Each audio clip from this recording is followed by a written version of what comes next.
ẹ̀jẹ̀ mi nìyẹn kí n gbọ́.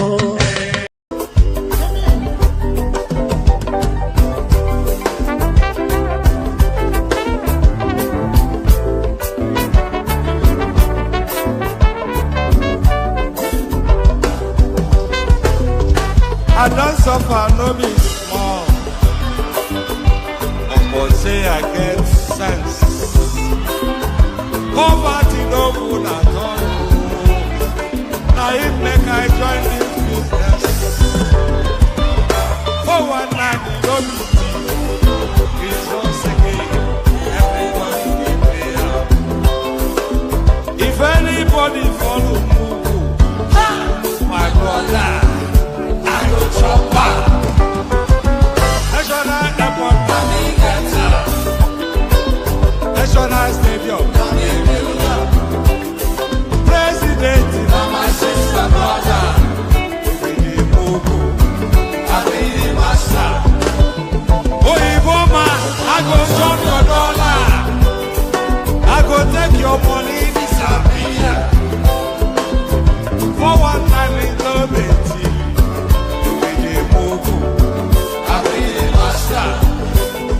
The refinery, let me get her. The contract, now you WIKE. But you won't pay me some more money, make I bring her.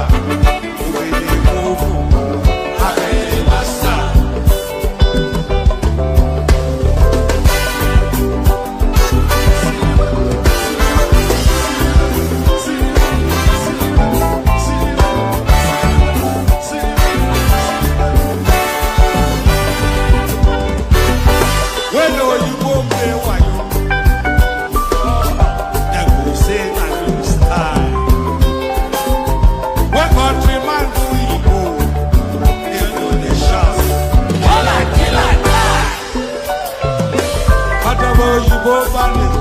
I say, I don't see them fire. That's why when they run enter my temple, I go show them fire. National airport, National stadium, President, my sister, brother, you be the Mugu, I be the master. Refinery, the contract that you WIKE, but you won't pay me some more money than I bring up.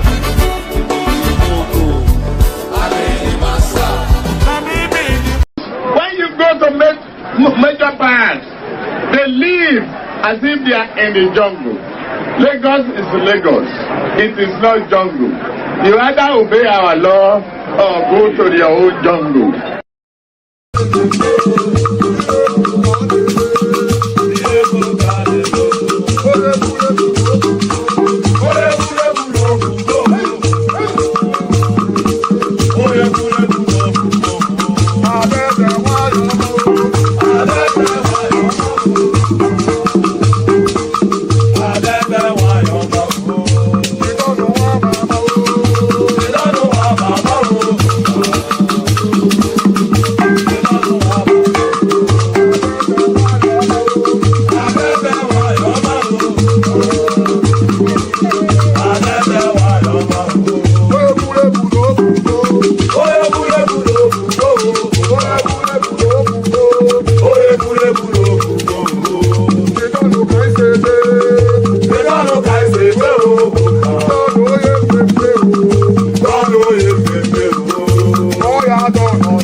With the leather jacket, no be yori, but I dey bust your bracket. What's up, buy the beat? This is where you got the shake.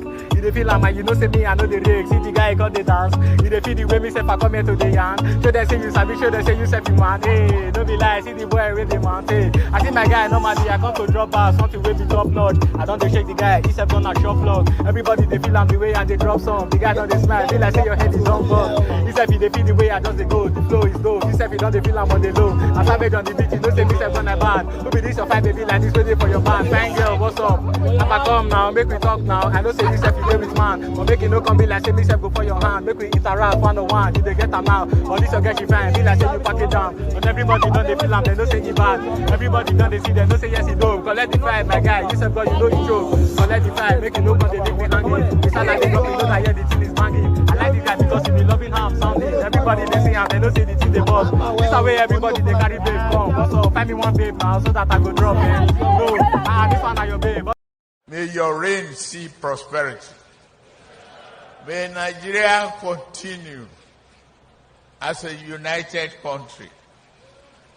Thank you, India Anambra. A lot of my friends are from Anambra here.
Of the APC, 8,794,726.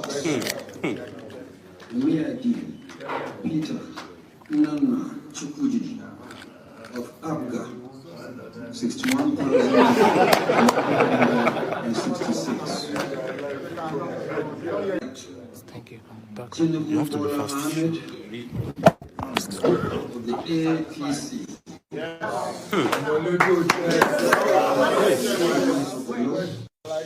Is hereby declared the winner and is returned.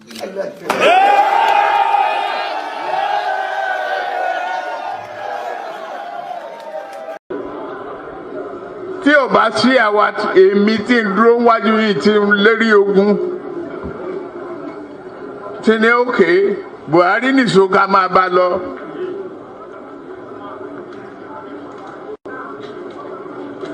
Kò lè di president.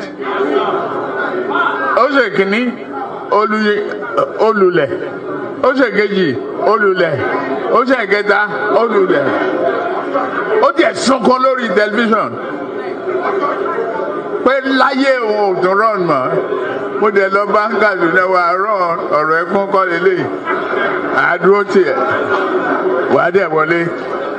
Nǹkan kan ní pé o ò ní fọ̀rọ̀ orílẹ̀-èdè Yorùbá ṣeré. Ó dẹ̀ gbà. Àtijọ́ tó yẹ ti débẹ̀ mi ò gba mínísítà, mi ò gba contract,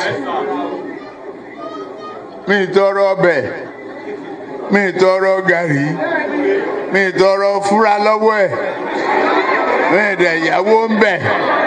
Mo wá ní lọ́tẹ̀ yìí o, Yorùbá ló kàn.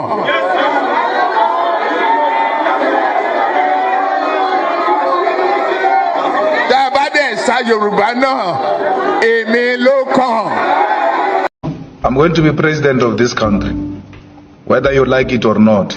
And I will preside over the affairs of this country, including presiding over you. I think you must start adjusting to that reality. The sooner you do that, the less chest pains you'll have when that reality comes.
Right, and there it is right. Oh, it is working. So there it is right there. So there it is right there. May God never depart from you. May God never depart from me. So, which is to say, may God never depart from all of us. That was what that song was saying. So of course, an amen on behalf of myself and you, my friend. So amen to that on behalf of myself and you, my friend.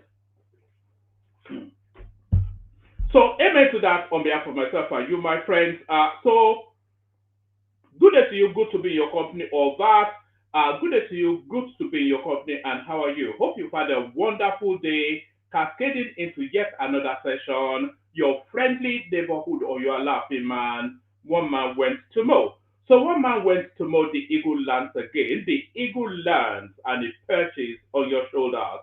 So, on the shoulders of giants and all that, the protocol remains the same. Click on the like button, just as my invitation to do so. If you have not already clicked on the like button, please do that. Click on like. I should actually put up.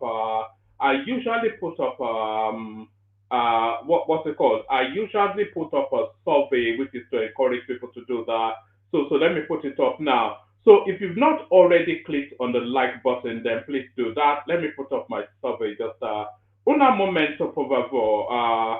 It's somewhat of a rushed one, this one, so not everything aligned. So I usually ask, have you liked, shared, subscribed, and superchat?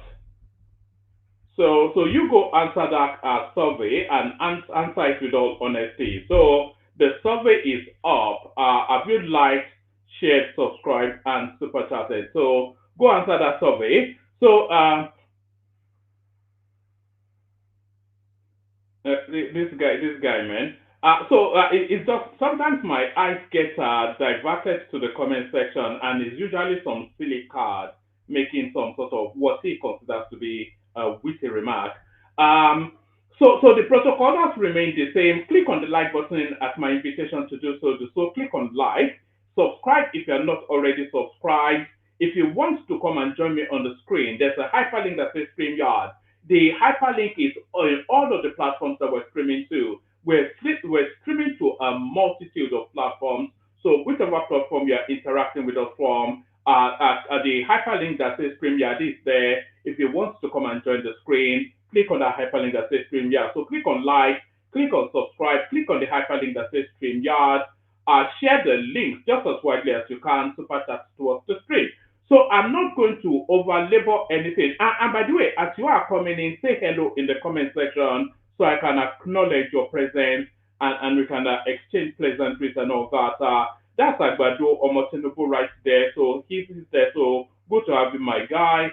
That's Ola Pumping. So that's Ola Pumping right there. That's clearly what he thinks is a guy name. So that's Ola Pumping, yeah, right there. That's XYZ. So good to see you, even though you've come as a subversive sort of element.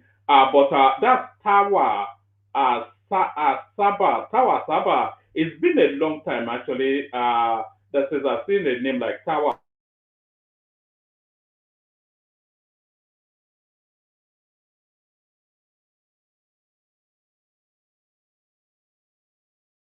Why don't we just get started? It's an interactive session, by the way. I always say that it's an interactive sort of a platform. So if you want to have the interaction, then come in. So good to see you, Ola, of course, one of the administrators, one of the co-owners of the platform. That's Ola right there.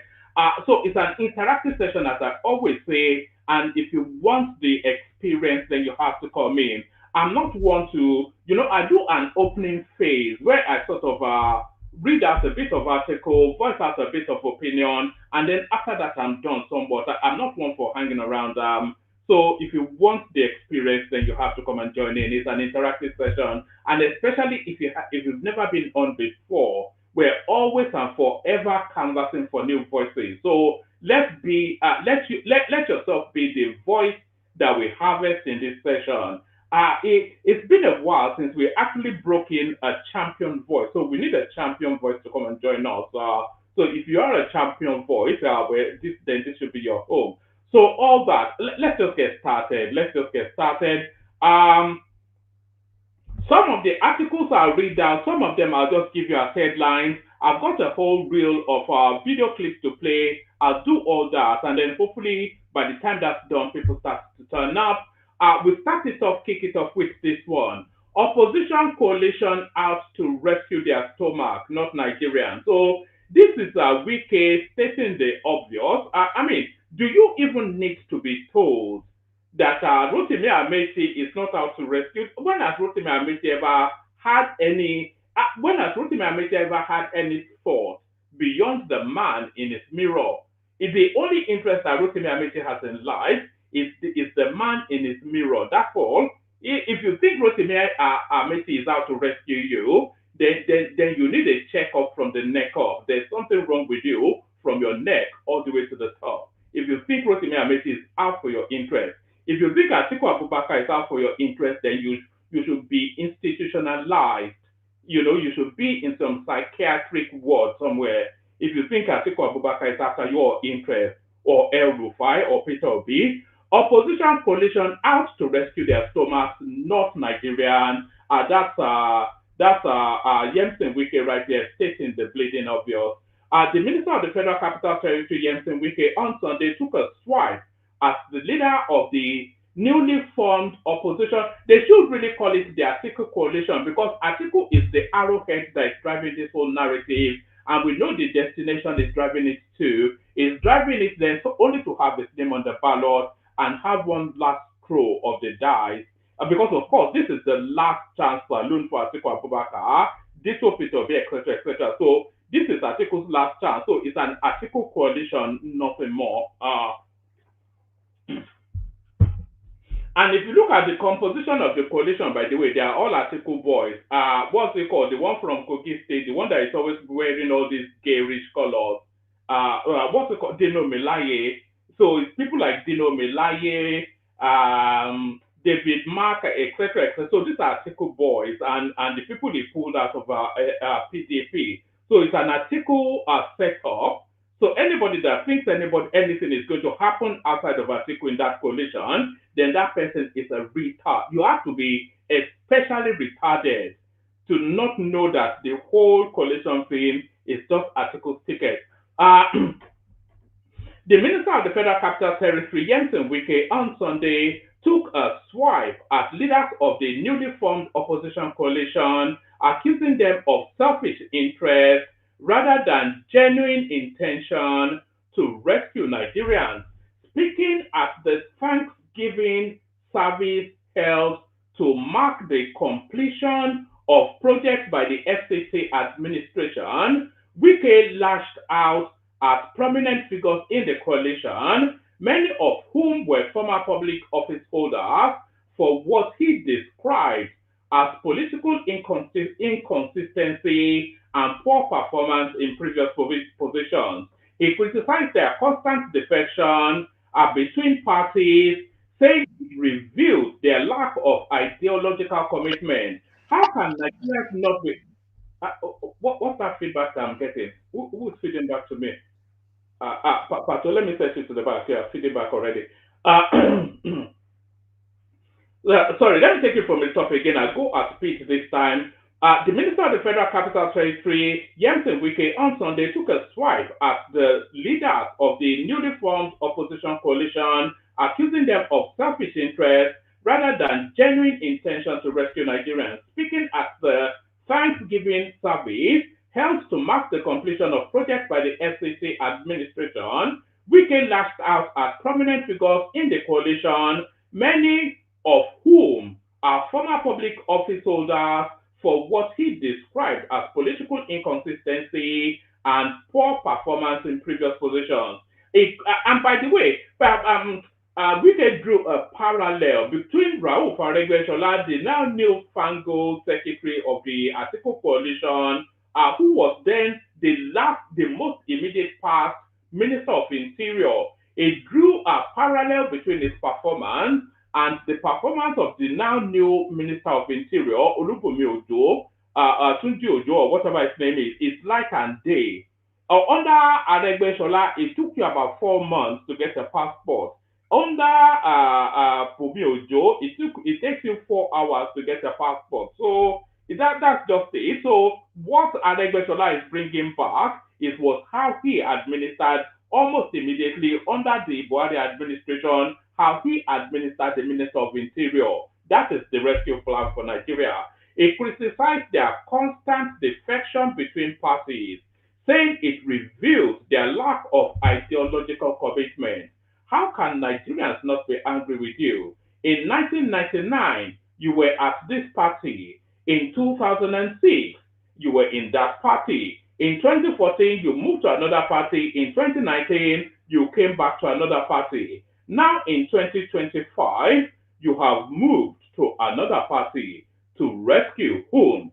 You want to rescue your stomach. It is not Nigerians you want to rescue. The minister said. Wike also attacked the credibility of the 2023 Labour Party presidential candidate Peter Obi, questioning his democratic values whilst in office. Some of you have sympathy for somebody you don't know. You say Peter Obi will be president. President where? For 8 years, he was governor. He never conducted local government elections. That is what you describe as democracy. Only you were the governor and chairman of the local government, Wike said. He went on to challenge the sincerity of some of the coalition leaders, questioning their achievements whilst holding top political positions. Ask yourself a question. Just ask yourself. I was saying also, it goes on to go through the list anyway. So that's Wike already slamming the coalition right there, but still staying with that. Let's go to now what Nigerians say. It says survey, competence, not religion or ethnicity, will shape 2027 presidential election. So where is this survey coming from? Yes, I hope it's not it is a long and winding one. I'm not quite sure how much of this I can get through, but we'll get through sufficient enough to establish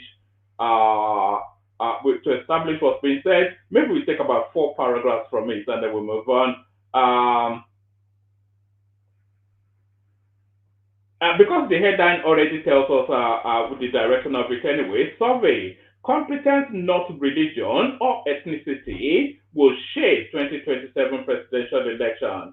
After 3 weeks of speaking with, and I think this is an actual survey carried out by the Tribune, after 3 weeks of speaking with randomly picked citizens across the country, Sunday Tribune brings you reports of what the ordinary Nigerian is saying about the 2027 presidential election.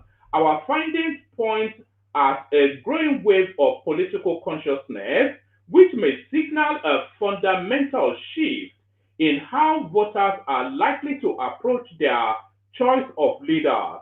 From the northwest to the northeast, south-south and southeast to southwest, the sentiment is consistent. Nigerians are demanding real leadership that places people's welfare above religion, region, and party politics. So if that obtains, then that means that certainly ATIKU, but more so Peter Obi, ATIKU still has some sort of coherent plan that he can present, but Peter Obi's politics is all about tugging at the heartstrings of people's ethnic. It talks to the base instincts of people. It's a base instinct sort of a politician. It dog whistles to ethnicity and religion. So if people are looking beyond that, then that means that Peter Obi is dead and buried. Politically, that is, of course. After 3 weeks of speaking with randomly picked citizens across the country, Sunday Tribune brings you reports of what the ordinary Nigerian is saying about the 2027 presidential election. Please, if you're not already subscribed, please do. Our findings point to a growing wave of political consciousness, which may signal a fundamental shift in what voters are likely to approach their choice of leaders. From the northwest to the northeast, south, and southeast to the southwest states, the sentiment is consistent. Nigerians are demanding real leadership that places people's welfare above religion, region, and party politics. So this is a northwest, northeast, and north central. Katsina, growing apathy and disillusionment. In Katsina State, a Saturday Tribune survey revealed rising voter apathy. Many residents expressed a resolve to abstain from voting altogether, citing years of failed promises and unmet expectations. Suleiman Lawal, a political science student at the Umaru Musa Yar'Adua University, said, "Politicians are nothing but liars. They share peanuts to a few and pretend they have executed projects. Meanwhile, the suffering masses are forgotten." So that's Katsina State. So I just came through that. In Kebbi, one-man empire and emerging tension. In Kebbi State, the All Progressive Congress APC remains dominant, with Governor Nasiru Idris consolidating power and building a strong political structure around himself. Residents, including political observers like Keke Napep operator Aminu Musa, believes he is unbeatable at present. However, rumors about a former Minister of Justice Abubakar Malami eyeing the governorship have sparked strong reactions. So yes, Abubakar Malami, he wanted to actually go for that Kebbi State position under the Buhari administration, but Buhari was inviting them that any minister wanting to contest for a political office should resign. And Abubakar Malami was stealing so much under the Ministry of Justice, but he just couldn't give it up. So he gave up the tickets to Kebbi State instead. And then he went on to pack his immunity by marrying one of Buhari's divorced daughters. So that is the immunity that is enjoying now. So if you are attacking, then it would then be an attack on Buhari, because I think it was actually the last 2 months of the Buhari administration that he just went hurriedly to go and marry one of Buhari's divorced daughters. So that's where his immunity is. In Kwara State, support for continuity. In Kwara State, Governor Abdulrahman Abdulrazak administration continues to enjoy considerable support.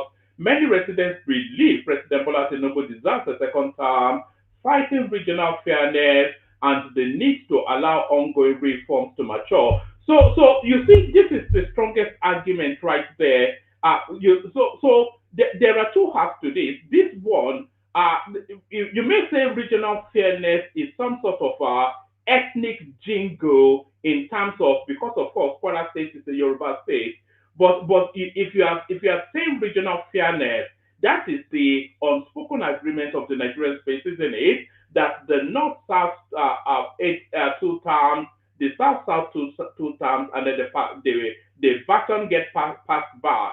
So in terms of regional fairness, that is still an okay statement to make.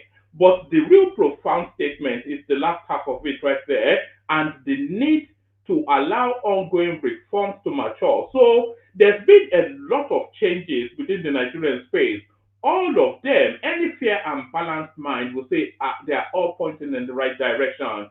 the educational student loan, the tax reforms, etc., etc., just a whole multitude of reforms, the local government autonomy, the ongoing infrastructural projects, all of these things. So if you cut this administration midstream, then that will truncate it because, of course, whoever comes in will just move the money to their own priority or just steal it all together. The Lagos Calabar Superhighway will be abandoned the moment ATIKU comes in, or even Peter Obi, because I don't think that highway traverses anywhere in the southeast. So he will just abandon that and take the whole money to the southeast, almost certainly. And I have my reasons for saying that, by the way, that if Peter Obi comes in, it will take the whole money to the southeast. I'll give you evidence of that in a moment. While some back Tinubu based on geopolitical equity, others comment his bold policy decisions. However, critics argue these policies must urgently reflect human-centered impacts to mitigate hardship. In Zamfara, rejection of identity politics. In Zamfara State, both the APC and the PDP members emphasized that competence and integrity should define the next president, not identity politics. In Sokoto, residents of Sokoto State expressed frustration with the current federal administration, saying their expectation under the Muslim ticket had not been met. We supported the ticket with hope, but now we feel betrayed. In 2027, religion and ethnicity would not decide. Competence, said Malam Abubakar Isa. So they are saying they supported the Muslim ticket, and they are saying they are not going to give consideration, and they are disappointed that it's not playing out the way they want, and they are saying they are not going to give consideration to religion and ethnicity. Of course, the one thing that you are almost certain with the Sokoto State is that they will vote based on religion and then ethnicity. So they'll just vote for the most viable Malam they'll vote for. In Bauchi State, a former lawmaker, MOMODU Aminu Tukur, emphasized that his loyalty to the APC does not blind him to its shortcomings. If the APC fails to meet the expectations of Nigeria, I won't support it blindly, he said, stressing that the next president must be competent regardless of ethnicity and faith. Public affairs analyst, this is still coming out of Bauchi State. Public affairs analyst, Dr. Abdullahi Yawa, echoed the sentiment, saying, I don't choose candidates based on party or religion. I want a nationalist with a deep understanding of Nigeria. He floated names like ROTIMI AMAECHI, Yemi Oshibanjo, and Rochas Okorocha as possible presidential materials, whilst acknowledging no final choice has been made. So in Kano State, Professor Camille Fagé of Bayero University sees 2027 as a potential reckoning.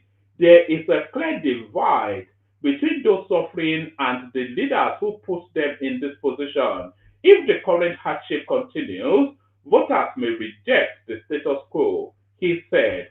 Fagé noted that Nigerians are increasingly leaning towards candidates with clear solutions to economic and security problems, irrespective of background. In Plateau State, a cross-section of political stakeholders in Plateau State also expressed the view that the zoning of the presidency to the south should be upheld in 2027. They described the Muslim ticket as an internal party arrangement that could either be retained or reconsidered depending on prevailing dynamics.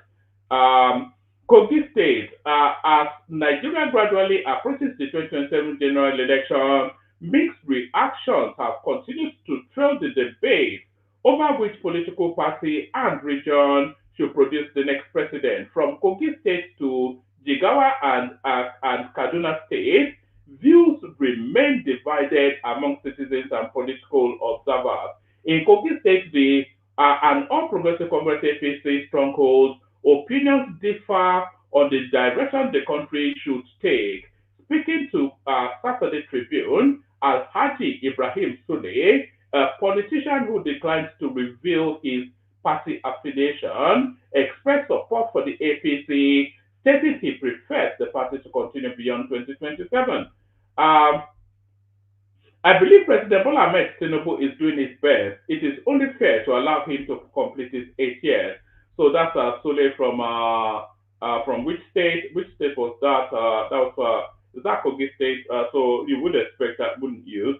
Jigawa calls for northern presidency and continuity. In Dutse, Jigawa State, Alhaji Mohammed Bashiru, a political analyst and non-practicing politician, advocated for another Muslim president in 2027. He said, frankly speaking, most northern presidents have been less biased, less tribalistic, and more just to all parts of the country. So Buhari was not biased or tribalistic, but that's news to a lot of Nigerians.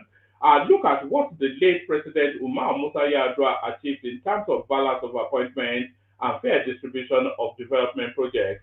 Bashiru added that former President Muhammadu Buhari also recorded achievements in strengthening the rule of law and electoral reform. So at least this is honestly the views. This is Kaduna State. In Kaduna State, in Kaduna State, reactions are equally diverse. While some residents support the continuation of the APC administration, others strongly oppose it. The Kaduna Patriot Movement dismissed the newly formed All Democratic Alliance Coalition, calling it dead on arrival. In a statement signed by its chairman, so that's a partisan view.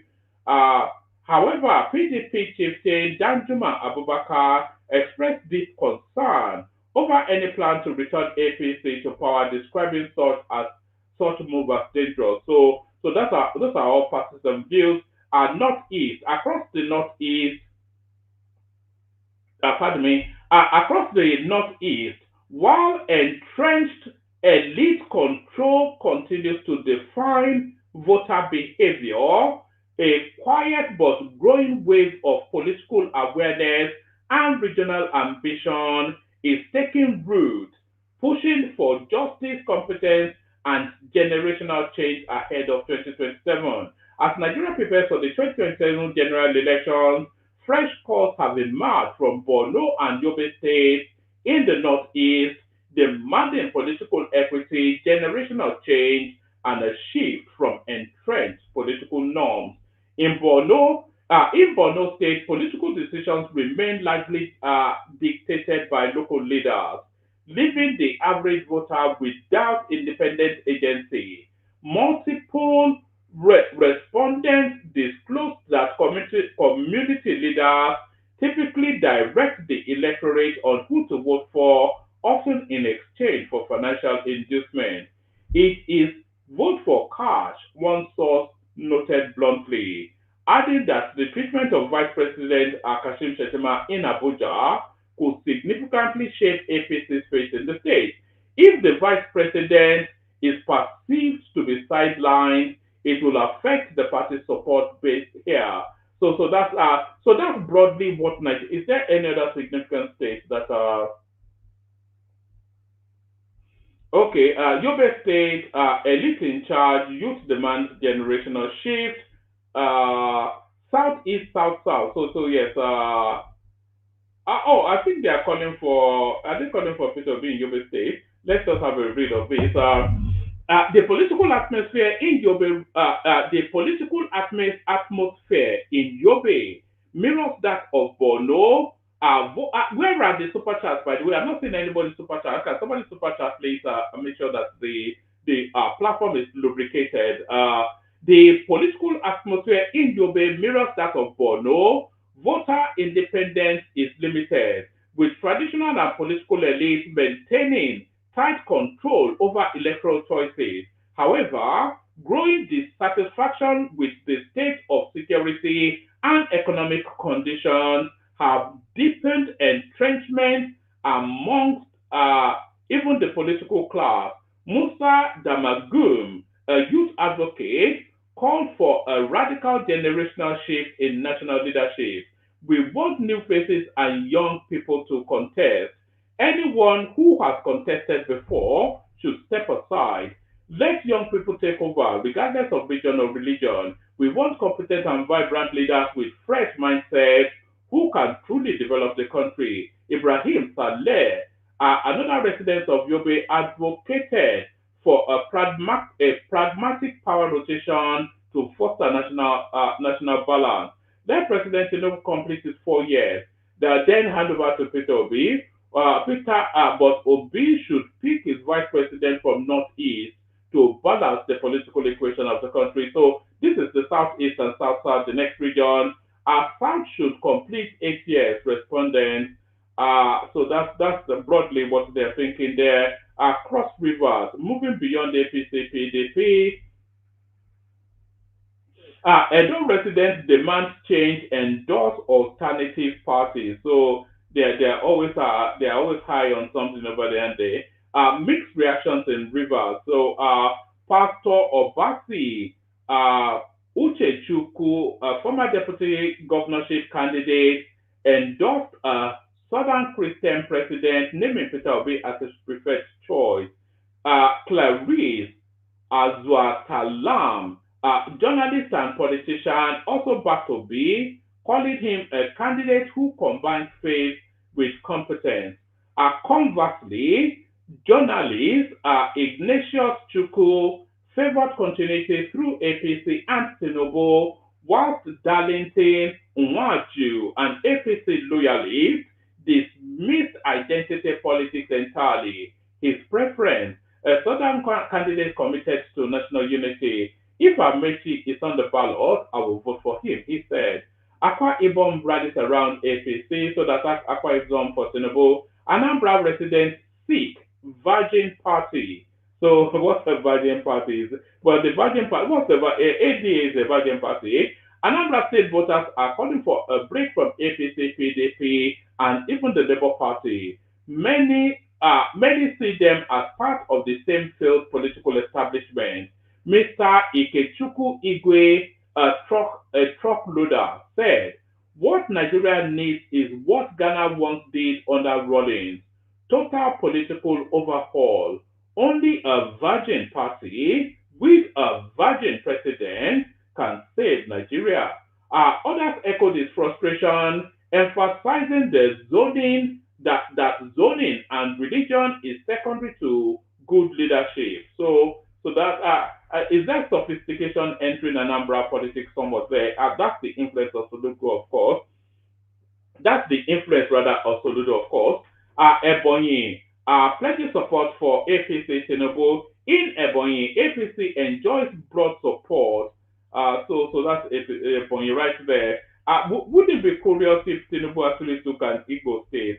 Can you imagine that? Imo, indigenous want Southeast president. So at least you have that expectation over there, don't you? Abia's plea, but majority lean towards Tinubu. I wonder how this will translate on voting day. Ondo, between continuity and change. Ekiti State, competence over creed. That's what's coming up there. Osun shift towards issue-based politics. Kwara, patience and pragmatism. Ogun State, looking beyond APC, PDP binary. Oyo State, PDP's political dominance and APC's internal disorganization. Lagos, APC's control and shifting sentiment. So what's actually coming through is that the votership, the voters, they are demanding more than just the sentimentality.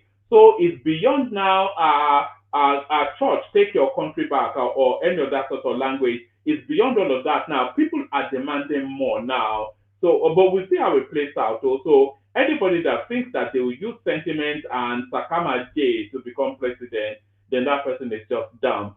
Coalition presidency accuses Peter Obi of joining structure of criminality. It's just too delicious. And by the way, tomorrow afternoon, we'll be doing a special reaction session to Peter Obi's acting in the media space. You know, of course, he came out on Channels Television Ashewo Kimbaloye. So we'll be doing a special reaction to that in the afternoon. So make sure you are dialed in. I'll probably put it out just before this session ends. But I will be doing a special reaction to Peter Obi around 1 p.m. UK time. So whenever that is your time, we'll be doing a reaction to Peter Obi's media outing today. So our coalition presidency accuses Peter Obi of joining structure of criminality. President Bola Tinubu's government has mocked former Anambra governor and Labour Party chieftain Peter Obi over his involvement in the newly formed coalition of opposition politicians, many of whom he once accused of running a structure of criminality. One of the members of the coalition of internally displaced politicians who are on a wild goose chase are pursuing a dead-on-arrival mission, better described in the words of Peter Obi as a structure of criminality. Presidential spokesperson Daniel Bwala said in a post on X. Leading up to the 2023 presidential election, Mr. Obi, who was the flag bearer of the Labour Party, dismissed claims that he had no political structure to win the 2023 election. They told you I have no structure. What they have is a structure of criminality, structure of fuel scarcity, and structure of poverty, Obi said during a rally in Enugu. Berating Mr. Obi for aligning with the same politicians he had previously condemned, Mr. Bwala added, surprisingly, the same Peter Obi has joined the structure of criminality.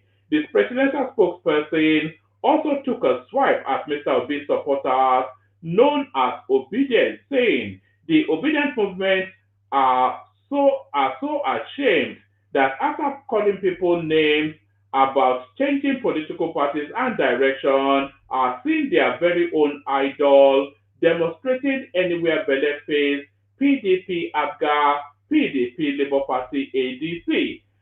Bwala's statement comes as Mr. Obi confirmed his involvement in a coalition of opposition politicians that recently adopted the African Democratic Congress ADC as their official platform to challenge Mr. Tinubu in the 2027 presidential election. Mr. Obi, who contested, so you know the rest of the story anyway, so that's that. So the campaign has fully started, and this is ATIKU already then fleshing out his campaign rhetoric. Youth women to get 70% of appointments in my presidency. So this is ATIKU already campaigning hard.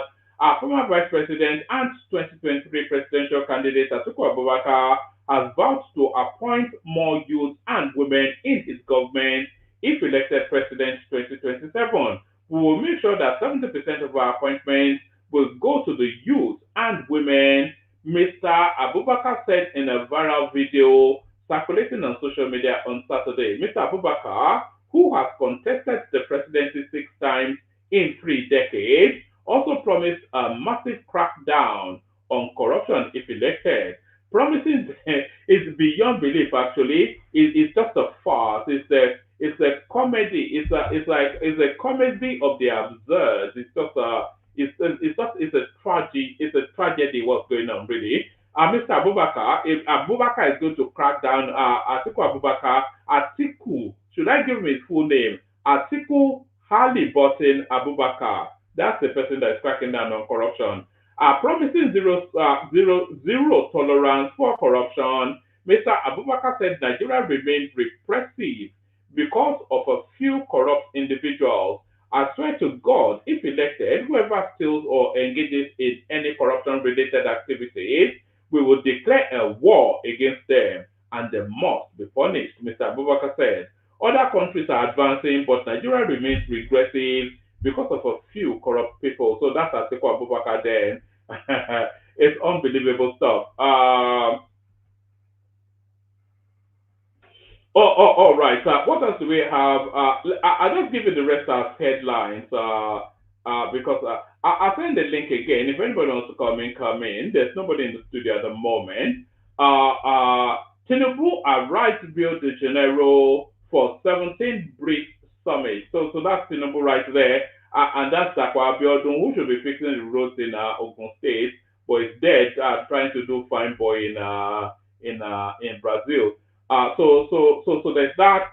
Federal government open to negotiating Nnamdi Kanu's release, Tinubu's minister. So this is news coming out of WIKE. They will still play the Nnamdi Kanu hand, of course, but where is slotting is really where the question is. Minister of Works, Engineer WIKE, has revealed that the federal government is willing to negotiate the release of Nnamdi Kanu, the 10th leader of the indigenous people of Biafra, IPOB. Speaking with journalists in Lagos on Friday night, Umahi, who is also a former governor of Ebonyi State, clarified that I think it's Nnamdi Kanu not from Ebonyi State himself. Speaking with journalists on Friday night, Umahi, who is also a former governor of Ebonyi, clarified that the issue of Kanu's release should not be used as a political bargaining chip. He said, "Somebody asked me about Nnamdi Kanu, and I said his matter is not a condition for the Southeast to support the president. We are willing to negotiate his release, but no one should make it a condition because the president did not put him there."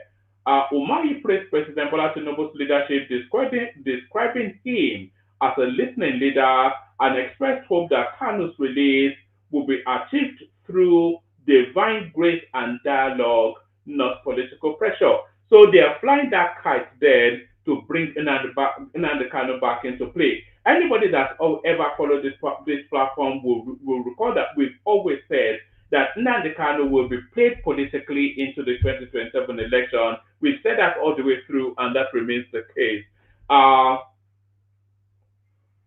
ADC targets 5 governors as Sanwo-Olu WIKE knocks coalition. So that's the back and forth then going on there. So that's the back and forth going on there. I think that's enough of that. I think that's enough of that. Let me play you the clips I have. I'll send the link again if anybody wants to hop on.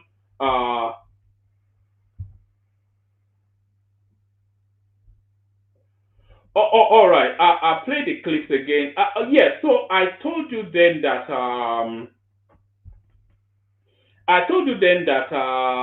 if Peter Obi ever becomes president, that the whole of his administration will be wall-to-wall Southeasterner. There won't even be any tokenism that we saw under Buhari. It will be wall-to-wall Southeasterners. And I told you I had evidence for that. So what's this? So when the IPPIS people rushed us last December, the council were on ground. They forced us to make some replacements. And most of them were from Northerners. How many have you replaced them? About 50. About 50? Yes, sir. Precisely? About 50. 50? Yeah. Is that the only recruitment exercise you have conducted since you came? We want to do recruitment, but they told me you must go to federal character, get a waiver. Madam, that's the procedure. Sorry. Is that the only recruitment or replacement you have done throughout your tenure? For this period I am staying, yes. But the other recruitment, the process is ongoing, but we couldn't complete it because we have not got. We are coming to that, madam. Waiver. IT number of staff in the institution. Right? 2018, when I came in, we have 25. Yeah. All in all? 75. All in all. Provost of the institution in May 2018. Yes, sir. You met these imbalances which you met on ground, and I don't know whether you are conversant with the provision of the Constitution as it regards to the principle of federal character. Are you aware of the provision? The states in the nation. Are you aware of that? I was told. You was told before you become provost? or after you became provost? When I became provost. Good. And, right? It is. Madam, why during these 2 exercises you have conducted, you employed about 75 number of staff, and from the record available, still some states have 0 allocation? Because they didn't. They didn't come? Have you advertised? It was replacement. It's 0. How many are from Oyo State? Oyo State. Okay, so sure. 0. We don't have. You don't have. How many are from Ekiti State? Ekiti is 2. How many are from Enugu?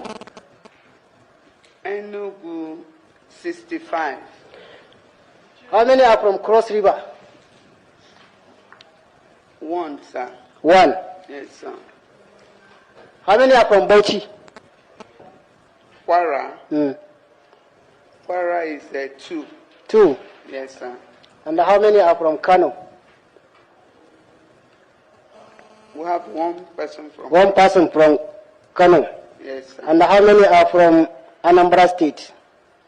Because it is domiciled. How many are from Anambra State? 811, sir. 811, yeah. 811. Yes, sir. And how many are from Bayelsa? I mean, 1. Eh? 1, sir. 1. Yes, sir. And madam, you say you have tried? No, aside, I didn't meet all these numbers were there. So that's what we have to look forward to when Obi takes over. It will be Biafra wall to wall. So Biafra wall to wall. So now there's been a skirmish going on. You know, WIKE came out recently, and it was all guns blazing at so many people. It was all guns blazing at so many people. Fired in the direction of ROTIMI AMAECHI, who told us then that ROTIMI AMAECHI's wife has been looting 4 billion, and listen again, 4 billion naira. And not that she stole 4 billion naira, she's been looting it, not as a one-off incident, every single month from the Niger Delta Development Corporation or whatever, or commission. Every single month, this guy's wife takes $4 billion naira out of Niger Delta Development. So that's ROTIMI AMAECHI, and that's just his wife. We've just lost count of how much. That guy will be like, what? ROTIMI AMAECHI will comfortably control $3 to $4 billion, if not 5, comfortably. From all that he has been stealing from Anambra governor, all the way through the Ministry of Transportation, that guy will comfortably have $3 to $5 billion easily. So there he is. So he slaughtered, WIKE slaughtered ROTIMI AMAECHI in that interview, but he also slaughtered DELE MOMODU. So it is that DELE MOMODU slaughtering that we're going to be addressing here. So we pick it up from here. Please come on Saturday, bring your team to stay here for 2 weeks and go and see what we have done. Please come on Saturday, bring your team to stay here for 2 weeks and go and see what we have done, and then they come back to you while your prayer continues. No problem, sir. No problem. Thank you. Thank you. So that was DELE, but MOMODU once upon a time going to River State to collect as usual. So when he went to River State to collect, it wasn't even the money that he went to collect that irritated WIKE. Curiously, as far as DELE MOMODU is, it was his eating habit that irritated WIKE. Watch this. What's the name? DELE MOMODU. For Christ's sake, for crying out loud. Ordinarily, why should I talk about DELE MOMODU? Why should I do that? You say as a distinguished journalist and I don't know. A publisher, please. Former editor of please. You can have money and be a publisher. Publishing what? Let me tell you. I can tell you authoritatively today. I've never said it anywhere DELE MOMODU does not have what it takes. Credibility or what? I know how he came to me. I know how he came to me. To do what? Oh my God. Ask anybody. He stayed with me for how many weeks? Even when he's eating, with all due respect, there are things I expect people to be decent and this. You correct food, the food will be flying over, falling down. I mean, so please, let me respect myself. You say you ran for presidential, you didn't get one vote. These are the people you are telling me. So that's DELE MOMODU right there being slaughtered. So now the coalition starts to take shape, and Peter Obi is making noises in the direction of the coalition. So Peter Obi's bags are packed, of course. They have been for a long time at the Labour Party, and it's at the departure lounge now, the destination known to everybody. Peter Obi, of course, signaling that he's on his way to the coalition. So if Peter Obi joins that coalition, he's joining that coalition on the understanding that he's there to deputize ATIKU. That coalition, as I think we all know, you have to be a really, really dumb person not to know that coalition is wrapped around the ATIKU narrative. So if the moment Peter Obi steps into that coalition, that is him then subordinating his ambition to ATIKU. So because the coalition is all about ATIKU's final run at the presidency. So if Peter Obi joins that coalition, that is then to tell you then that he's going there to vie for the vice presidential slot. And by the way, it's not guaranteed because ROTIMI AMAECHI also wants a ticket, either the main or the vice. So when Peter Obi joins that coalition, that is to tell you then he has surrendered his presidential ambition to subordinate to Atiku Abubakar. But when that happens, what will the obedience do? Watch this. So let me go back to the Mr. Peter Obi conversation where everyone. So let me go back to the Mr. Peter Obi conversation where everyone is sort of like, oh, you know, where these people are like, he should run as vice. Me, and I'm giving you people my word now. Not us, I no talker. If Peter Obi is running with anyone, as the vice president of that, as the running mate to that person, me, Aisha Yusufu, in my little, I'm not saying that I have any influence, so I'm not saying that I'm one big anything. In my little capacity, I will work against that ticket. If that's the only thing, even if I don't support any other person, is to work against that whatever ticket that I will. Because what is this? Why are we always asking the best to be second? They've done Peter Obi. So that's Aisha Yusufu right there, telling us clearly, unequivocally, that if Peter Obi runs as a deputy to anybody, she will work against that ticket. But watch very quickly now, over the next few weeks, how her tonality will change. Because, of course, as we know from the way she looted the campaign funds at the last cycle under the Labour Party, she's an anywhere belle-faced she's a politician, by the way. So she's not an activist, she's a politician. She's even hinted at having ambitions to run for an office. So she's a full-fledged politician, Aisha Yusufu, and as typical of Nigerian politicians is anywhere belle-faced. So anywhere belle-faced, do you remember this? Watch this. Buhari is dead and buried in a shallow grave in Saudi Arabia. Aisha Buhari was there. She came back from what they call the lesser Hajj. She was wearing black. She was mourning. If you look at the pictures. So yeah, fun times. Do you remember? That's a throwback right there. The psychedelic pronouncements of the raw meat eater from where is it even from? Oka or whatever. Where is it from? Umahia. Yeah, the raw meat eater from Umahia talking gibberish. Fun times, golden days. So from talking gibberish to talking sense, this is the most sense we've ever yet heard from this next character coming up now. Watch this. And I doubt what people can do for power. And I doubt what people can do for power. This underscores why I say we should not be misled, consumed by this excitement. Yeah. Because as they say in English, when the chips are down and it's time to do primaries, what kind of primaries is Atiku going to do with an AMAECHI? You know how ATIKU does primaries? Mercilessly. I remember those dollars flying. Well, we're in the same coalition, but in Port Harcourt, I remember the dollars flying. Remember, I'm with ATIKU. ATIKU, I'm with you. Please, if you're hearing me, we're in the same coalition. And then, what kind of primaries are they going to do? Am I going to deceive myself, okay, that all is going to be well in this ADC? The beginning of good governance if you run good primaries. So what are you? So that's Yusuf Dati right there, conceding that the coalition is all about Atiku's final hurrah. So Atiku's final hurrah. So still on the theme of speaking truth to power. What this? These are the same people that want to rescue Nigerians.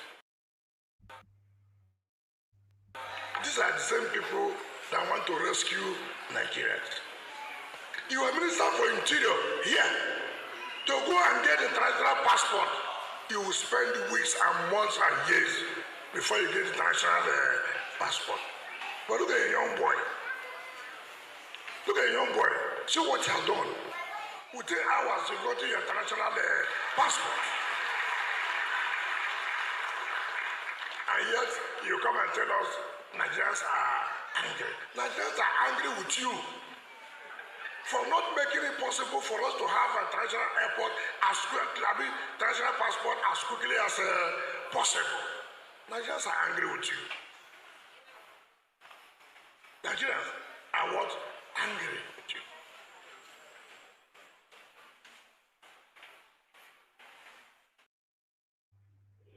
Oh, all right. So that's WIKE right there, speaking truth to power. So now the next clip. Dial your senses to dumb, because Bulabalu is about to Bulaba. So gibberish coming. So we trade it then with this same music. Animal talk, don't start again. Animal talk, don't start again. Together for the sake of Nigeria. So, what does this then mean? Does it mean that you are an ADC member or a Labour Party member? Today, I'm a Labour Party member, and I remain in Labour Party. But we have all agreed to work in coalition for 2027 election. And for that, we've just adopted ADC. Going on, other parties, other individuals are going to still come in. But it's just like an unveiling, like you used it before, an adoption, which will still go into bringing other people together under the same umbrella and saying, we want better governance for this country. We want to see more competent government with the capacity and character to do the right things. So at some point you are going to leave Labour Party, is that it? Well, where we are, the coalition, this coalition might have other parties that will come together, like it's happened in the past, and change the name of the party, anything. But right now, we've adopted one party. The other ones are going to come in. So we can't say whether we're going to leave this or we're going to come into this. What is constant now is that we've all agreed to work together. The implication.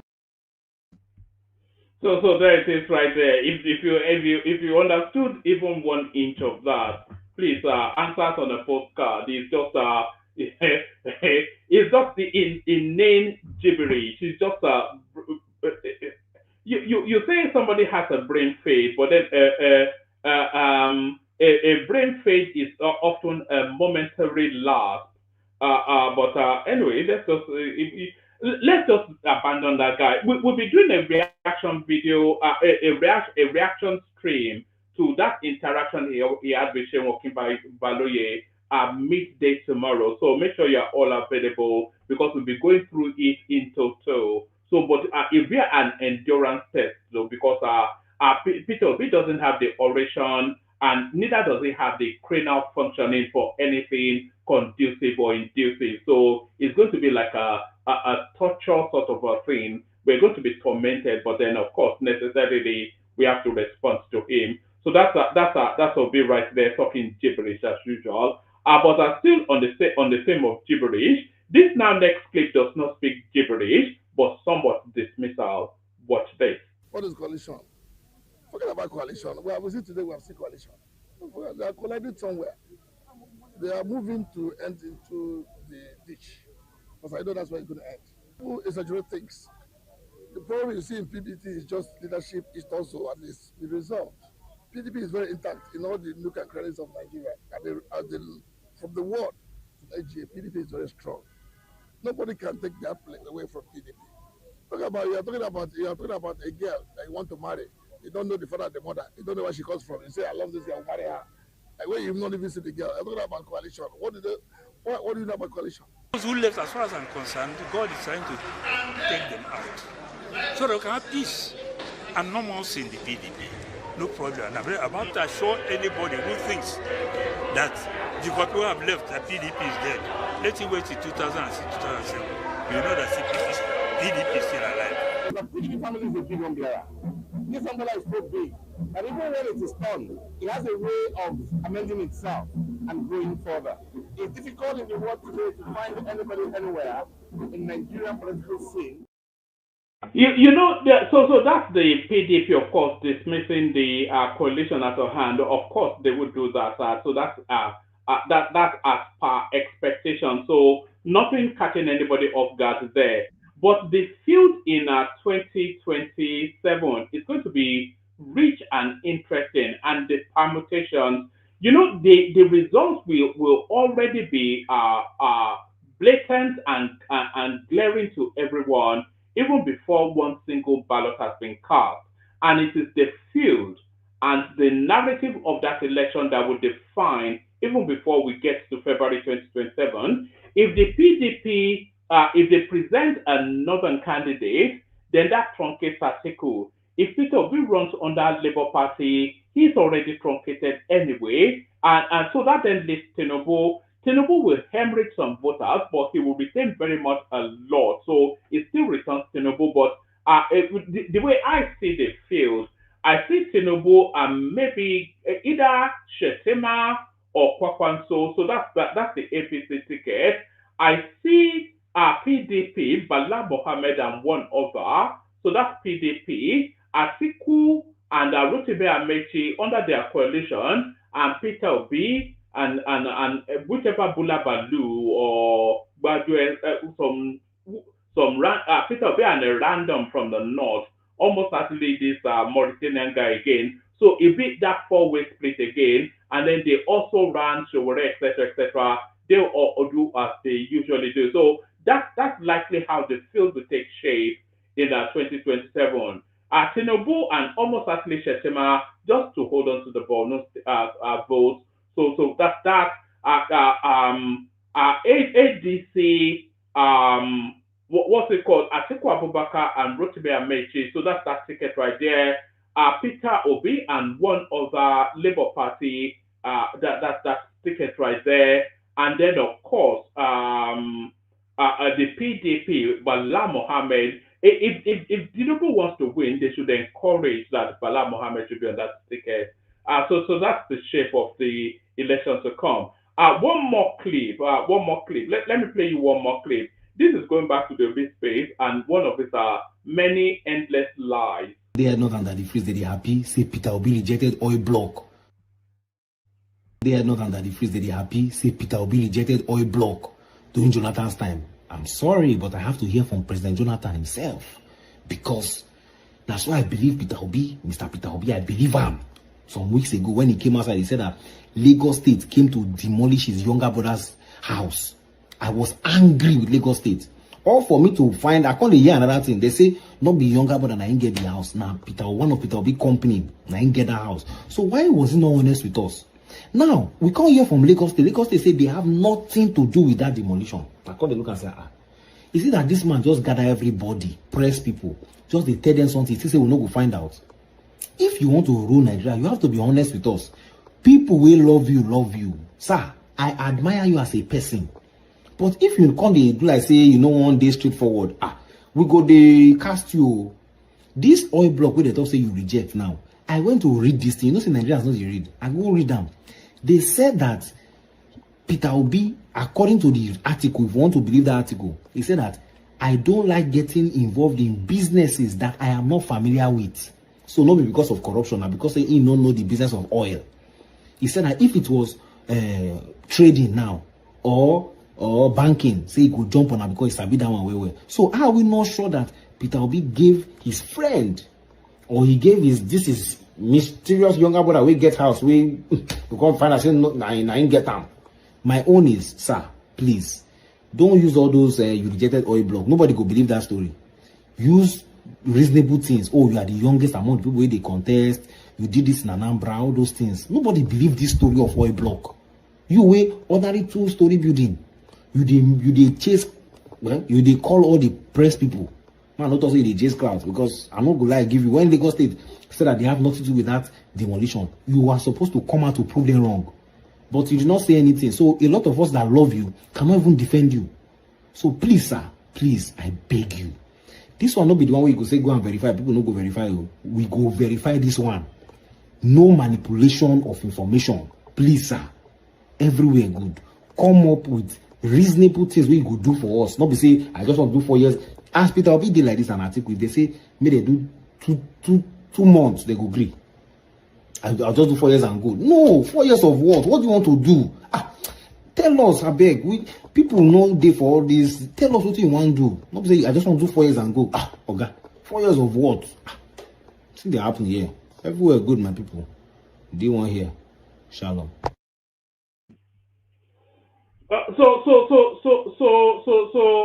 So that's that right there. Do I want to play you this?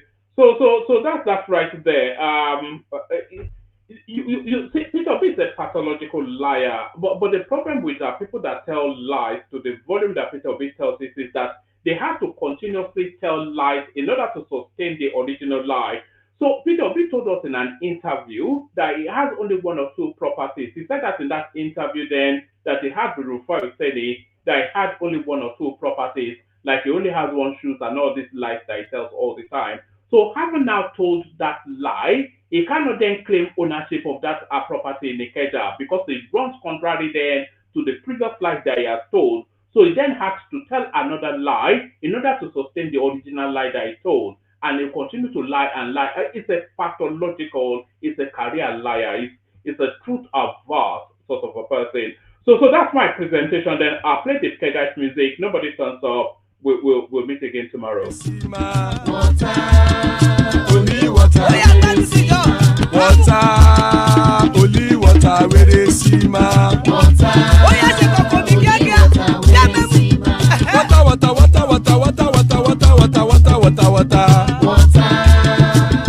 water, where they see ma. Hapa o naido. Hapa o naido. Hapa you don't come o.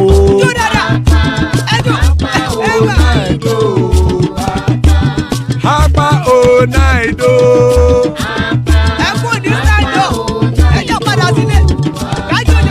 Oro kẹ̀kẹ́ ẹlẹ́mùrè o. Ilé sọ́díyà kẹ̀kẹ́ ẹlẹ́mùrè o. Bobby master kẹ̀kẹ́ ẹlẹ́mùrè o. Chief Faila ti kẹ̀kẹ́ ẹlẹ́mùrè o. Eruku lẹ̀lẹ̀ ẹlẹ́mùdé.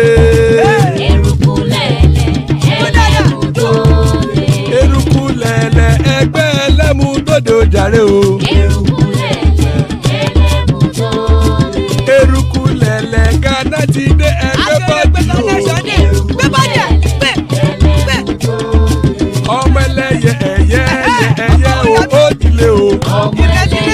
Olúyẹ̀lá ẹ̀yẹ o ó dìle o. Petrosoname ẹ̀yẹ o ó dìle o. Petrosodunke ẹ̀yẹ rẹ̀ ó dìle o. Ẹlẹ́kọ̀ ọ̀run mú ìní o.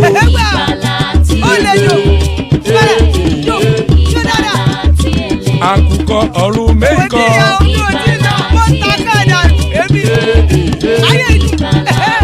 Ikú kò ní rí wà gbé ṣe o.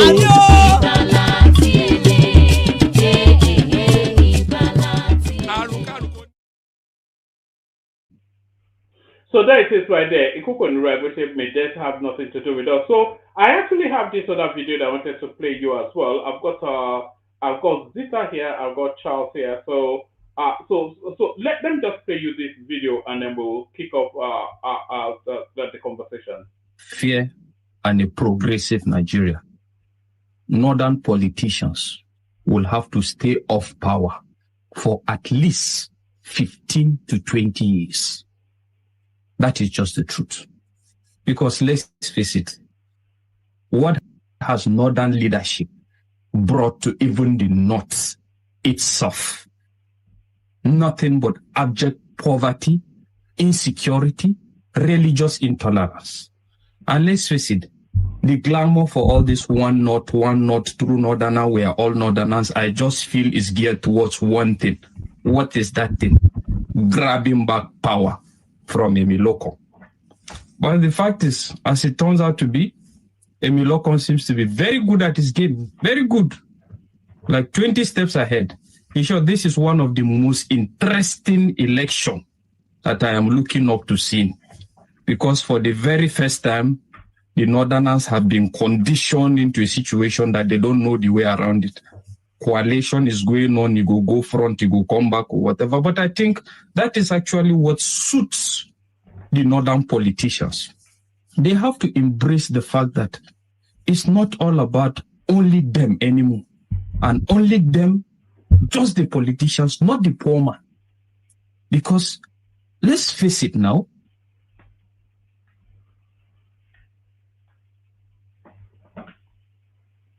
what's going on? Are we facing it or not?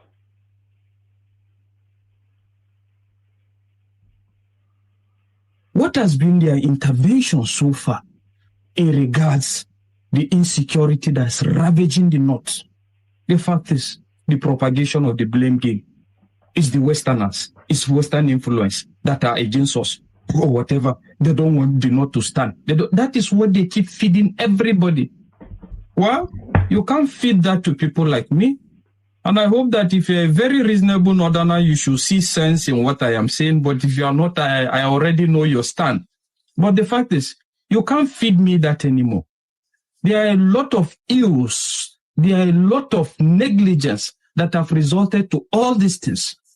Look at what your leadership has brought so far. Insecurity, abject poverty, in some certain places, they trying to have an establishment of a religious belief while leaving people in poverty. That is what you've done. But the fact is, the only time I will see a true North that is reflective of the desire of the common man is that North that I'm hoping to see that will want to endorse a candidate that is not necessarily a Northerner, but with the hope that he is going to deliver well to the betterment of the nation. Because let's face it, there is no excuse that the North will give in regards not living up to some of these challenges that is ravaging the North. And when you talk now, they say, you are sponsored, FBI, KGB, waiting, they sponsor you. Well, you can now see that I'm really sponsored. Abi, I'm really sponsored. All I'm trying to say is, the Northern politicians will have to stay off power for at least 15 to 20 years. Let there be equitable distribution of this power. Well, the fact is, it's left to other regions to see sense in what I'm saying and know what to do about that. The people from the South, AMAECHI, Peter Obi, and the rest of them, are going to be used by the Northerners to snatch power from the South for another 8 years. And at that time, their arithmetic would have come to fruition.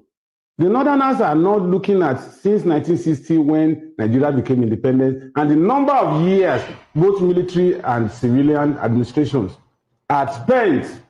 When you look at that, the Northerners had spent close to 47 years out of about 60 years. Okay. I mean 65. So what is left for the South? It's just infinitesimal.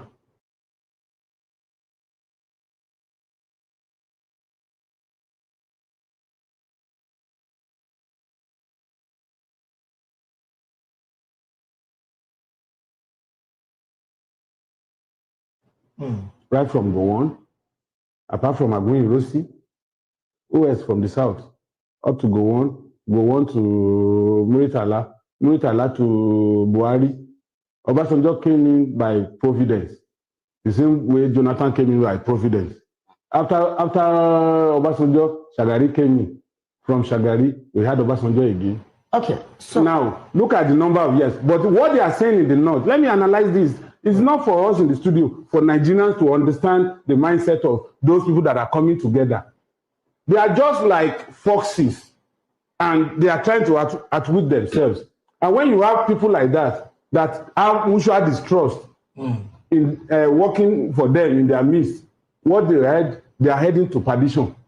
Now, the Northerner is not talking about 1960. They are talking about 1999 today. And they are telling you that the Northerners have only served 10 out of 26 years as it stands today. And by 2027, it will be 28.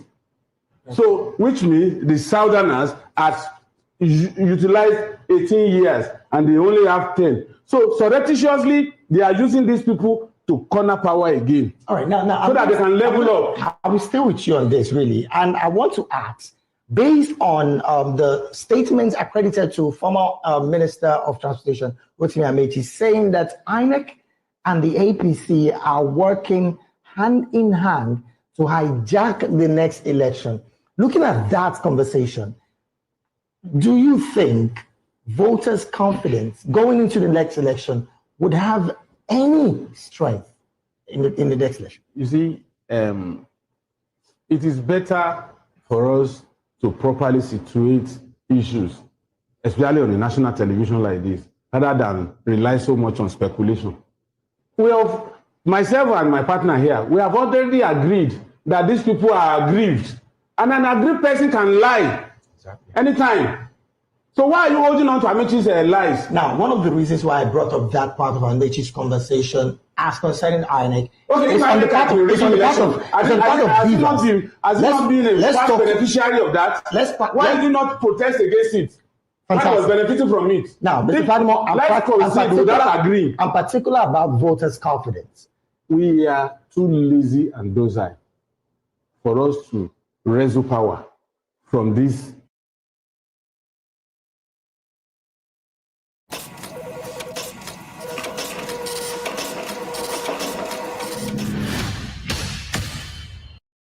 People, regardless of ADC, SDP, APC, Labour Party, and all the rest, everybody in all the political parties, they are scavengers, scavenging for themselves, and it's a survivor of the fittest game. Whoever is able to grab power becomes the dominant factor until when that power is wrestled away from him. And that is the lot of Nigerians. So we'll continue to groan and groan and groan because this thing you are talking about, okay, election didn't count. Some people won in places that ordinarily they wouldn't have won in that election. Right. And some people lost in places that in fact it was a stronghold. So how much of what we are saying is we are complicit in what is happening to us as far as politics is concerned in Nigeria. You and I, we know, I have covered elections since 1993. Okay. And I know how people compromise during election day when they see 5,000, 10,000. Okay. Because of when you have people like that, how much of convincing do you want to give that you extract commitment that they will not collect money? You know, that was why we've actually established all those things that we call the faults that we're finding. You know, we've actually established every other thing we have as our own vice and our own loopholes. And we're asking, how then are we going to fix Nigeria? Only if you're, saying that you're comfortable with the way Nigeria is at this point in time. And then you don't think that we need to work on anything. Change the value system. Ghana has led us in their last election. How they do we brought change the value truckloads system? of rice to some communities. And they rejected and chased them away. Let's begin to have that here. Then the politicians will now know that they will be returned to office based on what they have done, not how much money they have amassed to bribe the electorate. Hi, my people, welcome back. I know many of you don't watch the video and listen to waiting. This northern guy, the first guy we be seeing first talk concerning their leaders and they.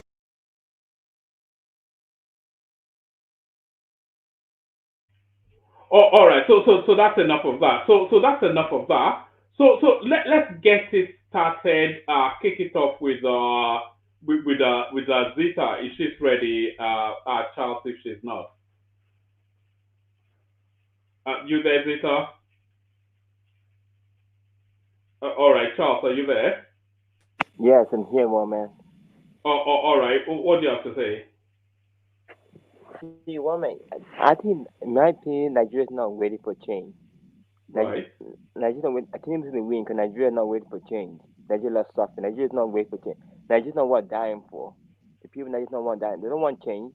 They want to suffer. They're not just suffering. Nigeria is not worth for change. So what do you think Nigeria should have changed? And I think Nigeria is already going through change as we're speaking. So what change are you talking about? Is Nigeria not going through change as we speak? It is going to change, but woman, the change Nigeria is going to solve every country in the world has gone to. Simple stuff, like being in the world. We're capping for that. We're capping for simple stuff that a non-country is supposed to do for citizens. We're capping for that. But that's shameful. Just being in the world, we're capping for that.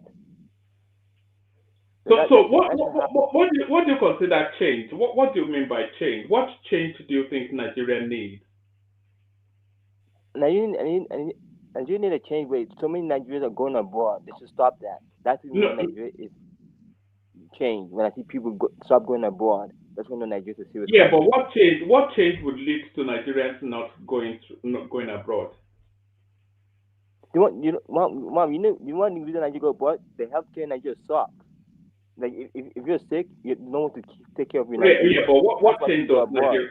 No, don't worry about all that. What change does Nigeria need? Is the question. Nigeria needs to pay the citizens good money so people can stop going abroad. They should start paying people good money. Yeah, you see, when you so many people going abroad from your country, that's your country is not doing well. When all people living abroad. Yeah, no. I'll only ask you one more time. What change do you think Nigeria needs? Nigeria need to. The change Nigeria needs is to basically help the people make the economy better. Like make the country better. Pay the workers good money. You know what I'm saying? It's the truth. Nigeria's going to. You've not said anything. So how would I know what you're saying is the truth? It's a fact. You've not said anything. Nigeria going to other European countries that are being racist to them. I'm sad it's Nigeria. What guy? Can you hold on? What are you talking about? You said Nigeria needs change, and I asked you what change Nigeria needs. The change Nigeria needs, simple. Nigeria needs to make the economy better. Nigeria also needs to pay the workers good money, so people stop going abroad. That's a fact. Right. That's Nigeria. Most of the professional people in Nigeria pay less than $1 compared to the Western world. That's sad. A proper country like Nigeria should be paying Western world wages. Yes. on a third world economy. Are you saying Dubai was a country in 1960? Look at Dubai now. Go make excuses for these people. What do you mean making is Nigeria a third world country? Nigeria act like a third world country. The politicians act like a third world country. Is Nigeria? Have you been drinking? I asked you a question. Is Nigeria a third world country? Yes. Right. So is America a third world country? No. So how can Nigeria then a third world country pay? How can Nigeria then a third world country pay the wages the level of America? Because Nigeria was the same year as Dubai, the same independence same by year as 1960. Dubai. We can't make excuses. I'm sorry. I can't make excuses for these people. Can you be, look? I'm going to Look, kick you out in a moment if you're not able to hold the conversation. I don't have the tolerance for it. What excuses am I making? I'm asking you. You've stated the position. I'm asking you to defend it. They're telling me I'm making. What excuse have I made? Is Nigeria not a third world country? Yes, it is a third world country. Hey, so how can they then pay the wages that they pay in the United Kingdom or France? Nigeria can't, because God bless Nigeria. Nigeria is blessed. God bless Nigeria with so many resources. We are blessed. We don't have to use it in the right way. We have oil. God bless us with so many resources. We don't have to use it in the right way. Our parties are disgracing us. That's a sad part. Parties are disgracing the people. They don't know what they're doing in this country. We have been suffering for how many years? Look what Tinubu is trying, but the northern people are saying no to Tinubu. Can't take him out of power. What do you mean the northern? What do you mean the northern people are saying no to Tinubu? Who voted him in? Was it not the northerners? Yeah, but why do they get angry at Tinubu? They shouldn't get angry at Tinubu. Tinubu is doing the right thing. I don't want to get angry for. You guys have the not shit when Barry was the president. It's politics. Of course they'll get angry. It's the partisanship of politics. I think the northern people are hypocrites. They're hypocrites, in my opinion. How are they hypocrites? How are they hypocrites? The northerners vote more for the southerners ever than the southerners even vote for the northerners. They're the most sophisticated voters in Nigeria, the northerners. But why am I the hypocrite? When Barry was president, why didn't fit the insecurity in the north when Barry was president? That's the hypocrites. Team is doing the right thing. I'm sorry to say they're hypocrites, mind boo. You shouldn't be complaining about insecurity. Your own guy, why was there in power? You doing any shit. You shouldn't be complaining. All right. Okay. Is there anything else you want to add, or no? That's one thing I want to say. All right, brilliant. All right, brilliant. Stay with us. Let's see if Oroyo is ready for us. Okay, yeah. I'm ready. You sound like you're in the middle of somewhere. You just getting back home? No. I'm looking after kids. Oh God, yeah. Everybody's looking after kids these days. Well done. Anyway. So what did you want to say to the politics? We were discussing then. There seems to be a level of sophistry coming into the Nigerian politics now. The Nigerian Tribune, the Tribune. It did a national survey just to test the sentiment. You can't hear me. I can hear you clearly. All right. You were breaking before. All right. Can you hear me now? Yeah, I can hear you now. No, I was just saying that the Nigerian electorate, it looks as though there's a level of sophistry coming into the electorate space. So the Daily Tribune, the Tribune, the national newspaper, the Tribune, it did a national survey. And what came out of that survey then is that the voting populace is starting to pivot. Oh, there's such a lot of echo coming from you. The voting populace is starting to pivot from the traditional religious and... Roye, pause yourself now. When it's time for you to talk, you put it on. Yeah, let me pause him. I said the quaking from the stuff. Yeah, can you speak to the headline, Oroyo? Yes, let's do it that way. Yeah,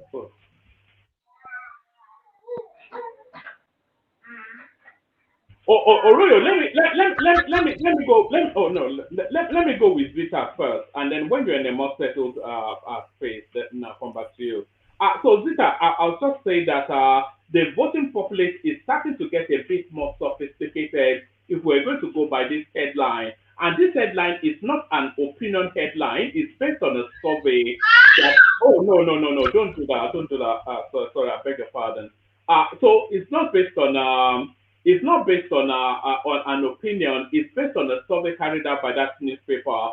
And what they found was that people are starting to pivot from ethnicity and religion, and they're looking more from the presidential candidate. So what are you making of that, Peter?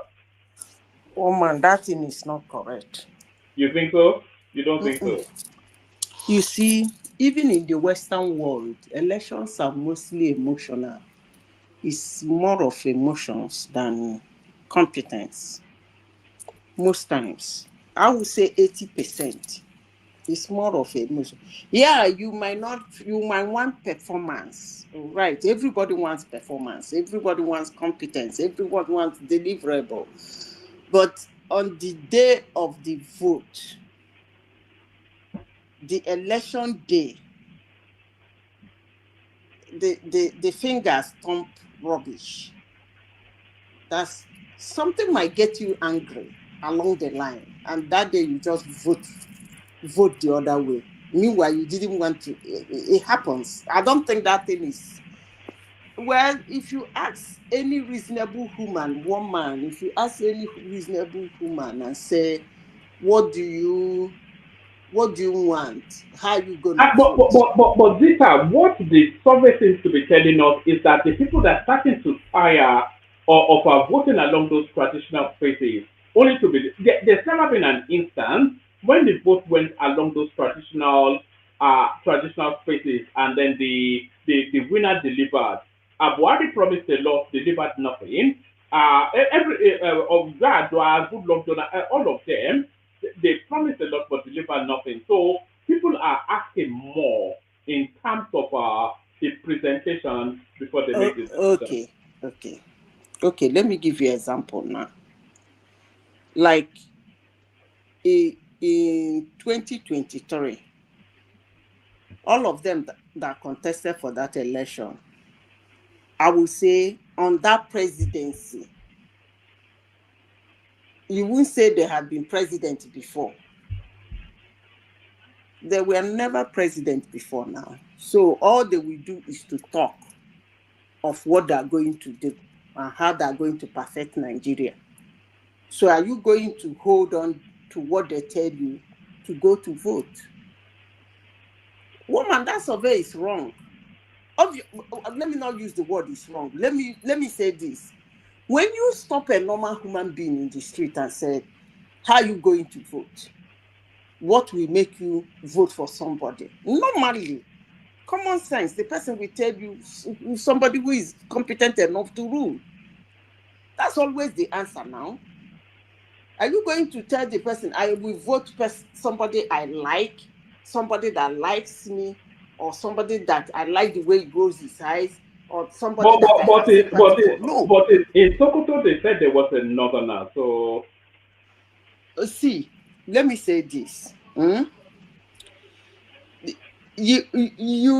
I don't know. Sometimes when I speak with some people, I begin to wonder the age that we are in. If you watch what happened in 2019. No, 2019. Okay. Jonathan declared that finished the Northerners' term. Are you getting the point? So in 2029, it was like in 2015, Buhari came in as a Northerner. In 2019, a Northerner came to contest against him. Even when it was a Northerner, the whole Southern candidates were kind of silent. They didn't fight them. They were kind of silent. They were not actually in the picture. And the Northerners and the Southerners that we are supporting is either supporting ATIKU, who is a Northerner, or supporting Buhari, who is a Northerner. So it was actually a Northern. Nigerians saw it as a Northern thing, and if Tinubu has to be replaced, it has to be replaced with a Northerner, because they see it as a Northern show. But Tinubu won that election because they said, Buhari won that election because of continuity. Now, in 2027, if they want to play that game very well, it should be South versus South. If there's any Northerner who wants to support, we support either of the Southern candidate. That's how it works. But if the Northerners feel that they have the mouth, they have the numbers, and they feel that a Southerner will rule for 4 years, and for that 4 years, their body is on fire to take the presidency back to the North, then the joke is on them. Honestly, sincerely speaking, if they think that after 8 years of Buhari, if they want to play that game, we can actually play that game for them. Honestly. One man. I'm here, but I think Oroyo wants to interject you. Okay, go ahead. Madam Zita, but they not have an argument to make. Because if you calculate this republic now, if Tinubu is finishing for these 4 years, then they still have a deficit of 8 years, which they will use to make an argument. What is the argument, please? Because if you calculate Obasanjo 8 years, then Yaradua, I think 2 years also, then Jonathan 6 years, which is 14. Then Tinubu Buhari 8 years, so they've gotten 10. Then if Tinubu complete this 4, which then the South we have 18. So invariably they will put up arguments that they have they are 8 years behind. Okay. So I think that is Let me say this. I think that one. I don't actually see Northerners as that dumb to make this kind of argument. Honestly, sincerely speaking, I don't really see them as that dumb. I have never seen Northerners that dumb to make this kind of argument, because you cannot bet on something you do not have control over. And you cannot say, I will never accept this on something. Sorry, Zita, but the argument really is that Nigeria did not start under the Fourth Republic. So that argument does not even hold water, that there's a deficit of 8 years. In fact, if you go through the Nigerian history, the Northerners have ruled our country 65-70% of our journey as a nation. So all these arguments then, like as though Nigeria started under the Fourth Republic. What I don't even, let's assume that they started when they 1999, but it's very dumb for anybody to make that argument, because Yaradua was not voted out of office. According to them, them and Obasanjo, Nigerians voted for him to rule them, and death took him away. So that is a situation the world and the earth and humans find themselves, they cannot change. It's beyond their power. So if anybody seems to be that dumb to make an argument based on that, that's actually ridiculous and very dumb. I don't think Northerners are that dumb to make such an argument. Because if they are that dumb, ATIKU wouldn't have come out in 2019. Because it was a Northerner who was president. So why did he come out? You see, one man, let me say this, and I will keep saying it. I've said it several times, but people don't actually listen attentively to things I say here that abuse me. These men are not there, or they are not there for these reasons we come here to discuss. That is not the reason they want to be there.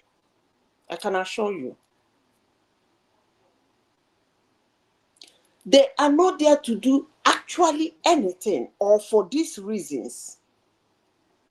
They are there just to take the office. That's all. So if any of them come out to tell you that why he's going to must be the president of Nigeria come 2027 is because the North is halfway and the South is almost there, then for people like me, I will have a good laugh. Because for all no, that's not their But that will play to the sentimentality of their people. Hold on now. And that's the Hold main on. thing. Yeah. Do you know why it will not play to the sentimentality? Woman, maybe you've not been listening to them. Count them. All of them that came out. The way they speak alone will tell you that they just want their name to be registered as one of the presidents of Nigeria. Listen to them now. AMAECHI, if they give it to me, I will do one time. Peter Obi, I might be the vice, I might not be the vice. If they give me one time, I will do one time. ATIKU, if they give me, I will do one time. Bala Mohammed, if they give me, I will do one. What is all those ones? Does those people sound as people who, yes, of course, it's only a fool that doesn't have a reason why he does something. They're going to give you a reason why they are contesting, of course. But we should understand that their reason is not to do anything. Their reason is just to take the office. Because today was, what is it today? Yes, is it today or yesterday? I was watching Channel Television and Peter Obi came there. Do you know what they wrote underneath? After Sheung, that guy, his name is Sheung, right? That guy, after he has asked him several questions, they went 2-4. Yeah, Sheung Kimbaloye will be doing a reaction video to that, a reaction stream to that tomorrow. After two of them went 2-4. I was in the kitchen. By the time I look again, do you know what the Channel Television wrote underneath? Peter Obi, member Labour Party and ADC. Does that sound serious? So I don't actually understand what people are arguing about. He went to and fro with the guy, to and fro. Are you now Labour? Are you ADC? Which one are you? The guy was going to fro with him. Before you know it, in their confusion, or will I say, there's a lot of ambiguity around this coalition. We don't know if it's a political party that people have moved into, if it's a vehicle for loose arrangements. What exactly is it? I hope their ambiguity has brain. That's all I can say. I hope that doing this ambiguity to confuse Tinubu so that they can lash on to him from where he least expected. I hope so. But if this thing they're doing is for real, woman, let me say this here. Abuse me later, I don't care. He is going to beat them silly. Mark my word. And nobody should come here and say the election was rigged. I repeat myself again.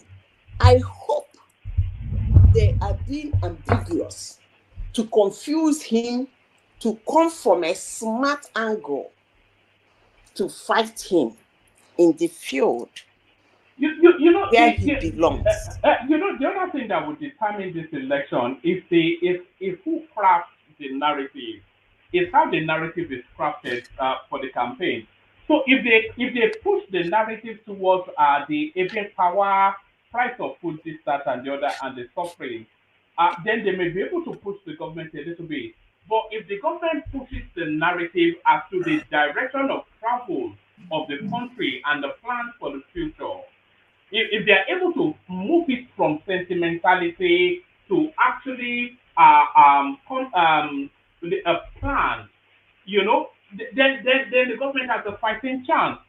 Because a lot of the politics that the opposition is playing is politics of sentimentality, is some sort of Chineke sort of politics.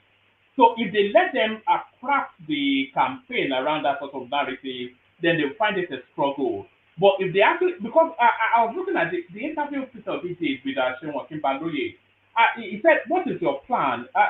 No, it wasn't before I was saying it. He said, "What is your plan?"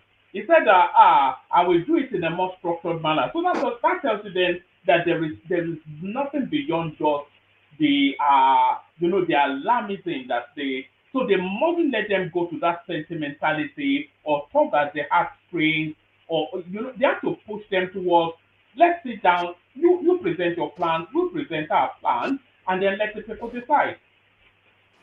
One man. One man, in 2023, I came here. You made a comment. You said election is over. This man will go and sleep. I told you that's not true. He will make noise, and they will come back in 2027 and continue with the noise. Didn't I tell you that on several occasions? Now we are back to that square one. And the funny aspect of it is that if you listen to Peter Obi, he has not changed. He didn't change. The way he spoke, I actually don't listen to him. But yesterday, I said, let me listen to him because let me see whether there is a new thing coming up. The way he spoke, he didn't, even his hand gesture, presidential hand gestures are still there. So he didn't change. He's still the same person, speaking the same way, opening his mouth the same way, making what do they call it, innuendos. So let me say this again. One man, I hope they have a game that are ready to play, perfected game, because they are going into a field that somebody thinks he knows so much. I hope they have a perfected game they are going to play. Otherwise, if it's this thing that they're doing, I repeat Zita, we already know their play. There are two plays that's going to come to the fore over the next 6. Woman, you cannot say that. It doesn't work that way. You cannot say that. Give it to politicians that sometimes they are smart each other. So I have to leave it like that. I won't say this is all they got until this is all they got. It's not over until it's over. All right, we'll see nearer the time. But if we go by historical antecedents, the politics that Obi will play will be politics of sentimentality, because that's what he has been playing pretty much since the election till now. And what the Northerners will play will be politics of insurgency. So you'll see a lot more incidents of insecurity in the build-up to the elections, because that was what they used against Goodluck Jonathan, and that's their strength. So that's the two strength spaces of those two spaces: Obi sentimentality and the Northerners launching insecurity and insurgency. So is Tinubu going able to counterweight those two spaces? Is the question. One man. I didn't see anything different today. Maybe you saw something different, but I believe. No, I didn't watch it actually, because I was saving it for tomorrow. Chip in something? Yeah, coming back. But one man, you see, that's how people vote now. People vote based on sentiment. You understand? For all the parties, I'll give you instances. You see, the obedient guys in the southeast voted based on the fact that our guy is supposed to be there. I mean, we should do rotation and stuff like that. The obedient team in the southwest voted based on all those OB statistics and coming across as someone that is intellectual. And based on, southwestern guys now, they just want somebody that can talk like that. And the obedience in the middle belt and in north central was based on also tribe, because you have a lot of southeastern there, and based on the religious sentiment, Christian, Muslim ticket. That's the sentiment. For Tinubu, some people voted based on, this guy has a record, but they voted based on the fact that he's our person.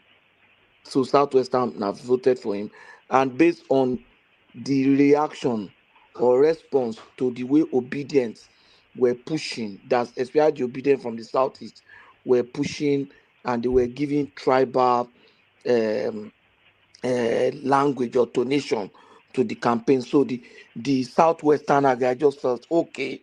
So if it is like that, then no problem. I know a number of obedient guys who left Obi because of that, because they were the way the southeastern obedience were insulting people, and the people from my state Edo were insulting people and everything. So some obedience in the southwest just say, oh, so it has turned to southwest and southeastern, so they then went there. And the same thing with the north. And if you go back, all our election is based on sentiment, even when the person is performing, and it's based on the sentiment at the time of election. Sentiment, now that's why some people say it is too early. You need to just read Yeah, what the yeah, sentiment. but Patrick, what this survey, and this survey went nationwide to sample opinion. What this survey is telling us is that people are starting to pivot from those two strong from those two spaces of religion and ethnicity. They should go and do that survey towards the election, not now. When you say something is sentiment and emotion, emotion moves up and down. So you can't do a survey of people's emotion now and use it to make a prediction of something that will happen in 2027 now. Somebody will have a mood swing in the morning, and in the evening it has changed. You understand? So it's too early to start. That's why some people think this coalition is just too early. When they Patoski. yeah, It's not too early, Patoski. no, I mean the survey. I think it's the No, the coalition you survey. said. Oh, Yeah, the sentiment, because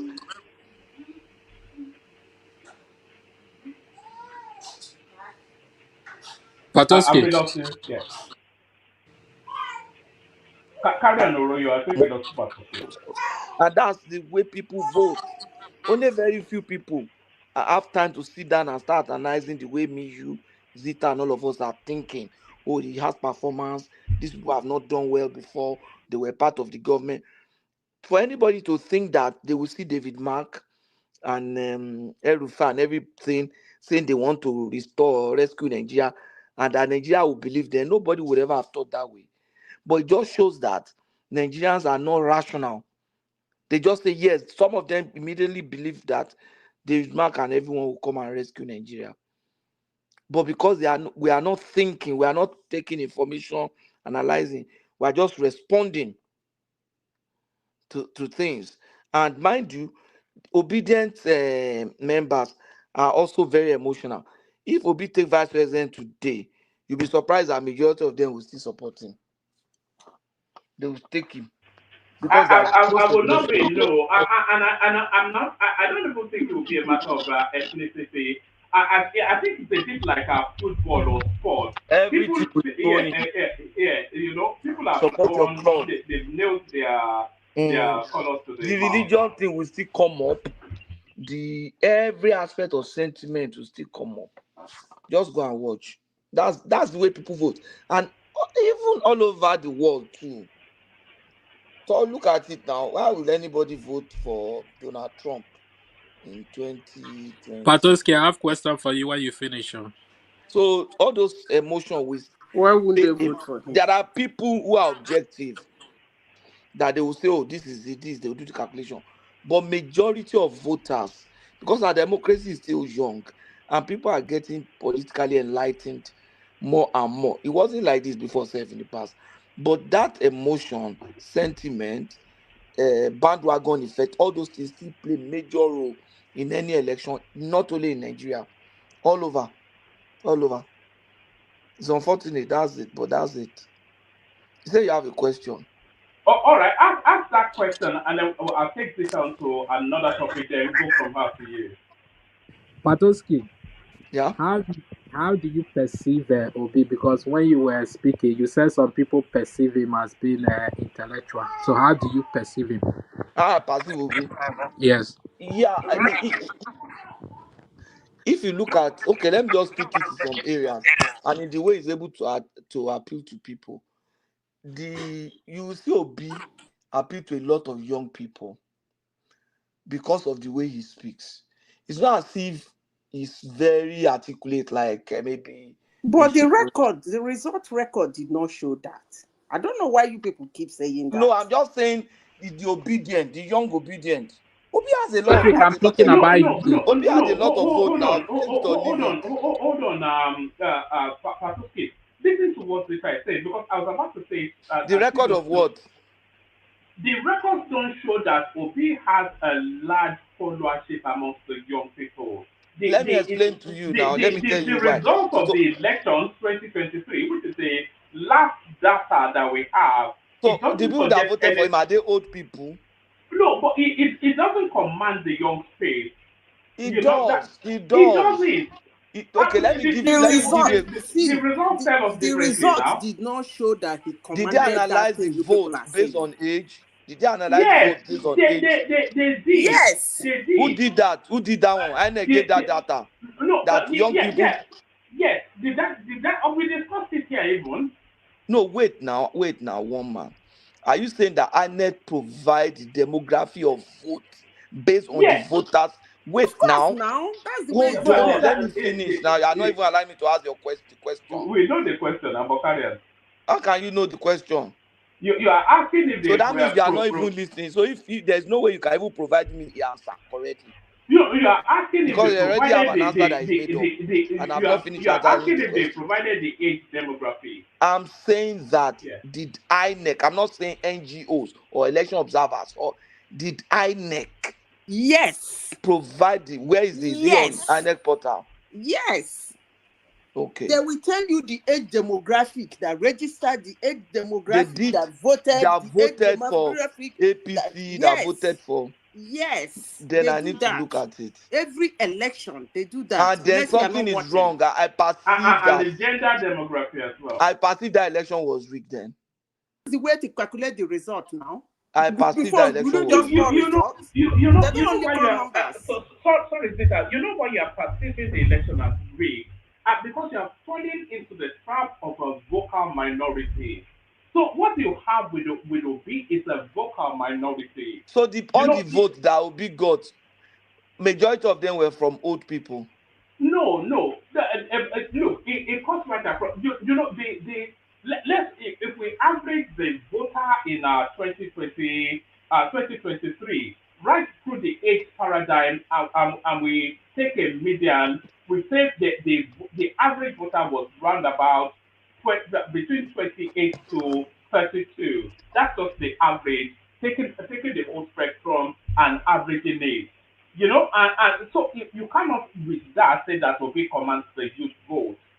If you look at the north, for instance, the abundance of the Nigerian population is in the north. The youth population is likely in the north. Obi got nothing in the north. You know, and the south was split. The majority of Yoruba now went to APC. You know, so just because these people make noise all the time, I think we're getting so much.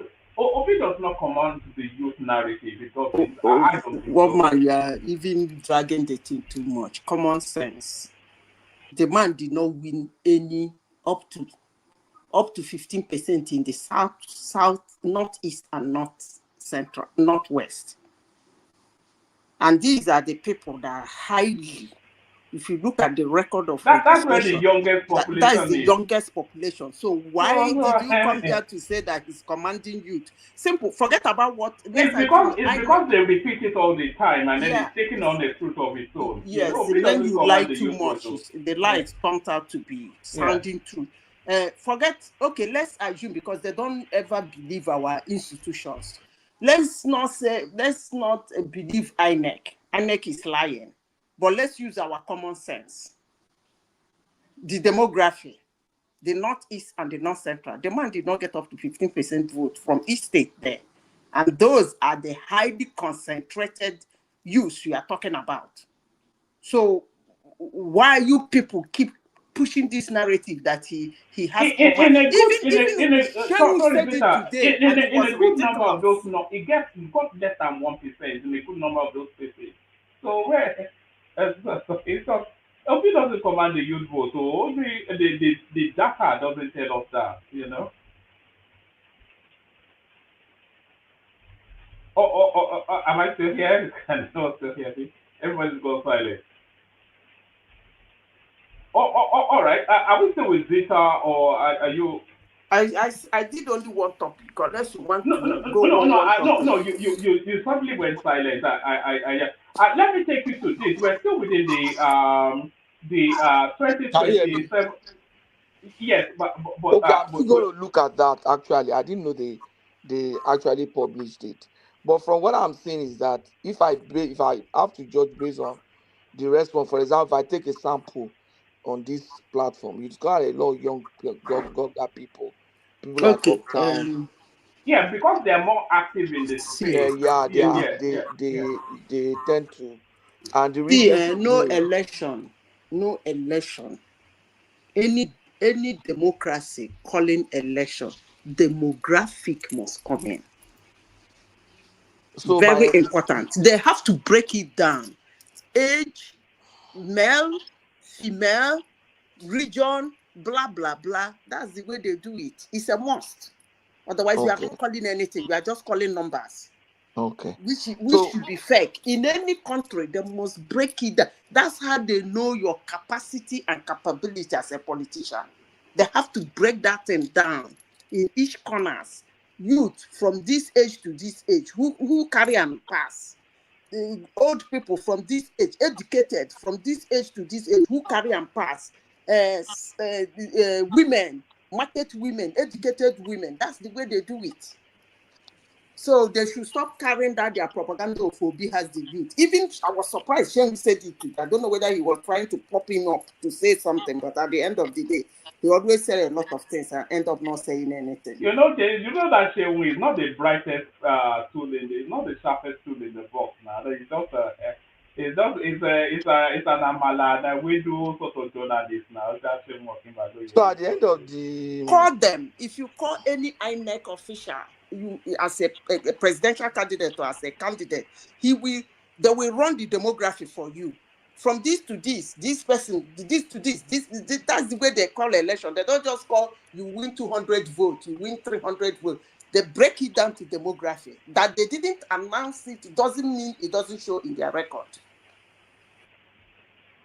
All right. So still on the race towards 2027. Let me take you in the direction of this headline on the screen. Federal government open to negotiating Nnamdi Kanu's release. So this is Dave Umahi coming out to fly that kite. So we've always maintained that Nnamdi Kanu will always be played politically, and we're not getting to the business end now, or the business epicenter, even not the end, but the epicenter of 2027 politics. So Nnamdi Kanu's name now coming into the fray. How are you digesting this headline, and how do you think Nnamdi Kanu plays into what happens in 2027? Okay, let me tell you something. You know, I talk a lot of gibberish. Releasing Nnamdi Kanu, if Nnamdi Kanu is being released and he tries to campaign for Tinubu in the southeast, he will lose his relevance. You know, sometimes when I say something, you guys don't like it, but let me say this. There are some people who are so blinded with hate that even when you do good to them, they see that good as bad. So it is what it is. So Sorry, Zita, I beg your pardon. I don't think they'll be releasing Nnamdi Kanu to come and campaign. I think they'll be releasing Nnamdi Kanu to go and disrupt the Obi space. No, how is he going to disrupt the Obi state? Is it to go and continue with his Biafra so that they don't vote? Or it will just to the whole of let's say the narrative in the southeast at the moment wraps around Peter Obi's journey towards a so raw. If Nnamdi Kanu is released, then a lot of Nnamdi Kanu's people are actually on the Obi train at the moment. So if they just as a disruptor to that narrative, and Nnamdi Kanu of course come to the counter way. So to go and counter, and then it will push on Obi's narrative a little bit then Obi has to contend them with what Nnamdi Kanu presents and what he's trying to push for. So it's just like a disruptor is really how I think they want to play him.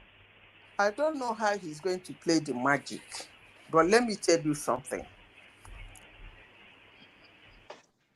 They don't like Tinubu, and that's it.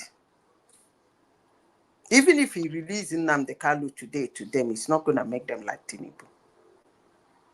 I know what I'm talking about. But if Tinubu, according to you guys, you say he has a magic wand, he wants to gamble on Nnamdi Kanu to disrupt what, I don't know. But if Tinubu leave Nnamdi Kanu alone and do his clean politics, he might take Imo State and Ebonyi State. He might win those two states. If he play his card well, he might take those two states. But if he wants to play drama of Nnamdi Kanu, what about Abia State? How do you think Abia State would play if Nnamdi Kanu is released? It's from Umuahia, isn't it, Nnamdi Kanu? I'll tell you something. You are trying to mix two situations together, and they can never mix together. If that is politics, you guys, Tinubu as a Yoruba man wants to play in Igbo land. Let's see how he's going to succeed with it. The hate for Tinubu is different. The love for Nnamdi Kanu and whatever mission he's doing is different. Yes, if you release him, he will come back. His people will be happy. But these two things does not interwoven. That you release him, they love, they have him back, does not have anything to do with what they have for you. Honestly, sincerely speaking. Well, will it not affect the narrative of the Southeast? No, it's not. Because the narrative of the Southeast at the moment is almost exclusively around the now, let me tell you what, and they will come to this your platform and say it. They will come here, and that's the narrative that will be in the Southeast, that he released him thinking they will vote for him. They will come to this your platform and say it, koro to your face, and the skies will not fall. They will stand on it and say, oh, he think if he releases Nnamdi Kanu, we will vote for him. I'm telling you that those two things are two different things. But if any politicians think he can mumble the two together and get anything from it, I wish him luck. But all I can say is that there are two parallel lines. But if he has the magic hand to jam them together and get something out of it, hallelujah, praise God for him. But I don't see that visible. In fact, if he releases him, that's even when they will laugh at him and mock him. Trust me, they will say, see him, stupid man. You tell him to release him and the candidates in the election, don't they can't release them for us. To do what? I beg you. At least calm down, at least the man don't come out. You don't know. You don't know when people have soaked themselves in hate. That's how it works. It might work differently for people who have not soaked themselves in hate. They might see reasons, but if you are soaked in hate, you don't see reasons in things like that. But if Tinubu think he can pull that off, I wish them luck. I've told him anything in Nnamdi Kanu, my advice to him is to stay away from it.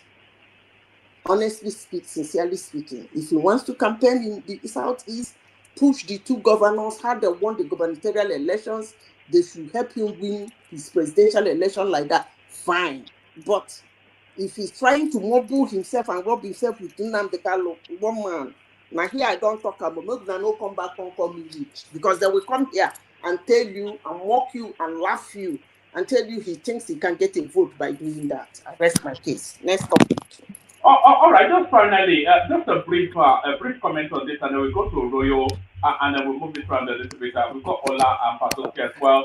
On what platform do you think Peter Obi will be presenting in 2027, and in what capacity? So, what platform, what party, and vying for what, president or vice?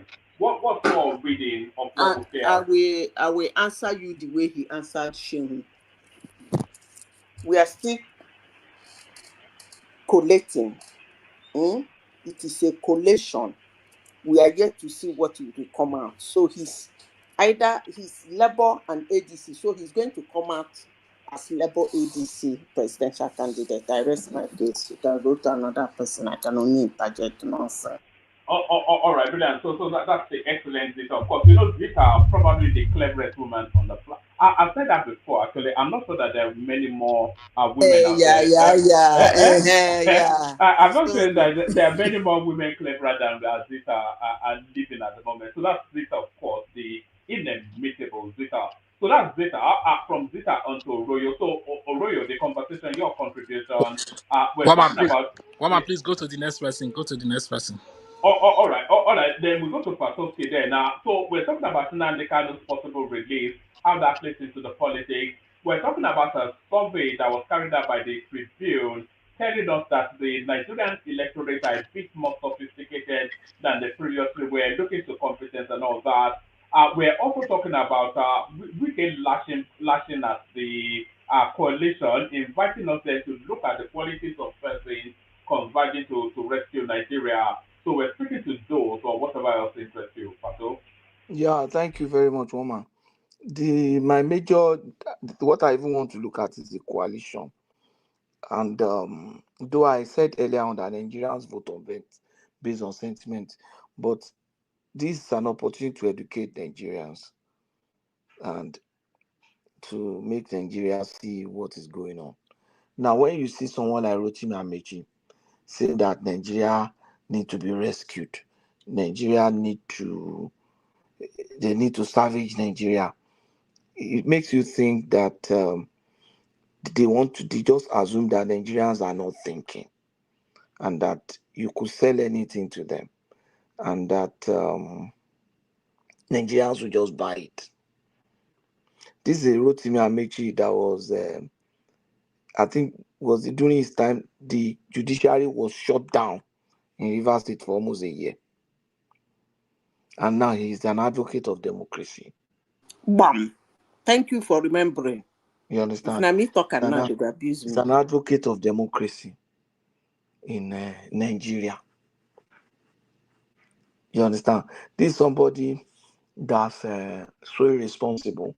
You were Minister of Transport, you had a rail project from Abuja to Kaduna or whatever. And that rail line was attacked, and I remember them interviewing him. And he said, well, he has done his work. He's not the Minister of Defense. That's how reckless he can be as a leader. That he was granting an interview to Meokwe and Sheon, and he said that he's not the Minister of Defense. He's not the one in charge that to be protecting that line. But you're an ESCO. You understand what I'm saying? So that's how irresponsible such a person can be. You have been a minister for 80 years. And you are saying Nigeria is not doing well. Nigeria is supposed to be a great nation. Or somebody like David Mark, who was governor as a lieutenant colonel, 30-something. He was governor of Niger State. He was director of Signal Corps in Nigerian Army. He was the Minister of Communication in his early 40s. He was Minister of Communication, managing NITEN and Nigeria Postal Services. All those two agencies that he managed as Minister of Communication, all of them are dead now. The same guy was Senate President for years, and now he's trying to say Nigeria need to be rescued. When you look at all of them, look at Tambua, the same thing. Look at all of them. You just call that they just want to grasp power. They want to grab this power. They want to just take it on, and they are not after Nigerian being okay. Rotimi said, WIKE asked a question. He said, they've said that this coalition has been on for about 18 months. Now, Tinubu have just spent 24 months. Take that 18 months out of 24 months. That means 6 months. Within the 6 months of this government, they started trying to grab power from him. This was somebody who served as a minister in a government that didn't even choose minister for 6 months. 6 months of the first 6 months of Buhari, there was no minister. Nothing was really moving in that sense.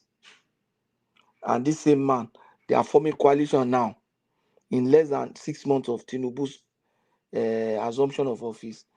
I am not I don't have sentiment for Tinubu because he's now in power. But during election, I campaign for him and stuff like that. But he's now in office, so I don't have sentiment. But the truth need to be told that these people are just to grab power. Obi is ready to become vice president. What contribution can he make as vice president? If his dream is to help improve the country, what contribution can he make as vice president that he cannot make now? You and I know that vice president in Nigeria has no power, nothing to contribute. So he can as well make that contribution now to tell you that he just wanted to go in there. That's just the truth.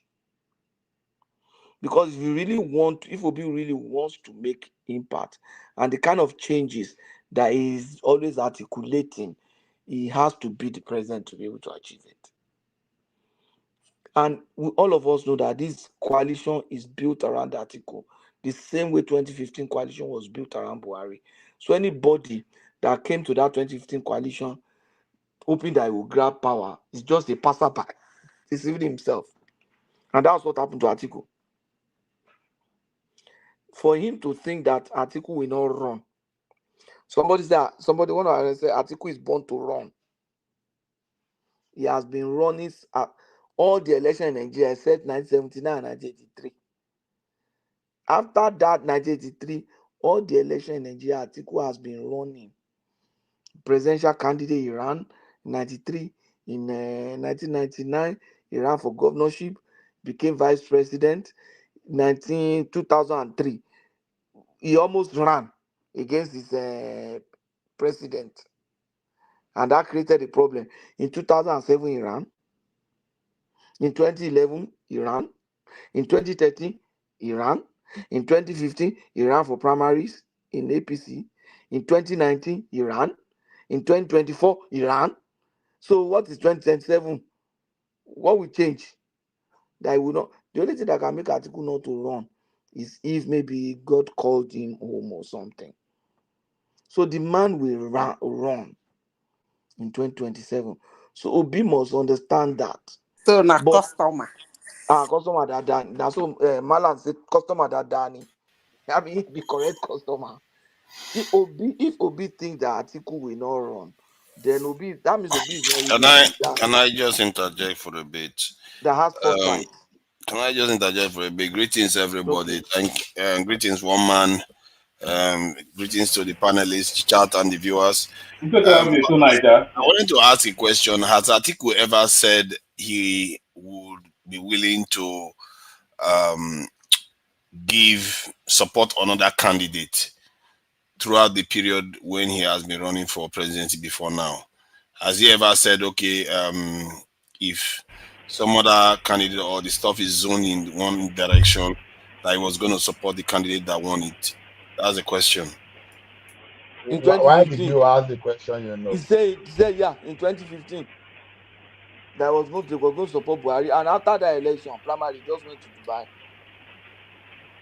Oh, so on this in that he was going to support Buhari in 2015. In 2015, yeah, the agreement was that when eventually any candidate emerged, all the people will support that person.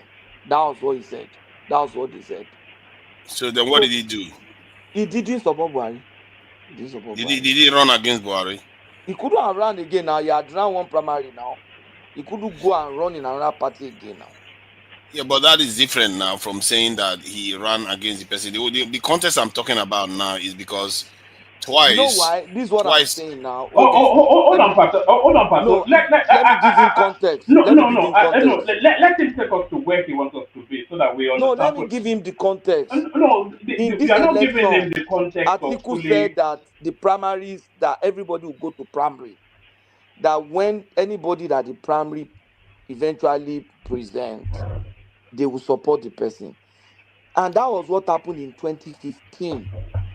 That means ATIKU is going to contest in this ADC primary. That's not where Nigeria is taking you. Nigeria is taking you. It's taking you to the space that Atiku has never made the sort of promise that he's making to Peter Obi, well, simply because they believe in the Obi project. I think that's the broader space we want to put it. The area is that one, Peter Obi has been a VP candidate with him, and so his ideology is not that far removed from what Peter Obi believes, and he has made such pronouncement at least twice in the last 1 year or so about whether if they zone it to the southeast, that he was going to support anybody that emerges from there, which he knows full well is going to be Peter Obi because he's the only person that has gotten 6 million votes. So if he has said it twice in that way, it's one maybe it's not so it's not the same as the other times he ran for president. Like the last one now, he never said it publicly that he was going to support any or the stuff should be zoned to the southeast. He never said it publicly. No, The last time. when he said if you zone it to the southeast, he's going to support the person. Who are the people that worked against it being zoned to the southeast? Even when the other parties and the all the southern governors say you must come to the south. So but during the what I'm saying is that during that process, he never said publicly. To Nigeria, you have to read the zeitgeist of the moment. You know? No, I'm reading the zeitgeist, but I'm also reading what he said publicly. You're not. It's really playing to the spirit of the politics that is in play now. I'm not sure how long you have been listening, but Patoski just ran us through the journey of Atiku Abubakar towards this presidency. He has been running since I think even since Abiola. So and by all of the permutations, this is the last window of opportunity. So if he has been running through since Abiola, that tells you it's a lifelong held ambition. And by all permutations, this is the last window for Atiku Abubakar to run as a presidential candidate. Now, this coalition Atiku is the arrowhead of this coalition. If you look at the body of the coalition, you've got David Mark, who is an Atiku man, people like Gino Melaye, etc. These we saw when he was going to Osun State to go and romance Aregbesola to bring him in. So the whole structure is an Atiku structure. So Atiku will not build all of this structure wrapped around a life-held ambition to hand it to people. I mean, let me see. One of the reasons why you have to look at the differences. That's why I'm trying to highlight that there are differences in his pronouncements this time, something he has never done before. And secondly, the idea is to do with his zeitgeist because of the currency that is in play. It's okay. Maybe you are right, but let me do one other business. Let me tell you this. Are you aware that yesterday he was still talking about his presidency? Yes, he was, and I heard about it. And not that I saw it, but I heard that some people said that. No, why you people just being? Let me explain my point. Let me explain my point. Hold on, let him explain his point. But look at this headline as well. I think it's already crafting his presidency, but carry on. Yes. So the thing about it is that they are if they are not aware, then they are the stupidest people on the face of the earth. That the last time when they they did this in 2022 or so or 23, and when they went on to do their primaries, the moment Tinubu was elected and Atiku was selected in PDP, there was a massive surge towards Peter Obi. The reason why is because the country cannot countenance. There's a lot of youths out there. There's a lot of people out there that cannot countenance these two old men. And if he's not aware of that, then he's the stupidest man. And whatever he's going to put together is going to fail.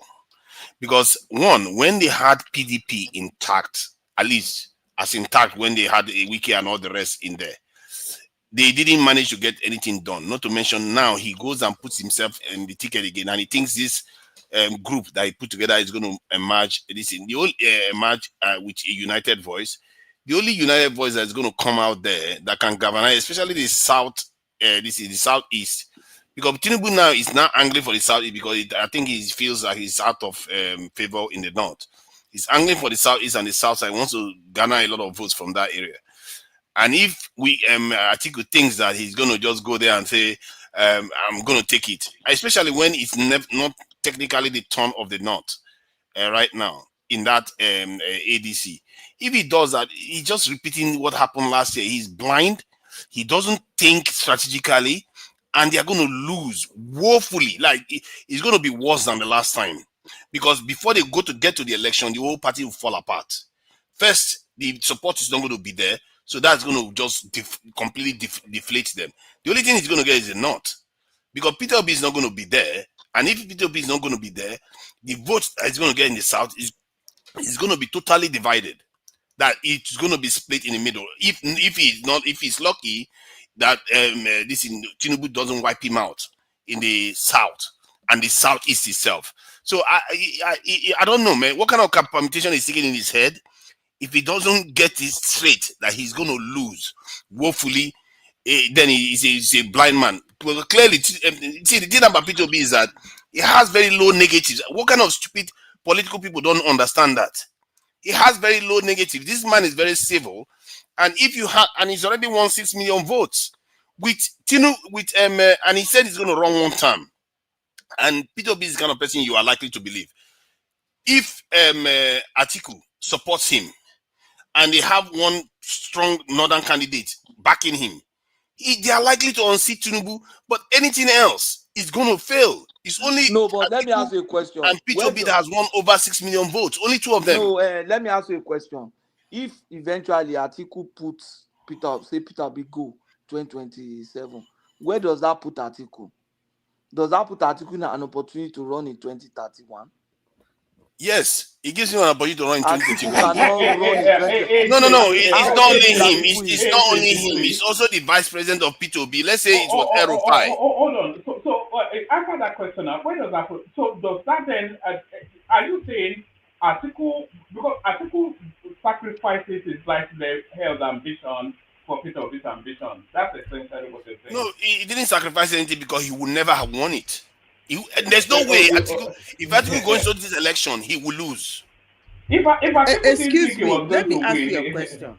Sorry, one man. Let me ask the speaker a question. Make una know vessel. A man who came second in an election and has always drawn crowd, more especially in recent times when he come out to contest. All of a sudden, you are saying he's gonna lose, but somebody who came third is the person you are sure that will unseat a sitting president. Really? Yes.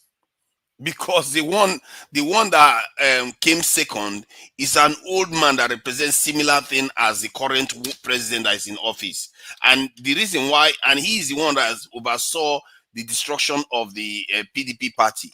And the votes that he lost the last time, he's not going to get it back. And especially when Tinubu is going for those votes too. I just answered him. I said, no. Remember, the votes that they got is very close. It's not like, oh, he just got 8 million votes and Peter Obi got 2 million. It's not that way. So if you are counting people who destroyed PDP in 2023, you are counting off Peter Obi, right? Peter Obi didn't do anything to destroy PDP. Peter Obi did more destroying the PDP now. It was ATIKU himself that did it. And WIKE. Peter Obi took all the vote, the traditional voting block of PDP, took it. He took it and because even when everybody was telling him. See, let me say this to you. If ATIKU, if it was WIKE that emerged in that election, you will not have obedience right now. I can assure you. If it was WIKE that emerged in that PDP primaries, obedient movement will not exist. Peter Obi will not matter. This is my point. You are not getting. The reason why people moved to Peter Obi because it was ATIKU, and it wasn't even his turn. Because do you know what would have happened after ATIKU came second? How are you making an argument of trying to understand what I'm saying here? Second. You are not listening. You are not listening. Nobody says ATIKU doesn't have a constituency. I'm saying that after Buhari just left office, Fulani, and he expects the people to just support him to go and be elected again. Another Fulani that could serve another 8 years. It's impossible for that to happen. And that led to a situation where by the moment he was selected, the party ripped apart completely. And that, if it was WIKE, like I said, that's the difference. Pay attention to what I'm saying. If it was WIKE that was chosen, the Peter Obi would not matter, because Peter Obi didn't matter that much at that time, and it's going to happen again if they make that mistake of going with an old man again. The party will rupture again. Listen, but for final, you have not let me answered tell the you this. question now. It's actually not right for anybody to do permutation on politicians and removing their support base. It's wrong to do that. No, I didn't remove his support base. Peter Obi has never beaten ATIKU. I never said that. And now listen. You are addressing a different point. Address the point that I made about WIKE. Can I say something? Even if ATIKU come out today, make una listen. Una no come here, come meet which tomorrow. If ATIKU come out today and Peter Obi come out, two of them contesting for presidential election, ATIKU is still gonna gather more votes than Obi. Okay, let's say he can, but he's still not going to win the election. Let's say he might not win the election, but Obi is not going to win the election either. But then what is your point? The point you didn't even address the point that I made. The point I made was about if it was WIKE. No, listen before you talk again, because you're just going to make another point that I didn't make. He's trying to answer that question. Can I answer my question? I think what you're contending is the difference between possible and probable. That's really what you're. I'm basically saying that if WIKE had been chosen, that should tell you what is happening here. There is a sizable chunk of votes that if anybody that emerges from another region shows up, that vote will go to that person. My point is that sorry, Zita, we're debating too sharply. Wait, I think the contention really is who has the better chance of unseating Tinubu, exactly, ATIKU or Peter Obi, and the probability is more ATIKU. The data is more ATIKU. The historical antecedent is more ATIKU. Yes. So this is what we were saying. We were arguing about. I think what is being revealed here is that some of all these AY, AI, and a lot of people are for Tinubu. That's why they want ATIKU. They know ATIKU is going to lose woefully. No, that's not the point. Do you know what is going to happen? Do you know what is going to happen if you choose ATIKU? Let me give you my point. Listen carefully. My point is that if you put Obi as a presidential candidate, he will not beat Tinubu. Okay, you think that's so? That's my point. And Obi... But if you put ATIKU and pair him with probably Obi or maybe somebody else, they might probably have a chance. You are seriously in the Nigerian machine. You are one of those people that just say things that don't even add up. You just is that not what the data tells us? No, but the data doesn't say that. The data indicates that. That's why I keep saying the data shows that ATIKU will get votes, but his votes will be limited. Because ATIKU has high negatives. It has very high negatives. It's not like Peter Obi that has very low negatives. Can I respond to Peter Obi can penetrate ATIKU's vote, but ATIKU can penetrate Peter Obi's votes. Let's come this way. What Zita is trying to make you understand is this: if we base the outcome on their historical performance, and you say one of them should represent the party, then based on their historical performance, ATIKU is supposed to be the one. Because in the last election, ATIKU came second, and Obi came third. So how will you say that somebody that came second should step down so that somebody that come third will fly the ticket? You know the reason. I don't know where his argument you know the reason because let me finish now. Based on historical performance, we are not saying this is what we want. We are saying you want to add another switch now. On top of it. One of them has run since 1990 something, and the other one is just run one time. It fails now, so they have a. He won practically the same amount of votes as somebody that has been running since 1990 something. No, through Nigeria, you asked for 1990 something. But even at that, he's been beating Obi blue-black. No, he hasn't. Hold Obi on, has let not me been finish. running. Let me finish. When Obi was his running mate, they lost almost 2 million votes in the southeast. Oh, shocker. And then when Obi became president, he still beat him. So why are you saying that he should step down for that kind of person? I don't know how you Peter make Obi your basically argument. campaigned for barely how many months? No. No, hold on. What do you mean that he basically Peter Obi, campaigned? you may even argue that Peter Obi has. No, hold on. What do you mean by he basically campaigned for how many months? Please how many explain months? that. Because he became a candidate for Labour Party for a very short period of time and won almost Where did you get that one from? When did he become a Labour Party member again?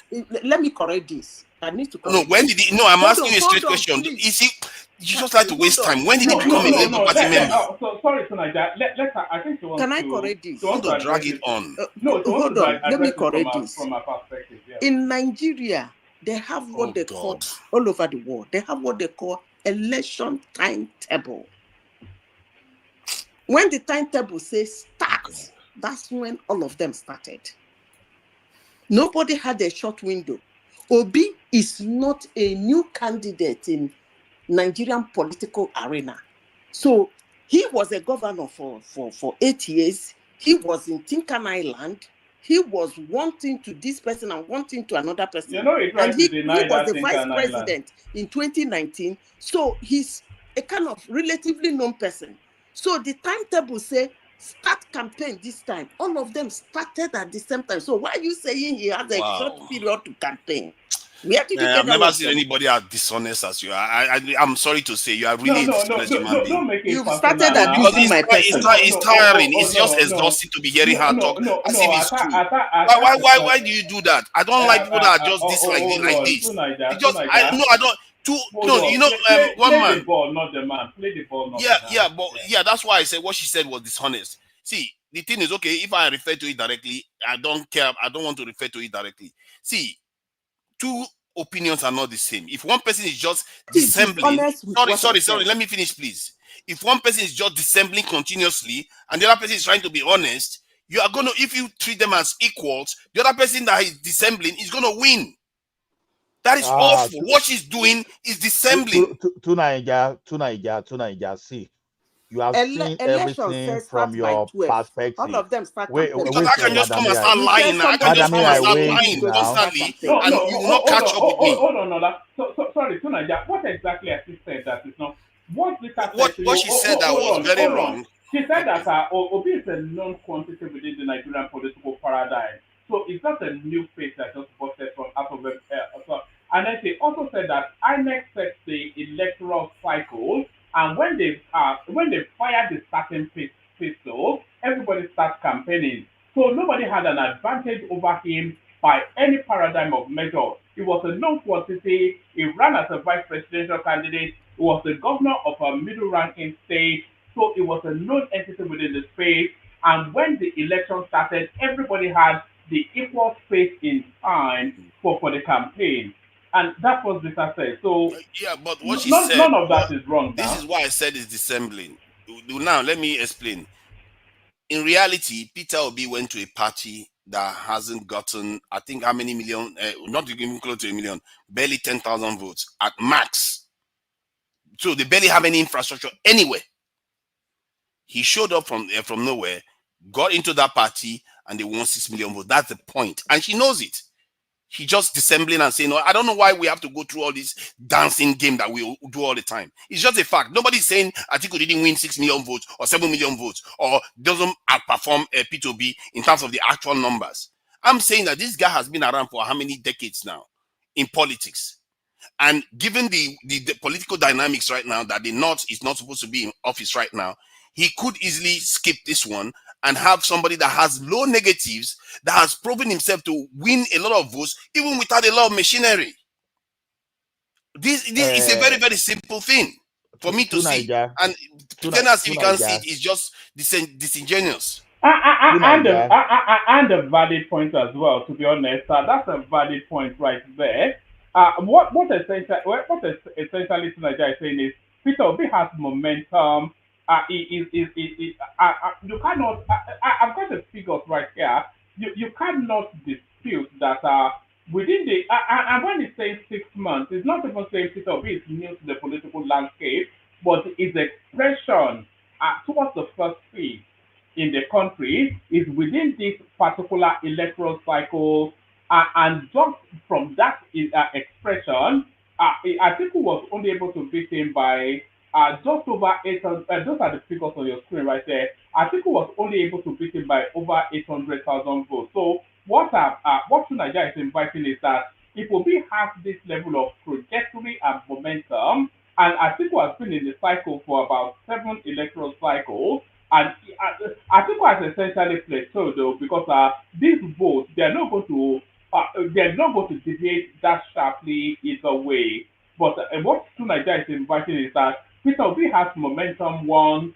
The sentiment of the country is that the power stays within the South too. So if Atiku is able to achieve his ambition, if he really wants that change, then he should pack his structures behind Peter Obi, because that's the best possibility to push Tinubu out. Is that broadly where you are? Yeah, you are very correct. That's the simple point I'm making.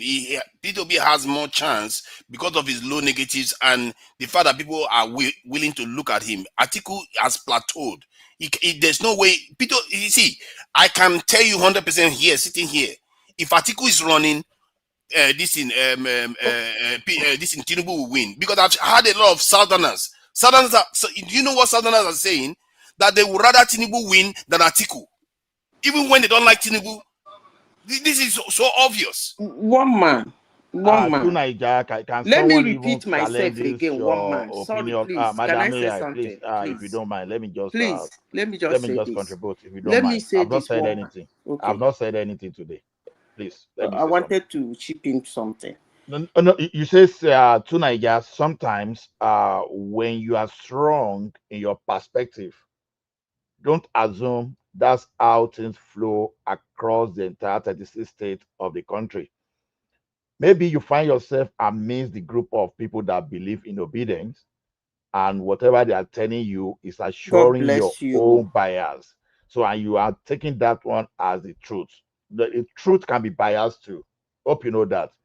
So, look, whatever you are saying, whatever gave Obi that kind of that support during that time, things over time have changed, because some people never envisage the type of ethnic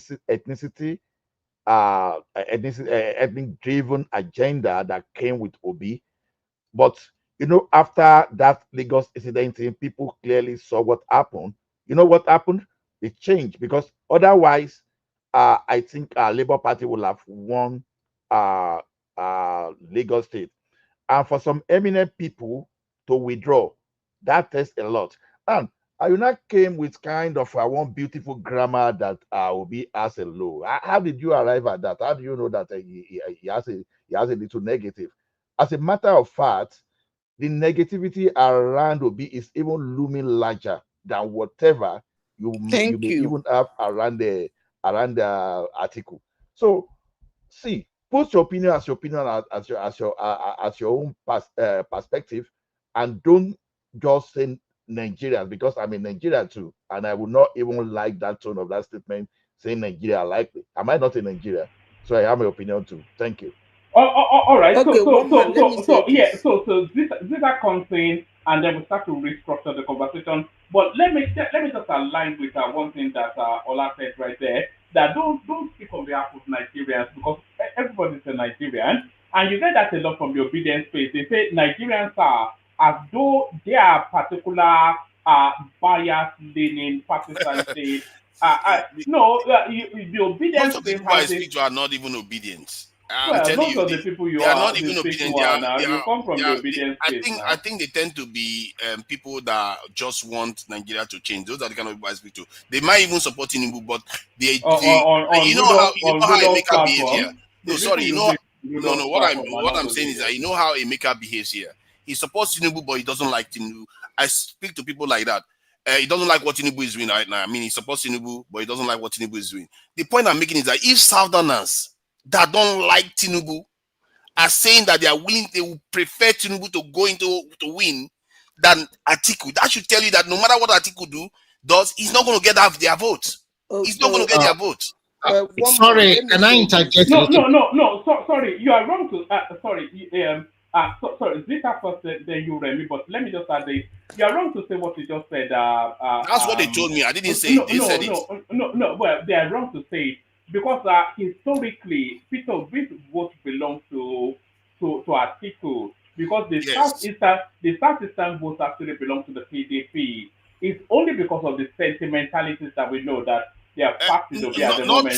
Not true, because when it was good luck, it went to good luck. You see, it's when there is no Southerner running, that's when it goes to the north. But when it was good luck, they went to good luck. When has the Southeast ever voted outside of the PDP? When it was good luck. I know, not outside PDP, but it was good luck. It was a Southerner, that's my point. But if no. In the Fourth Republic, when has the Southeast ever voted other than the PDP? Let's see. Never. But okay, yes, it's the PDP, but I'm trying to let you know that the people they vote for are Southerners. No. It don't. What do you mean they were Southerners? They tend to focus on voting Southerners first, except they don't have that option. If you look at their pattern, that's their behavior. Was Yar'Adua a Southerner? The Southeast vote was Yar'Adua. Yar'Adua against who? Was it not Buhari? That's the problem. I keep telling you.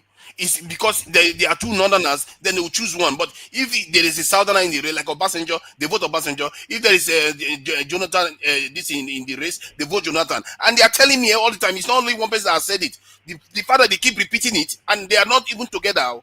People that are separate are saying, rather have Tinubu than ATIKU. All right, let's do this. Let's have a say. Remy comes in because Remy is just coming and it's not yet said something. And then yeah. Woman. You see, Easterners, Southeasterners have never, apart from on something like governors, they have never voted any party except PDP. And I don't really think if you come out from APC or any other party and contest as presidential candidate in Nigeria, Southeast will vote you. But if you come out from PDP, probably you might get their vote. That being said, let me go back to what I said before that I got abused. I don't really care anyway. I'm going to say it. If you look at Obi, this Obi that saying that has more, what did they use? Lows or lower negatives. Low negatives and then more acceptable. If you look at his trajectory, as a politician, he has struggled all through to get into position. Right from the time he contested for governor, till the time he was vice presidential candidate, till the time he was a presidential candidate. And I must make bold to say that even as a presidential candidate, that everything was going for him then, he still contoured. To tell you how he struggles with Nigerians. Nobody is seeing that. The guy actually do struggle with Nigerians, irrespective of the noise people carry in the internet that Nigerians want him. He has, I don't know where they get that, but the statistics are not showing that at all. Right from the time he was governor, it was a struggle for him to become governor. The second time too, it was a struggle for him to become governor the second time. Then vice presidential candidate, the party he ran under as a vice presidential candidate, because he was the vice president, the party lost most of their votes from where he was coming from. Then as a presidential candidate too, he ran with everything going for him. He still contoured. And this is a man, people are saying, let me finish, please. This is a man, from all indications, people still keep shouting that Nigerians prefer him. I wish you people luck. Okay, can I? Yeah, Remy, yeah. Okay, good morning. Good morning, everyone. So sorry, let Remy go first, and then you come after I just want to Enigmatic. talk to one man, please. I have some women here who are listening to Ms. Zita. She's the only woman on the platform. Please try to protect her. Sorry, that's what I want to say. No, in fact, it's Zita that should be protecting me. Zita has bigger muscles than me, you know. But no, Zita. If Zita ever leaves this platform, I will shut it down. She's she's precious to us all. Remy? Yeah, so it is very easy and very simple. From day one, it has been. You are strong before you.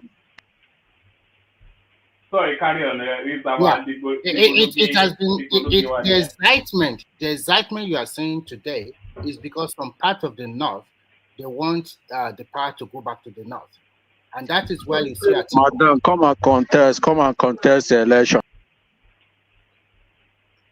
Sorry, carry on, Remy. Patrick, I'm going to put you on one more time. If you continue to disrupt the thing, I will remove you permanently. But carry on, Remy. Okay, so that is the excitement you say. The moment that coalition remove ATIKU and they put Obi there, that is a walkover for. It's going to be a walkover for Tinubu. Tinubu is going to win 100%. The northern part and where the APC is very strong is the northwest, and that is why you are seeing that Tinubu is trying to pacify them, do a lot of things to make, and they have the largest vote in Nigeria when you talk about demography. I mean, from region to region. So, and I told you before, what they are doing now is this. Obi already agreed to be VP to ATIKU before.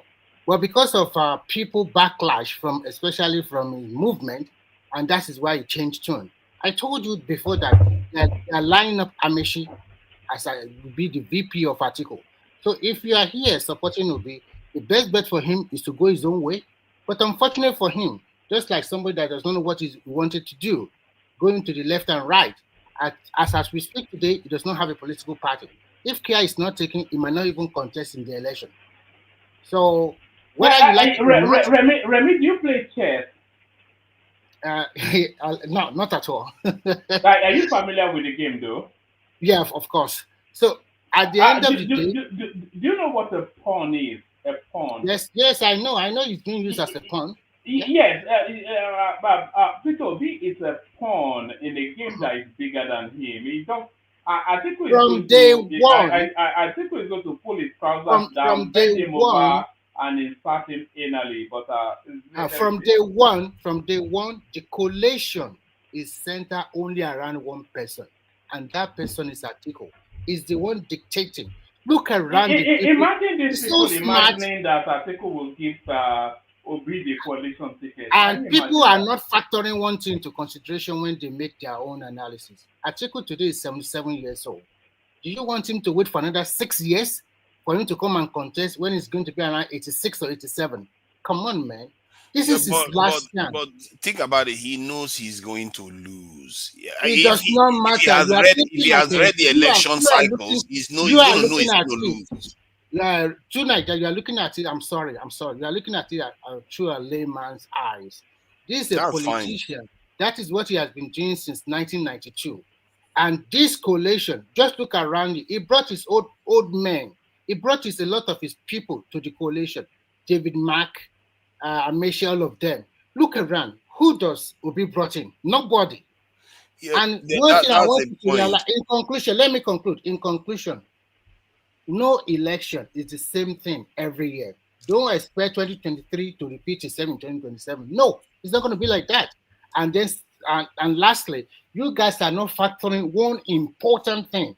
There are so many people in APC lining up to be the president in 2031. And that's why you are going to see Kwankwaso to go and fight it out with them. It's going to APC. So you guys are not factoring. You see why your argument, you are arguing against yourself. You as a layman. Hold on for him, Remy. Let him have that. Yeah, you as a layman can see something that you cannot see. That's what you are saying. That you clearly know. You know full well that if ATIKU runs, he's definitely going to lose to Tinubu. And you think ATIKU doesn't know that? ATIKU at least thought he had a chance the last time. No, hold on, Remy. Look, you keep saying that. No, because he's the one that said he's sure that ATIKU is going to lose. Look, everybody knows full well if Tinubu, if Peter Obi runs also, is going to lose to Tinubu. There's only one ticket that can threaten Tinubu. Tinubu will also, there's all of the probabilities probable that Tinubu will win, but the only sliver of hope of Tinubu being rattled somewhat is an ATIKU Obi ticket, and that's the only thing. And Obi, but anyway, that's the No, ticket I that think was he's not presented going to anyway. win. He's not going to win Okay, because quickly, Southerners No, are saying they are going to vote but an for Tinubu. yeah, but an Obi ticket will not win either because nobody likes do Obi. you know what happened I actually yesterday? believe that if Obi and Erufai goes after Tinubu, they are going to Oh, defeat him. come on, don't You even must be mention, a don't joker. Except You must except Kwankwaso, fight. except There Kwankwaso is joins there's APC. nobody more hated in Nigerian politics than you don't No, even know you can hate Nigerian him, but in the north they don't in hate him that Europa. much. In the They north they don't hate hate him. him. They through hate him. Niger, You can say the that all you problem, want. Okay, what did he deliver in Kaduna State in the last cycle? At least I know that he delivered something in Abuja. That's one thing I know for sure. And No. Guy, hold on. We're talking about electoral value, and I've got data here. Hold on. I've got data here. What you know that what has Shetima No, I'm not talking. Oh, hold on. I'm not talking about Did Tinubu not win with Shetima? No, I don't know. I told you that they Shetima delivered Borno State.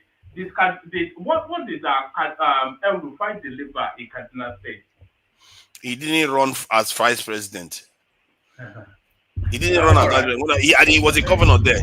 He headed FCT. So it's not like it was the arrowhead of the Tinubu campaign. There was somebody that pushed that for actually won. That election, they actually won it, and he also spearheaded the Buhari one, and they actually won it. So I think for me, it's an asset. And Northerners, the Northerners that we don't like, those extreme Muslim ones, they like Shetima more than than whoever they are going to put against this thing. And I think with Obi, those two combinations, I think they could unseat especially with Atiku support.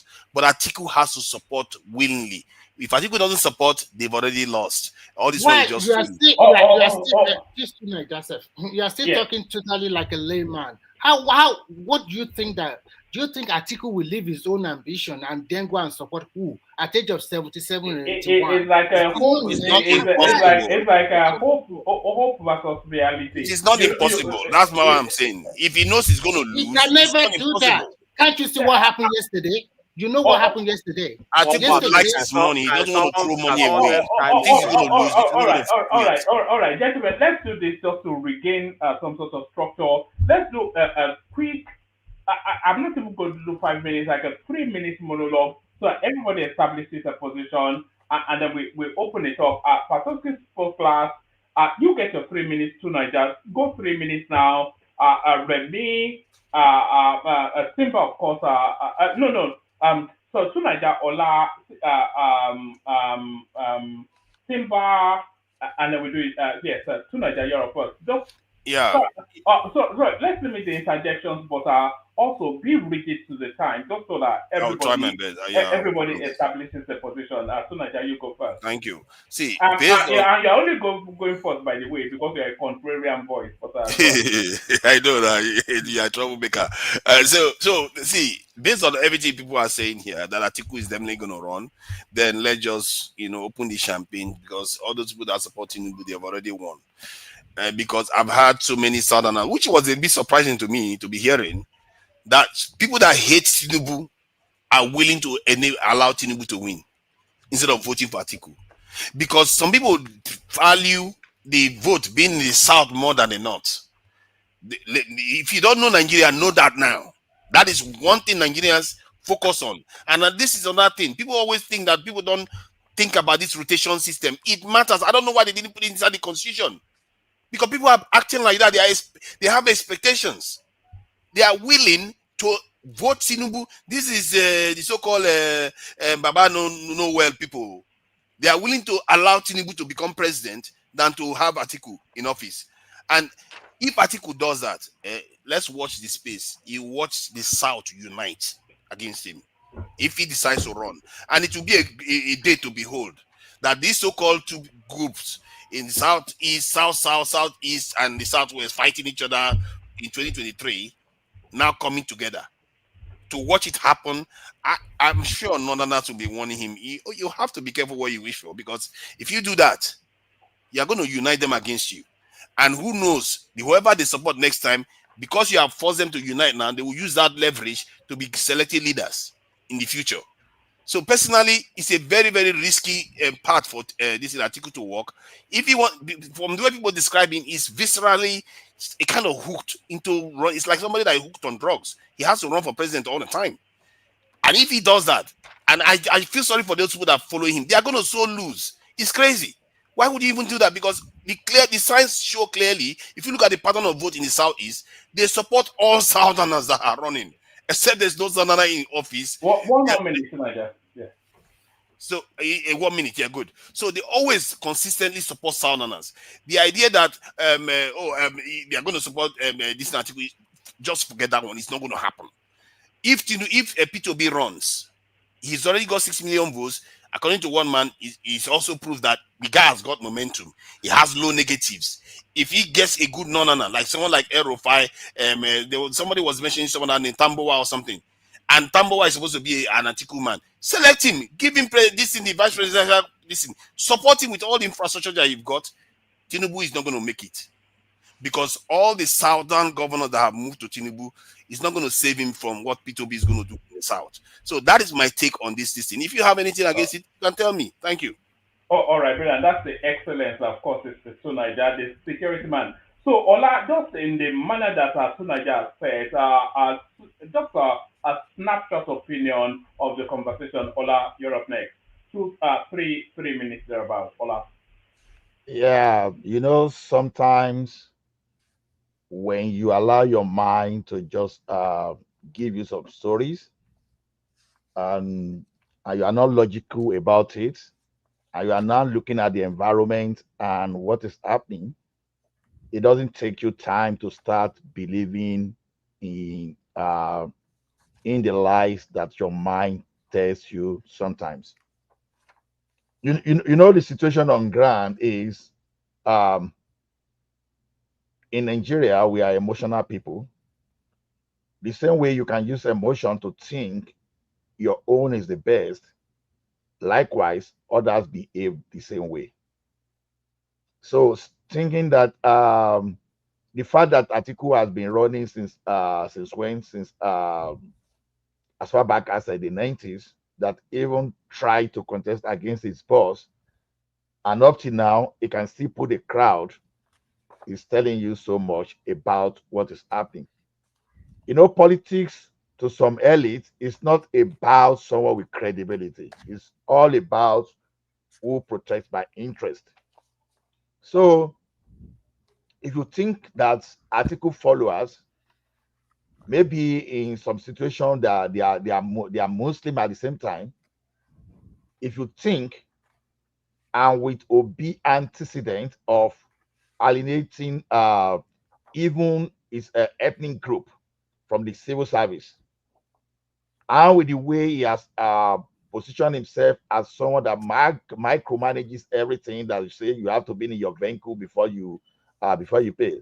So when you look at that and you are thinking people will just come around and prefer him ahead of ATIKU, then you are just wasting your time.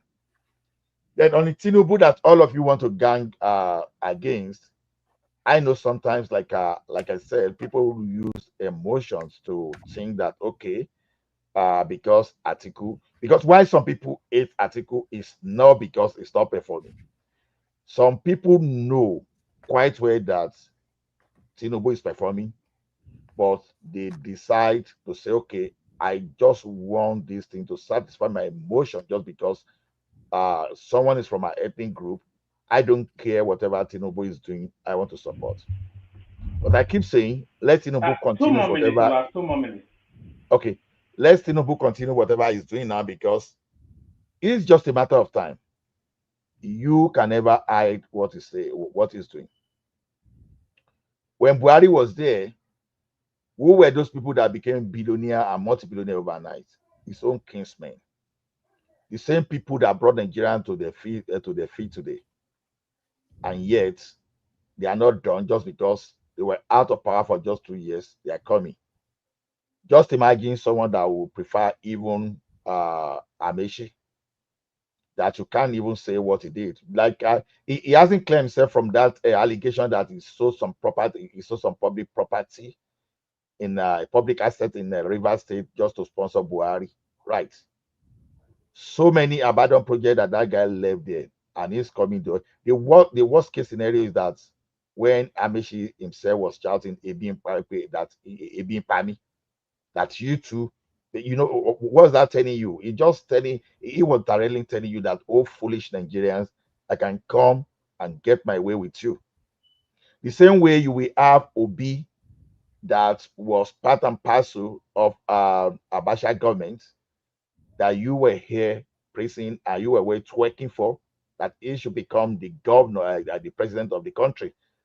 The person that you look at his profile, because you see, bring it on, Mola. It's just a snapshot. Okay, bring it on. Yeah. All you branded about Obi so far are lies that we cannot find a concrete evidence in Anambra State. So let Tinubu continues whatever he's doing. Whatever he's doing now will speak for him next year. I'm not shaking. We shall see. Thank you. All right, brilliant. So Simba, you're up next. So just stay within the parameters of. We just want to establish voices and positions, and then we open it up a bit more. So Simba, Remy, enigmatic. Simba, 3 minutes. Just floor is yours. Dr. Simba. All right, Remy. Then I don't think Simba is quite ready yet. Is that Simba not Jojo? Are you Jojo? Yes, he's the one behind Jojo. All right, Remy, then 3 minutes monologue from you then, enigmatic. Okay, good morning, everyone. Just like I earlier postulated, there is nothing big deal about all of this thing. The coalition is centered around ATIKU, and ATIKU is going to run. And Obi already agreed to be VP in principle. But the backlash of what happened yesterday, because of what ATIKU tweeted out that his presidency, a lot of people were against him and they were very bitter. And when he went to the for Sunday politics, they tried to bamboozle, neither here or there. But I just want to is a caution to people that are supporting Obi. Don't you ever think that coalition is going to give him the presidential ticket? It won't happen, and it will never happen. And they are also very smart. They already line up AMAECHI to be the VP, even ahead of him. So the best bet is for Obi to shop for another party if he still wants to remain relevant or or be a presidential candidate in 2027. Whether you throw the coins up and down, everything is just against them. And I think Tinubu will beat any one of them. Even if they are together, their chances are quite limited. And if you put Obi forward and you think the Northeast and the Northwest are going to vote for him, it's not going to happen because they are not stupid too. Nobody's going to promise 4 years, and when it's come to 4 years time, you want to go again. Jonathan was a good example to the Northern elite. They won't accept that one. So they better stick with Tinubu that guarantee them that no matter what happens in 2031, power will go back to the North. And when you want to go for an election, you look at the scenario. Today, APC have about almost 24 governors. There is no internal wranglings. They are closing their rank. They are working underground, while a lot of you guys are making your noise online. They are prepared for the election. They know what the scenario can be. They have their own plan, A, B, C, or D, to tackle whatever that happened, plus the incumbent power. And remember, I'm sorry to say this is Africa. This is Nigeria. So you should understand what I'm trying to say. I don't need to speak too much, but what I know is that whether it's Obi alone, or ATIKU with Obi, or Obi with El-Rufai, whoever, their chances are quite limited. And I think at the end of the day, the Tinubu will return on, will still win in 2027. So that is the way I see it. I see a lot of people, I see ATIKU playing a very good political game. When you want to remain relevant in politics, you don't go to people, you let them come to you. If to say you have your 6 million vote, and your Labour Party is intact. You already called the result. I'm There's going no to need say, to do no, election again. sorry, Carry out Patrick, you don't belong in a civilized conversation. I've tried my best with you. Remy, 1 more minute. Okay, good. So I will just say this. I often say something like this, that if Obi have managed his successes very well, today, if his Labour Party is intact and the 6 million votes he got, whether by opportunist way, everything is still remain the same. Then he have a very good bargain.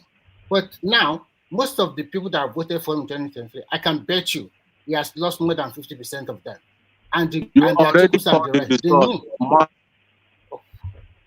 So I will stop here so that Mad people everywhere. You already called the result. All right. Hold on. Patrick, I'm going to bring you on. If you disrupt this stream again, I'm not sure if you're a paid agent or if you're just not conducive to the sort of goings on that goes on in this sort of platform. You'll get your chance to speak, Patrick. But if you continue to disrupt the stream, which you do every time you come on, if you continue to do that, then I'll just ban you permanently, then that's just it. But I want to try and cultivate your voice in the conversation.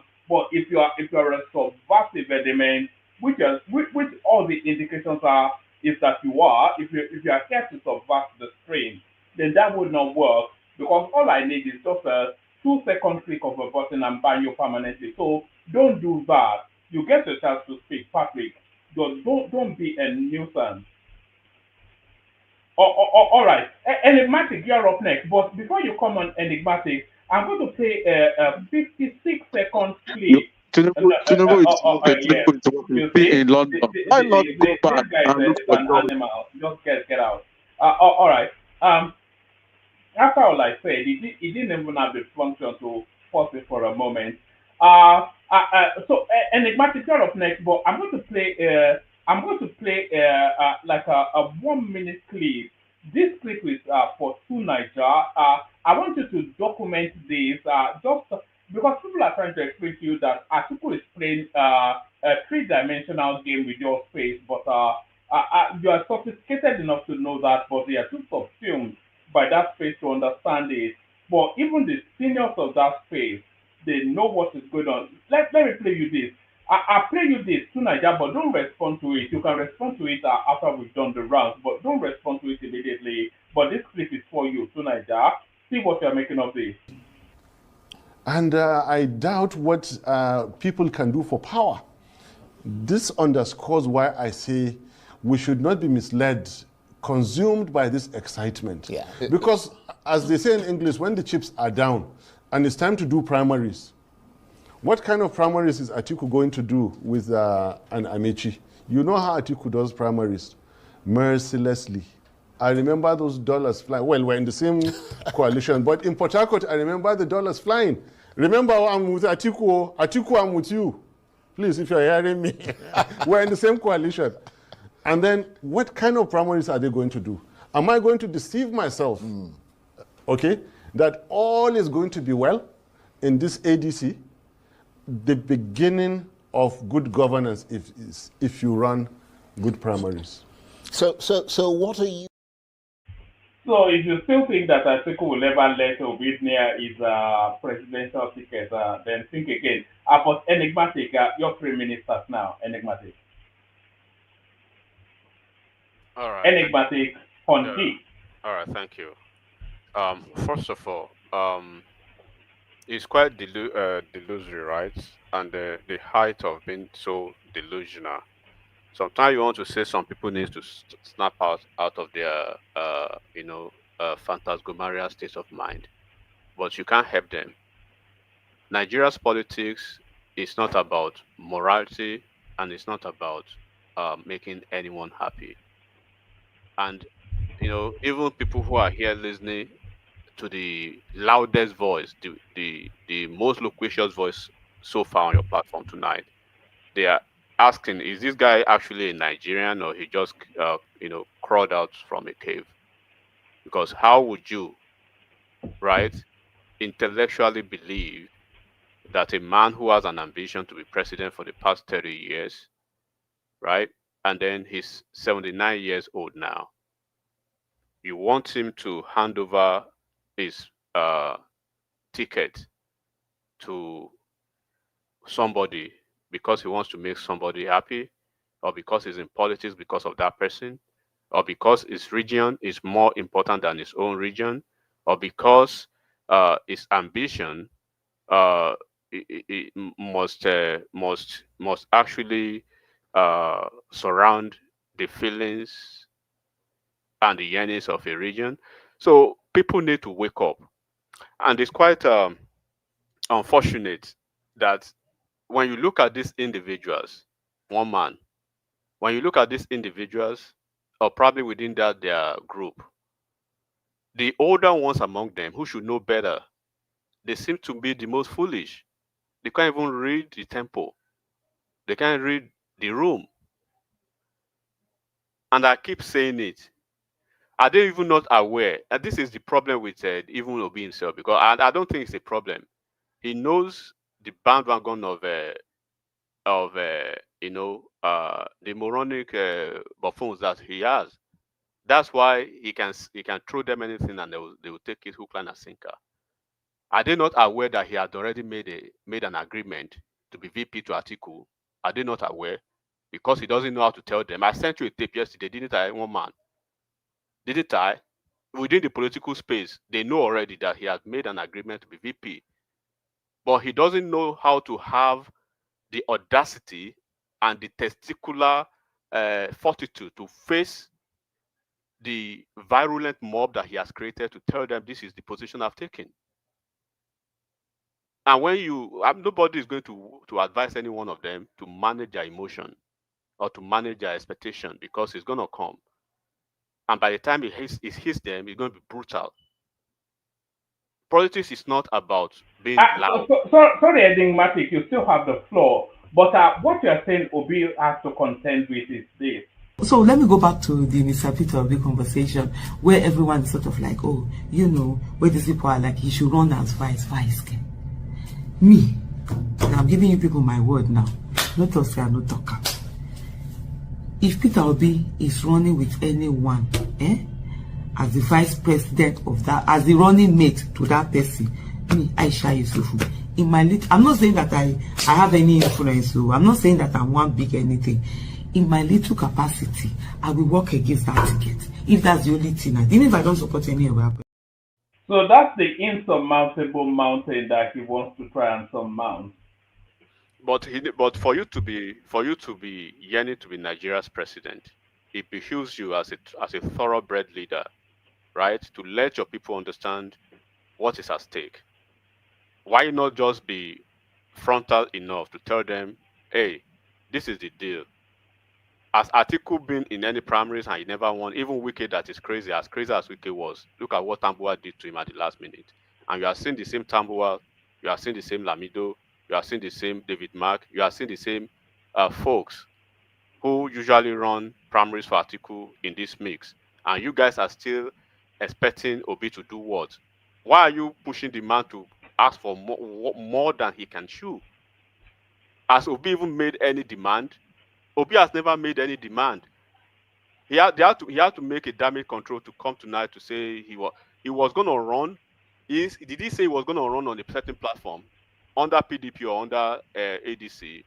Does the the Electoral Act support that? First of all, and second, he's going to run on the primaries. He's still running. If he says he's still going to be running on the primaries, if he runs with Atiku, and people can, of course, people who can think know the result already.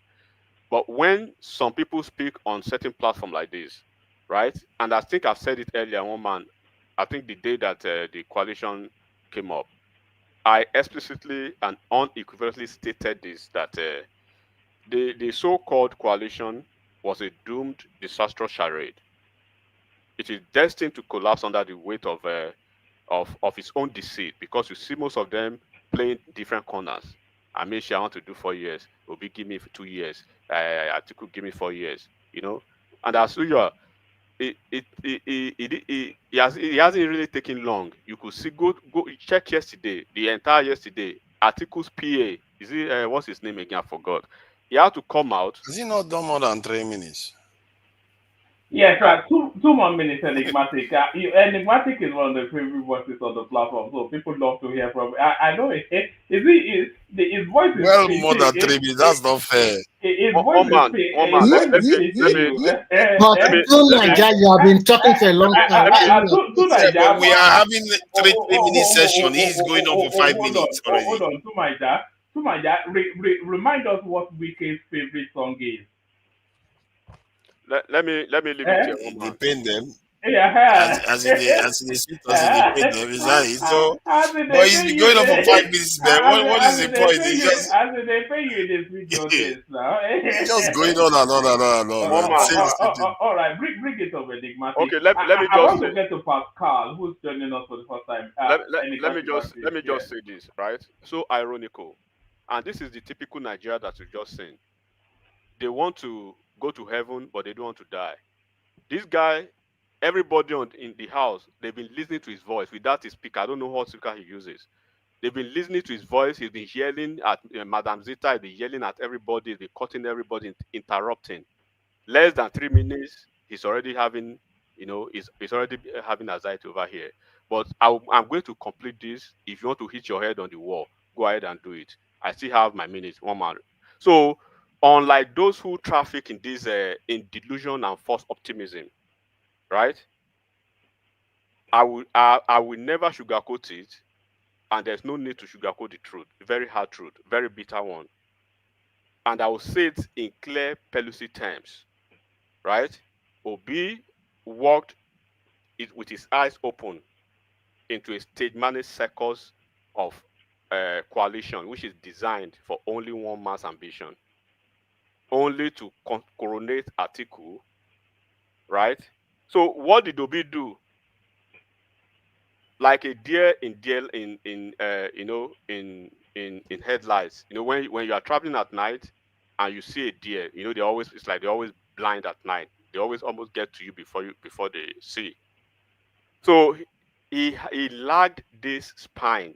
He lacked the assertiveness and the firmness to make demand.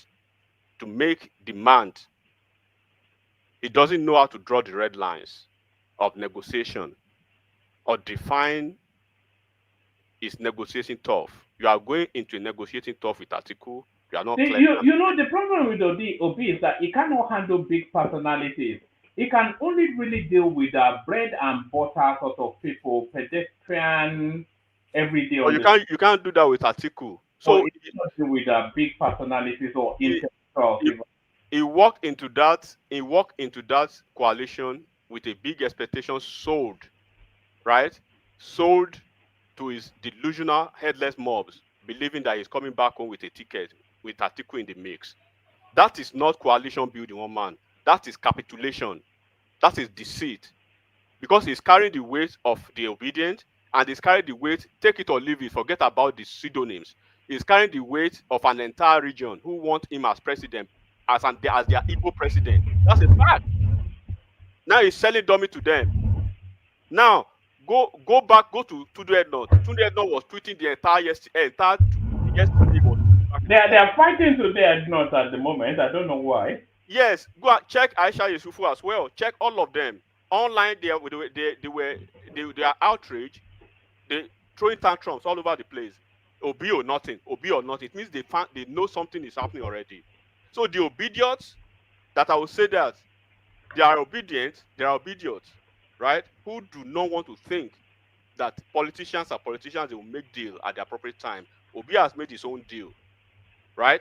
They are turning on themselves now in confusion. There's betrayal and there's rage out there now. So the epiphany more or less has arrived to people, a few of them who can reason and who can see beyond the delusory and delusional. When is this going to end? This doesn't seem right at all now. What is 2 more minutes? He's been having 2 more minutes for the last 10 minutes. What is your problem? What is your problem tonight? Shut up, man. Who is talking to you? Are you the moderator? Stop referring to me. I'm talking to one man and you keep referring to me. Okay, but I'm talking. I don't have time to refer to you. I'm talking. You could do better. No, but you are just trolling us now. You just keep giving this guy more and more time. Must you demonstrate the level of your popularity every time? Stop. Hold on. Everybody, hold on. Every time. Enigmatic, including you. Less than 5 minutes, 1 hour. Enigmatic, what is the meaning of this, my man? I said everybody, hold on. Including you tonight. I think the audience, they like an enigmatic, and I think you do sometimes as well tonight. Except of course when it rankles you. But bring Not it to at me all. about, It doesn't mean that we don't follow rules. No. Yes. You'll be the most loquacious on the platform tonight. Everybody knows that. Yeah, but we are doing 3 minutes round now. But you don't want to stop. You want to go on for 10 minutes. You need to respect your audience and keep quiet for a while. You've been insulting Madam Disa here. Enigmatic, don't get locked into that space. Go back to your thing. Tonight, as you well know, the host sometimes exercises editorial fears. So 10 minutes. 2 more minutes, enigmatic, and then we start. I was actually going to go to Pascal, but it dropped. So Pascal, if you want to come back, I'll come to you just to document your voice. But enigmatic, back to you. We were delighting in you, but then of course, as they tweet us now, some people, they tweet them so much. Enigmatic, back to you. Yeah, one man. We understand this is an intellectual platform, and I will reiterate it again. When some of us come to this platform to speak, we are not speaking because your feelings are being hurt. If you cannot face the consequences of such a platform, if you cannot face the brunt of your silliness, that is not my problem. You insulted Madam Zita. Women in this house say, who is this guy? But you've been yelling. 3 times you've interjected and interrupted me. What is your problem? It's not your platform. All right, enigmatic, go back to your flow. So one man, the thing is that when Tinubu came out the other time, he made demands.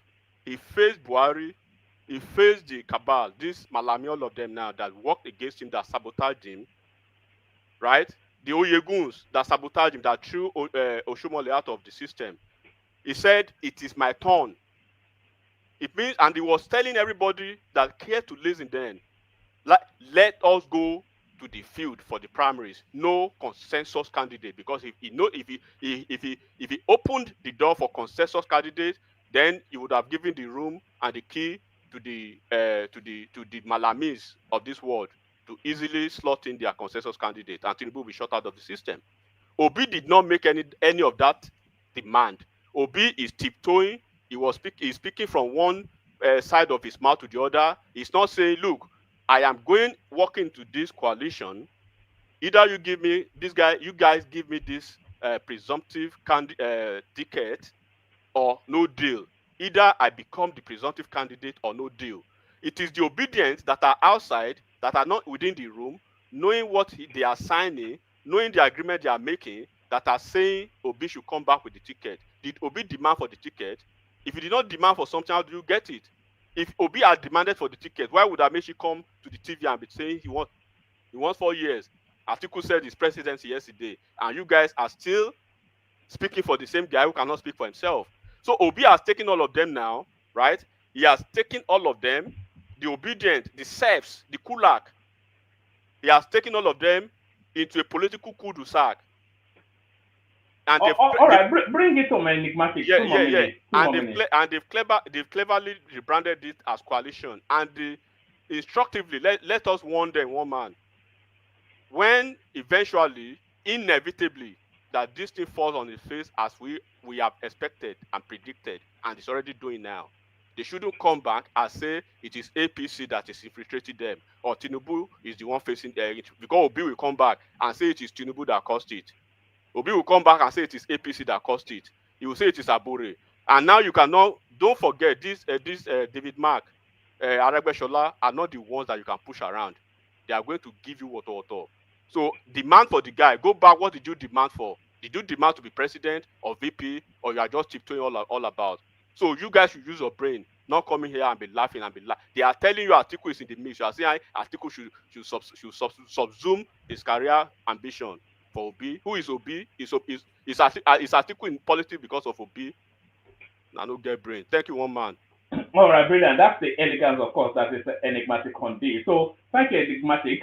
So we go on next from enigmatic. And by the way, Tunaja, I hold your thoughts on that clip that I played for you. You'll comment on a moment. But we have the heart throb of all the pretty girls with us now, which is of course Ekene. So Ekene, you're up next, but on our way to Ekene, can we invite please the people not yet subscribed to help the enterprise? The subscription, of course, pushes us up to a wider audience. So if you're not already subscribed, please do. We need a minimum of 10 new subscribers in the course of this session, and I know with the viewing we're getting at the moment, that's easily achieved, maybe even surpassed. So if you're not already subscribed, please subscribe, and especially so as we get to hear from the elegance that is Ekene, the ladies man. Ekene, Alpha, Abody. Oh my, which one be ladies man? Yeah, don't be. What do you mean? All right. Thanks for the update, yeah. What do you mean? Which one be ladies man? You want make I expose you? Make I expose you? Don't talk am again, no. Say which one be ladies man. Make I expose you. Eh? Post waiting one man. Make I expose you. Who be this? Where the romance fine girls? Eh? Are you not a ladies man? Look at that. Carry on again. 3 minutes monologue, 5 minutes. Go on. Second. Alpha one man. We just talk Nigeria matter. So we were wrapping the conversations around. There was a survey done that people are actually going to look to. They are going to look to competence and capacity rather than religion and ethnicity in the next election. This was a survey done by the Tribune, and they traversed the entirety of the country to condense that data. So we're asking how plausible that is, because Nigerian politics, of course, often wraps around ethnicity and religion. So we're looking at that. We're looking at the coalition, of course, and we're somewhat trying to conclude that if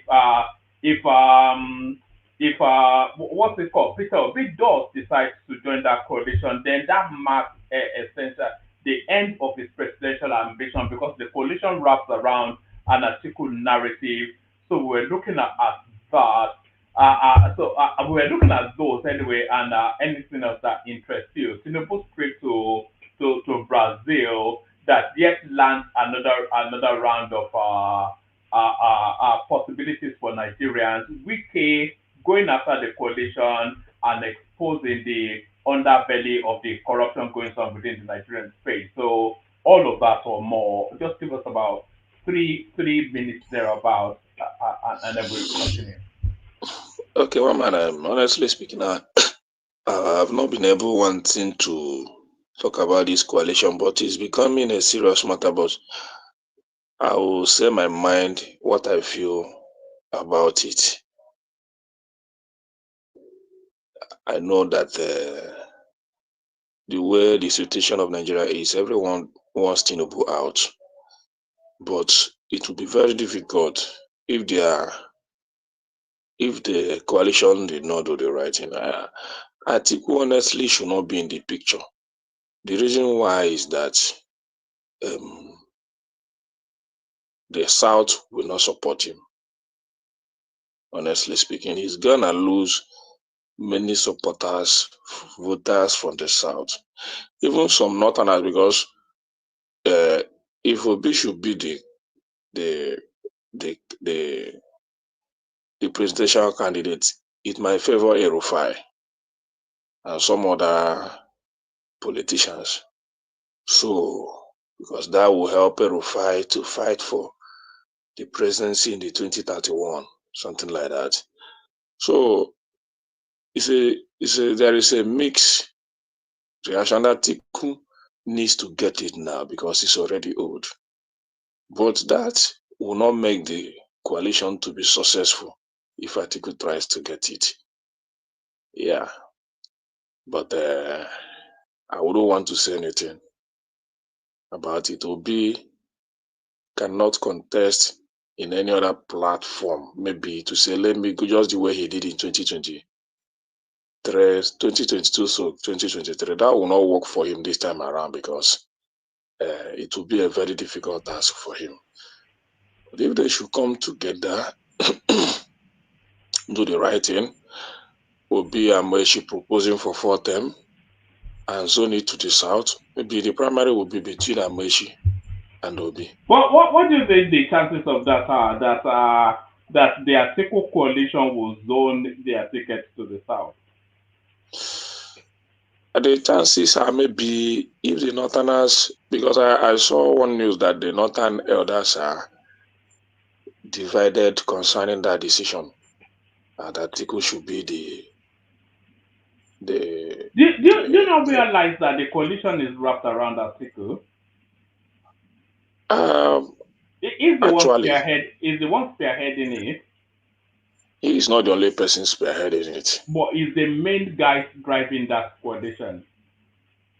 He is the main guy, but a lot of people are falling into it. But you know, that coalition has automatically killed PDP, and that's why you see WIKE ranting up and down, because that coalition has already killed his ambition in PDP. Maybe what he should do is to move to APC to save his political ambition, because talking No, about but PDP. the question we should want to ask is that, did you watch that meeting, that coalition, this thing?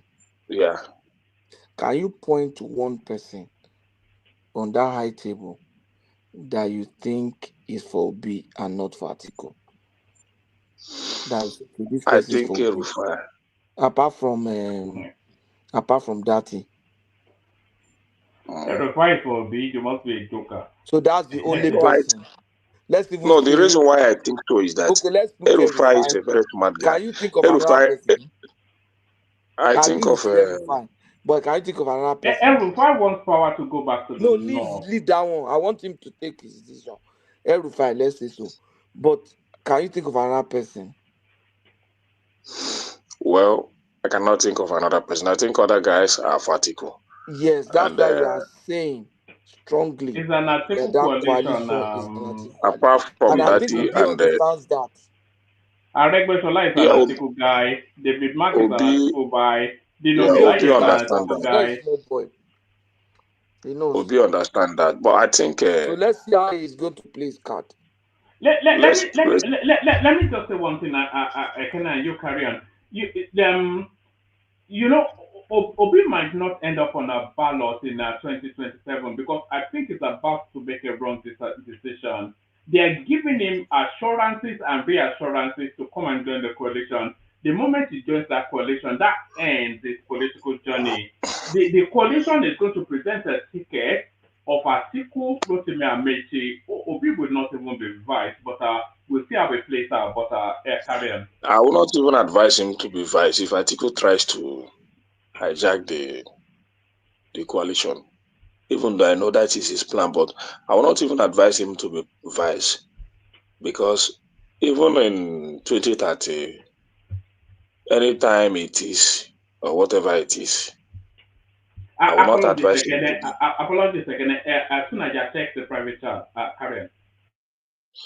So Obi being the vice, it doesn't want it. Honestly speaking, maybe Atiku should go for AMAECHI.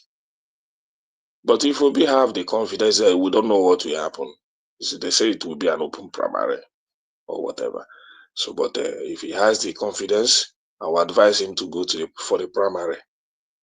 Go to it head on, fight for it, do what he's supposed to do to get the ticket. Who knows? Ekene, a quick question, sorry. Can you tell us one moment or one particular situation where Obi have went for primaries before? Any maybe gubernatorial election? No, I know Obi has not gone to the primary. After all, he just contested first time.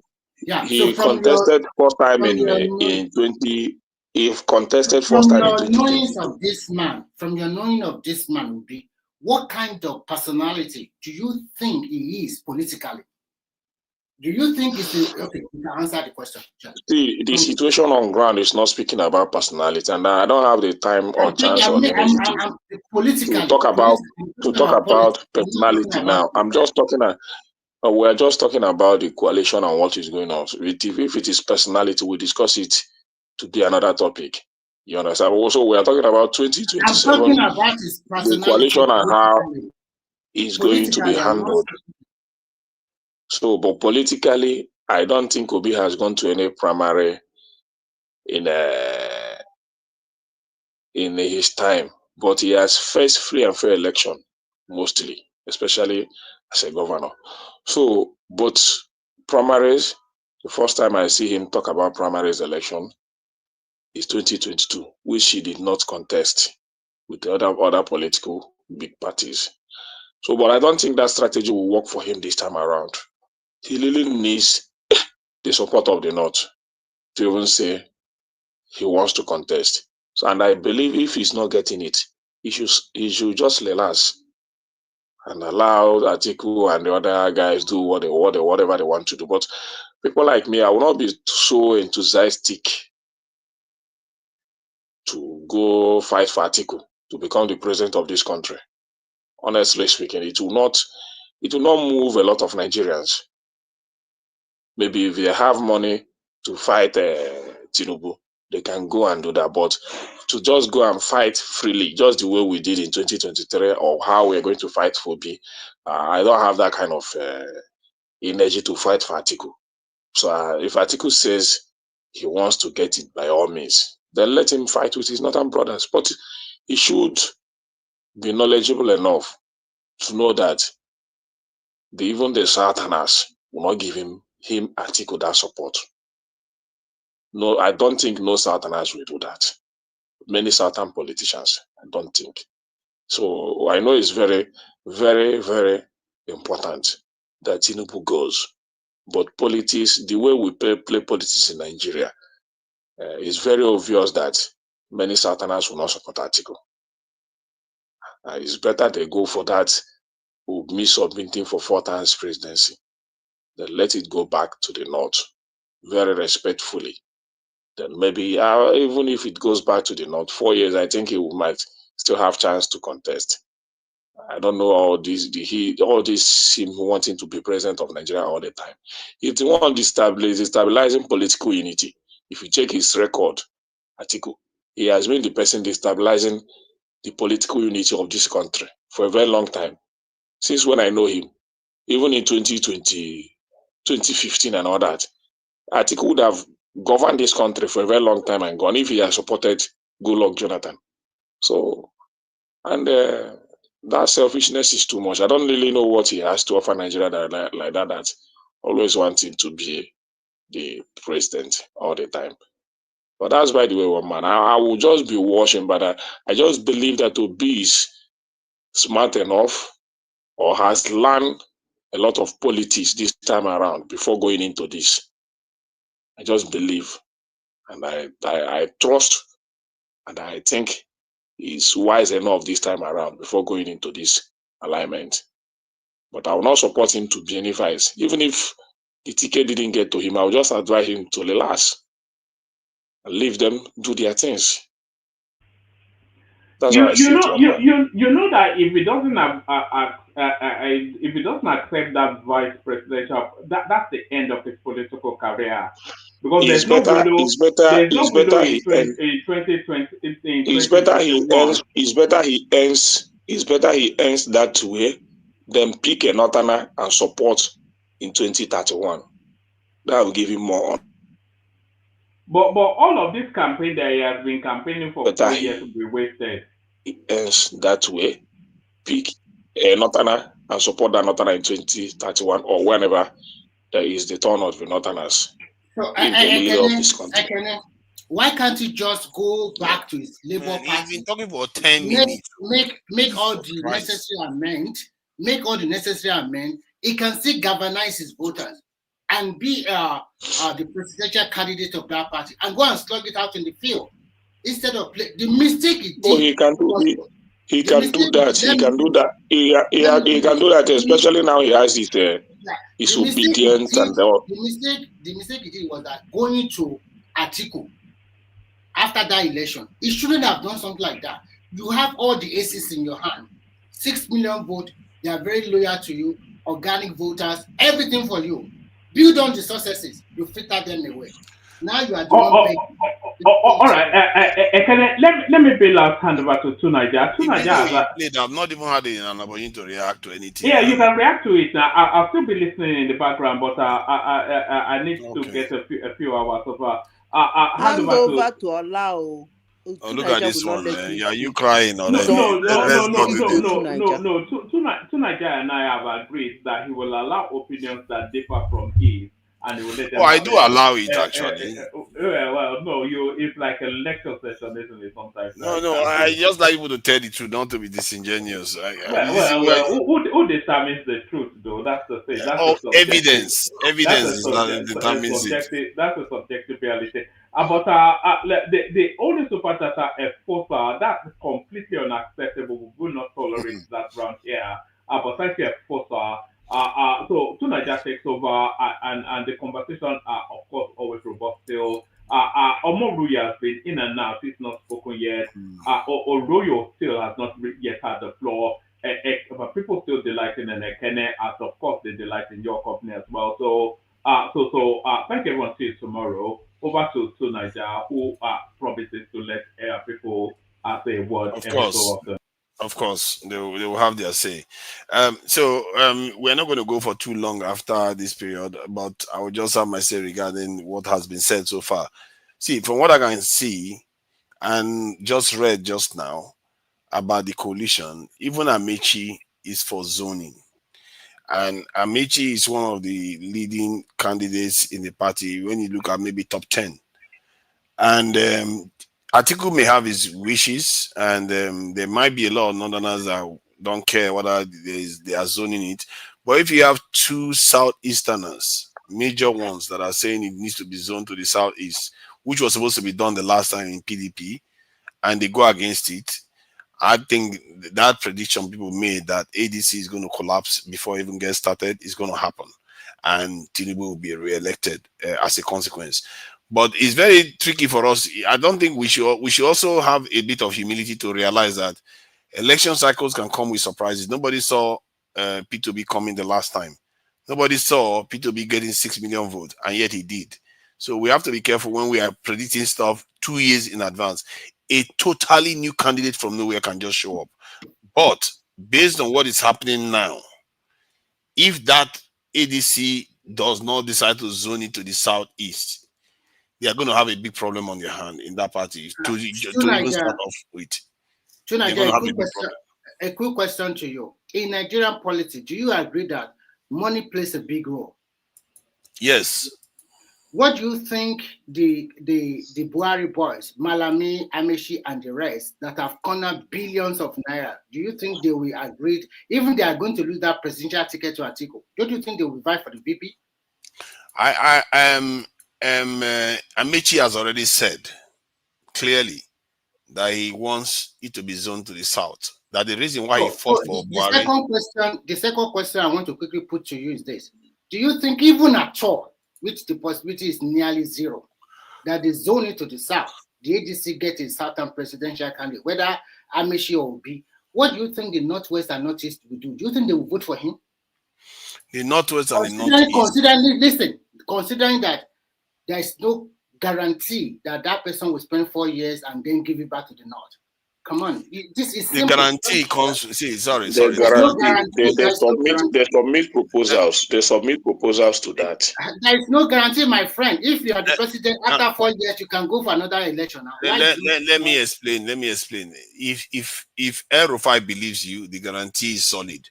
That's what I would say, because those two people, they have their own way of doing things and making sure that people, what they say, they live by it. That said, in terms of the alignment, from what I can see, if AMAECHI himself said he fought for Buhari to become president because he felt Jonathan betrayed his promise to do only 4 years.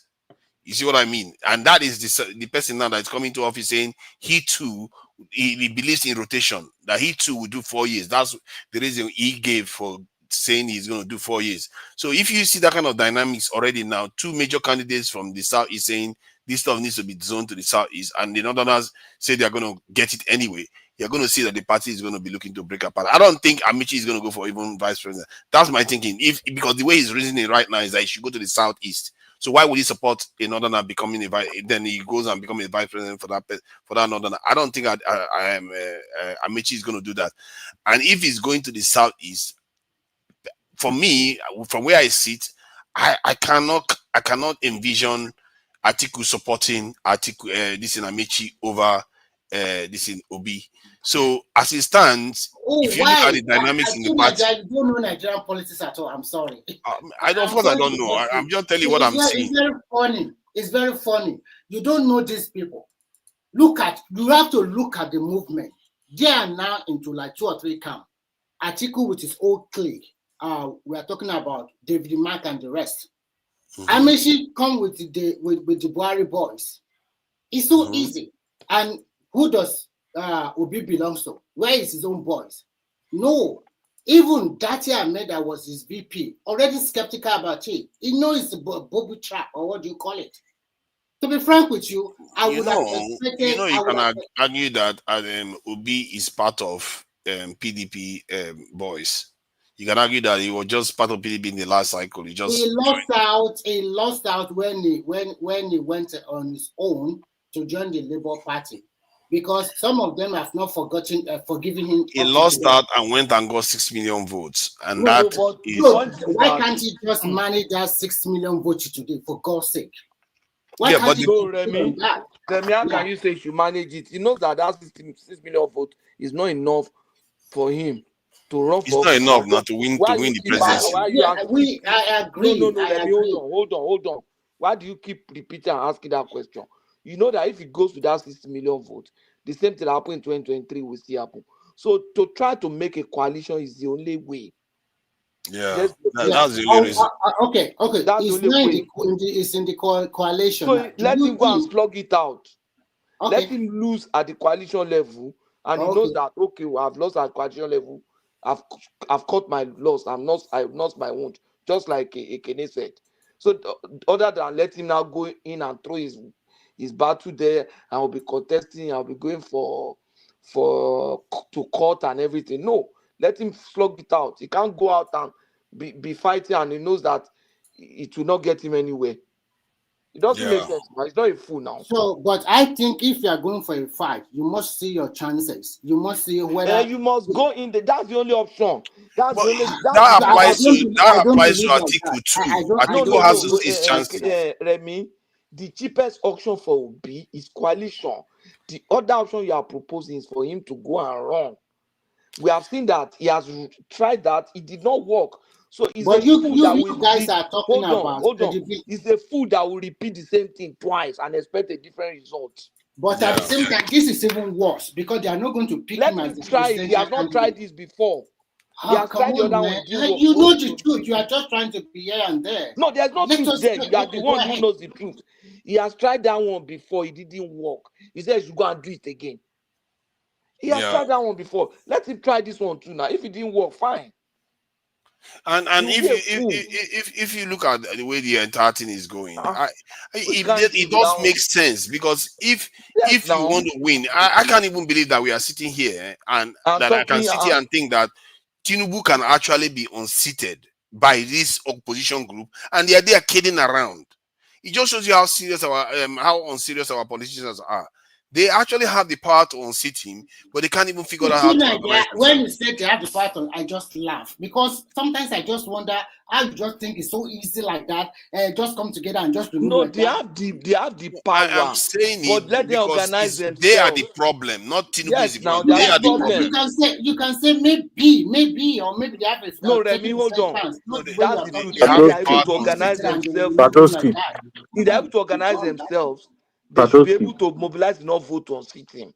Let's be objective. Padowski, whoever advice will be to join this coalition will not make heaven. That's the only way. Now, which other option does he have? There's no option. He has option.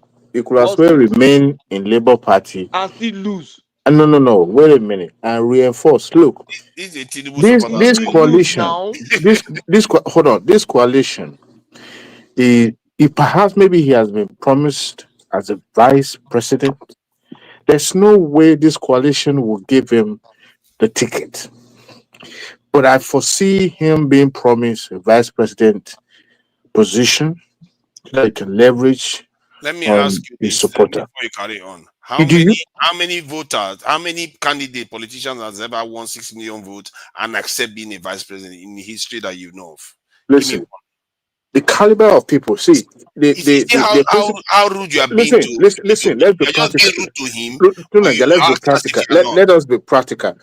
In the few primary principal officer that was selected or was handpicked on that same day that they came forward, do you see any of Obi's person being appointed? At Sogbo, we already know that. So that's to show you that this Or coalition. tell me which other option does he have? He can as well remain in. Look, his followers will never leave him. He will still lose.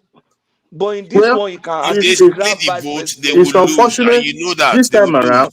lose. This time around, and they know people that. would not, if he accept that vice president candidacy, they will use it against him. We are being governed by a government that won 36% of the vote, as if they won 100% of the vote. They will use it against him, and some people will even turn against him for accepting that position. Let's not It's a lose-lose for him, but as well hold his own head high in Labour Party, other than jumping ship and going to a coalition that does not want him, but just to use him and dump him. You care about Peter Obi. You don't care about Peter Obi. You just care about Tinubu. You're right. I do not care about him, but it's unfortunate that he's going to fall in the hands of his follower for the second time. You'll be saying that the coalition you guys are looking at it from the number angle. I'm looking at it from the fact that he's going to be used. And this time around, some people will not even support. How is he going to be used? Him accepting the second position. No, he's not going to accept that. I'm just told he's not going to accept. There's never been any candidate that will accept that. So it's going to be a lose-lose for him because he can't go back to Labour Party. See, I've just told you that AMAECHI in the same party that is from the APC side is already saying that it has to be zoned to the south in the party.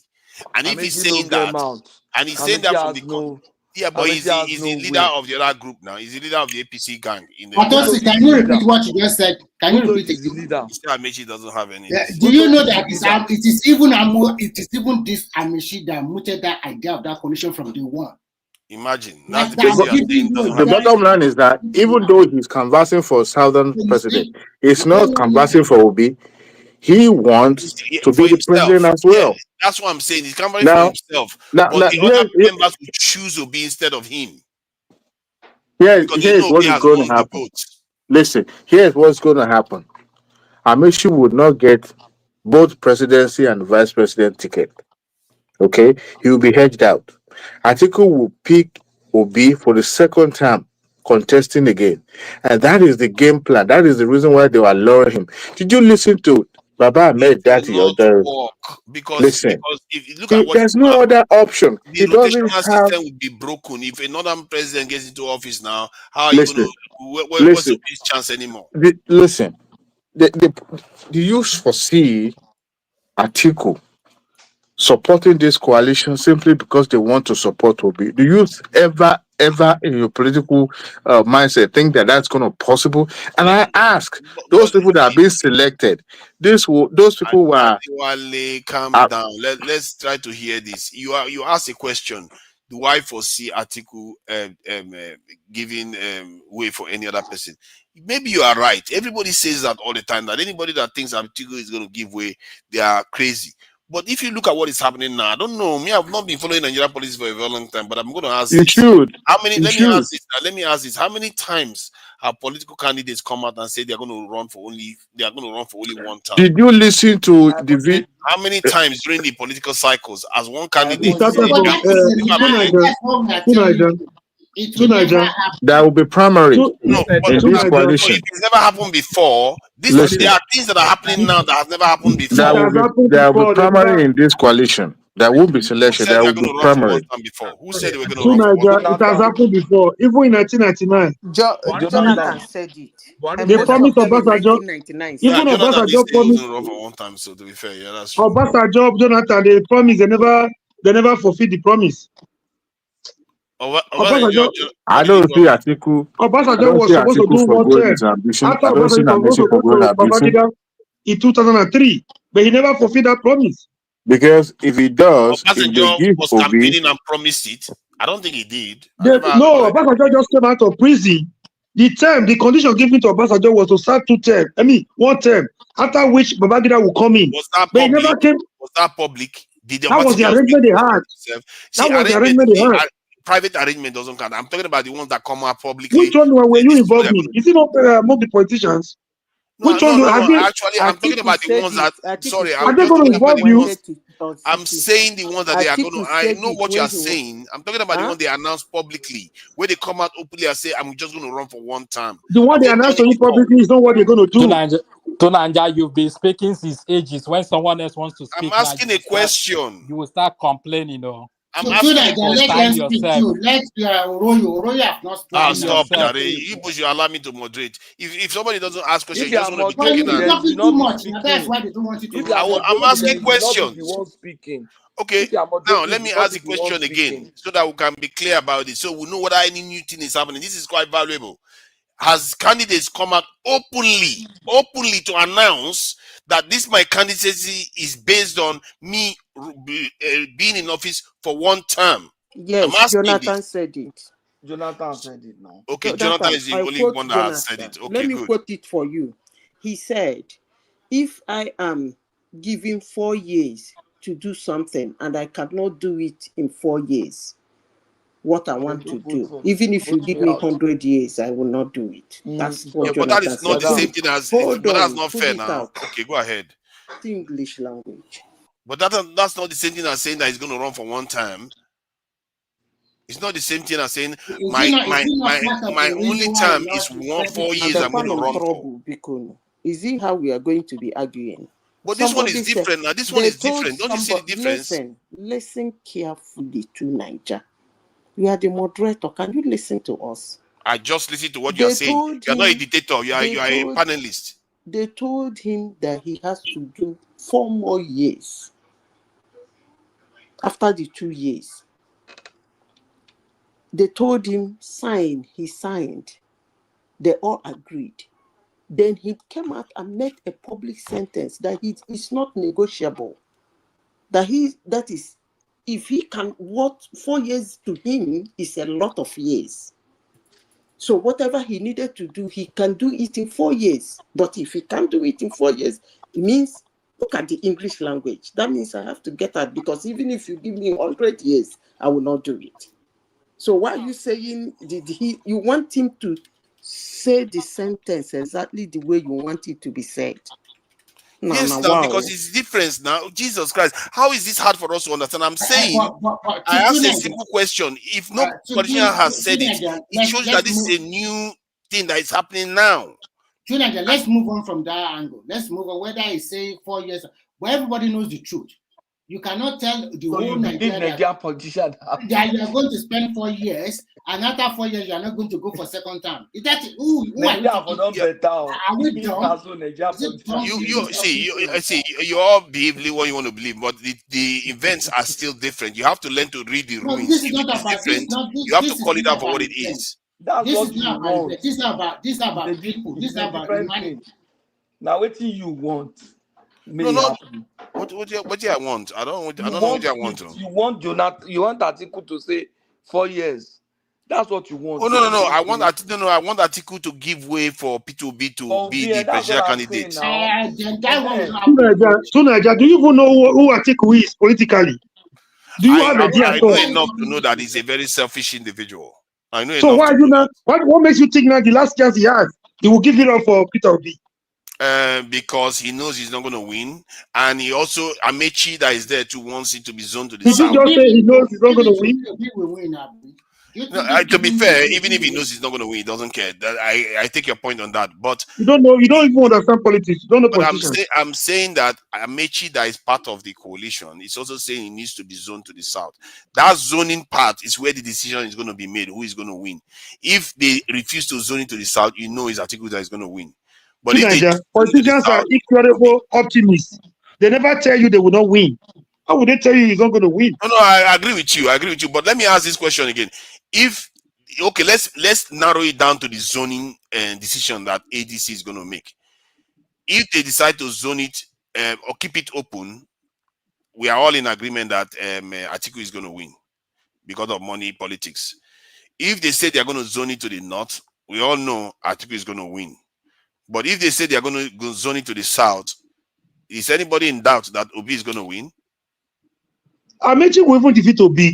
You don't know this. Okay, in the you see, primary. that's where the discussion is then. Amechi will defeat Obi in that primaries.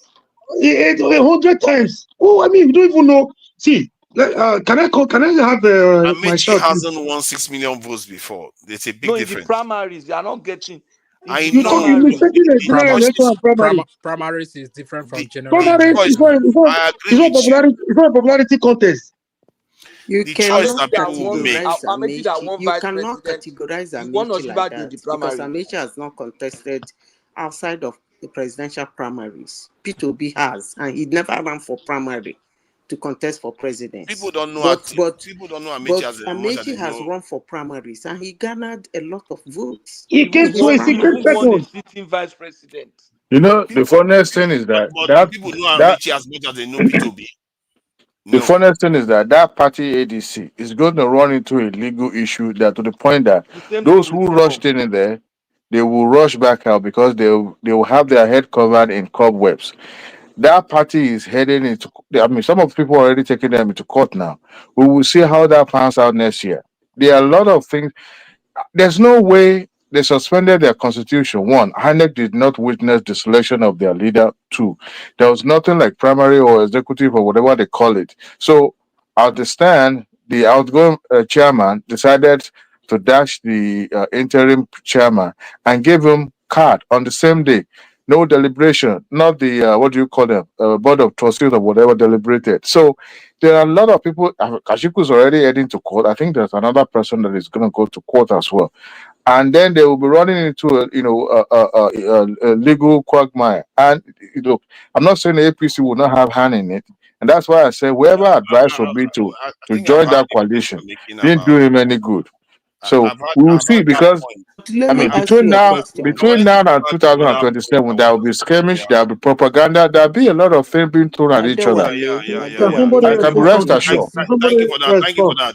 But somebody make a point about Amechi winning, and I think if Amechi wins, there's still the potential that depending on who is running it, that they could still win the election because it depends on what. Yeah, if Obi doesn't go and run again, don't even mention Amechi. If Amechi is chosen in the party and Obi doesn't run again, because Amechi is technically from a slightly different generation. Amechi as a running mate or presidential candidate. It's not possible.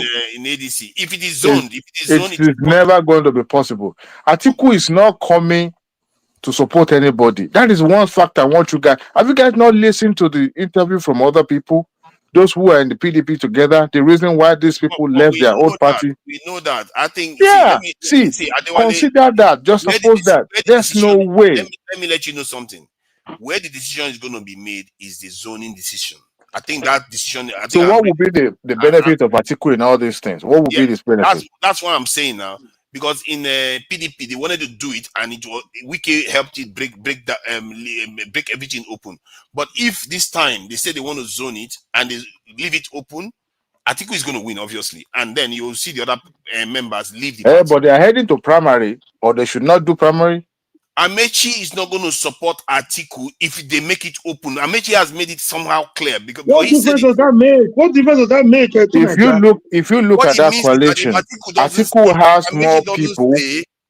Listen to what I'm saying. If Amechi doesn't stay, there's no reason why Peter Obi is going to stay. And if Peter Obi doesn't stay, he's going to take a lot of votes away again from ATIKU.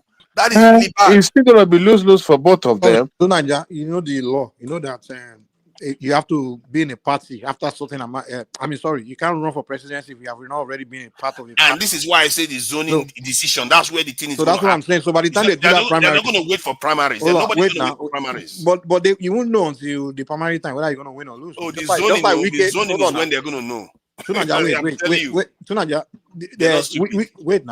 WIKE didn't know ATIKU, all those guys was setting on till that end of that time was too late. Obi own, I think ATIKU kind of showed the hand early. That's why Obi was able to quickly exit and go to Labour. But this time, ATIKU would have learned from the past. So they would trick Obi to make him feel like, hey, the way they trick WIKE, make him feel like, hey, it's for you. But when it's already too late, They'll You'll just be stuck. yeah, he'll be stuck. He can't go to any party anymore because it's too late. But by INEC Can, law, can, you have to already can I have be a member of opportunity? This is why I'm telling you that the Oh, zoning, wow. this decision, that's where this thing is going to be made. The zoning time, because if you wait till the They are not primaries, zoning yeah, these it will be politicians too don't late. If care. the zoning, Atiku will not benefit. So Eh, They are what would not now be the zoning reason for anything. participating? Tunanja, And just if like they don't zone it, then the other people are going to leave before the primaries. That's my Tunanja, point. just like No, Adewale is they have telling you. I concluded. think already served 8 years Mark of my vice. words. That Tunanja, wait now. zoning decision, that's when the whole thing is going to be Tunanja, I think already happen. served 8 years of vice presidency. That means he can't be vice president again. He And there's already no did. That's why Baba and there's met no his way you go and say you want to go and be a minister. Who So the cares? only thing Atiku is there for is presidency, unless he just retire from politics. If he's still involved in Exactly. politics, the only interest he has in politics right now, He could ordain somebody to become president. But if he Atiku decides to ordain somebody. watch in church, what I would say everybody should do is just watch out for that zoning. That is the primaries, really. Because Tunaja, can I have my hotspot? Can I have my Nobody hotspot, is please? zoning anything. let Omoro he's been trying. He's a gentleman. He looks like he doesn't like to overshout, but I know he can shout. He's just being nice. Comrade, please go ahead. Tunaja, I try not to share, yeah, but naturally my voice is very loud. So a lot of people are accusing me of, yelling at other people. That's not it's not my style, though. But then they don't want to listen to me because I'm yelling, even when I have a substance in what I'm saying. So I try to keep it down tonight. Tunaja, I don't know how long you have been in abroad, so I thought you're not well. You're not at rest with Nigerian political trajectory. So I think you're making a lot of postulations as if politics in Nigeria is a moral game. It's not. It's not. And I don't know why Obi. I see him as a very smart guy, but I don't know why you want to make this mistake a second time. There's a saying in my place: the stone you see coming is not supposed to blind you. He was with these people. He knew why he left PDP in the last dispensation. For me, let me start from the beginning. Is the coalition okay? Coalition will have been very, very necessary, considering that we have a multi-party democracy. At least number one. Number two, if this is something, if this is what will put the government in power, the party in power, on their toes and make them wake up from their slumber and work for the people, do less of politics and do more of governance, is an advantage. But the caliber of people, the hyenas, the mafias, and the buccaneers gathering in that coalition, even it's a clear signal that is a coalition for Atiku. You don't need the prophet to tell you that. David Mark has done it before for Atiku. Was it 2019? It was the one that organized that preceded over that primaries that projected Atiku as their flag bearer. These are enemies of democracy. If you hear Babangida saying, MPP saying, yeah, Abacha boys will have killed him and Abiola if he had added over to Abiola, who is he referring to? The David Marks of this one and co. So I don't know why you guys are, what is difficult for you guys to understand here? What is difficult here? I don't know what their promise will be. I don't know what led him into this. Look, the fact that you are saying you don't know, does that not indicate that they must have given him something really strong? Nothing. To Nigeria, let me even shock you. Okay, let me tell you where this one time several times you don't get the answer and suddenly you say nothing. Okay. So now you reason just like Obi, honestly. Let me answer you. Let me answer you this time around. Let me even tell you where this I will do one time is coming from. It was originally postulated by Kenneth Okonkwo as at 3 weeks ago. He came up with this postulation to woo people like Obi and all that. And he put a caveat there that's going to be open to both South and North. So that caveat, I don't know why Obi is falling for such a cheap political gimmick. It's too cheap. Even for, 100-level political science students should understand that it was a bait, to catch them. You don't have a choice. Don't you see there's no choice. Kenneth Okonkwo came up with this postulation that whoever that is coming right now, whether North or South, should be willing to do one term. You know why? There is no other option. There's no better alternative. They have to come together to defeat the current president if you want to win. My brother, can I answer you? You'll be saying that thing. Can I answer? Can I prove you wrong? Can I prove you wrong? Okay, let's hear it. Obi does not seem to know what he has, the organic support he has, because he didn't pay for it. I don't think he knows the value of What's the option? 6 point something What's the million option behind for you. Obi? If you had Obi, what would you have done? Okay, Abi, please don't challenge me when you ask me questions. Give me time to answer you, please. If you are Obi, please tell me Okay, what you would have. if I were Obi, that 2023 presidential contest wasn't a complete loss. Only if he has consolidated on what he had. If I were Obi, by now, I will have transformed that 6 point something million into a big political capital and a big political mileage. That now, if I want to go into any, not even coalition, we'll be talking of a merger. And in that merger, I will be giving condition. I will be in a very formidable position to negotiate with any other group or individual that is coming to me that is interested in me. Ordinarily, if he had been able to utilize the 6 point something million advantage he has, the 6 point something million political capital he has, by now, will have been the beautiful pride of 2027. Unfortunately, in terms he of has negotiation. not done that. So what? Yeah, he didn't do that. That's the problem. He didn't do that. So if I He's was making Peter Obi even a worse blunder this time around. This is even worse than the mistake he made before. so if you Peter just Obi's Labour Party throw did his it. hand in the air, he didn't do what you said he should do. Are you now saying he's desperate? I thought you said he wasn't desperate. No, Patoski and Tunaija answer this question. Are you not saying that Obi is begging for VP position? No. Yes, now. Categorically. Because nobody has ever won 6 million votes and go and beg they for VP. They will give him the presidential ticket in that coalition. Everybody knows the truth. They won't. I think I don't know when they are going to decide the zoning, but when that time happens, I feel like they are not zoning. They just told you that it is open to. Oh, calm down. You are just saying it now. You don't know. No, I'm not just saying it. I'm just telling you the genesis of this one-term agenda, where it's coming from. And they have already told you that they're going to throw it open. No, the postulator was Kenneth Okonkwo. See, there are only 2 southern candidates that we know there. And 2 of them are for zoning. So I don't know what you are talking about. I'm telling you that some of you are going to have a rude awakening when that time comes. This is the scenario playing out. Before they came out with ATC, ATIKU is a very smart guy. He already planted his men in all over the state of the federation. They already go and meet those people that will help him in the southeast. He already did all his own work very well.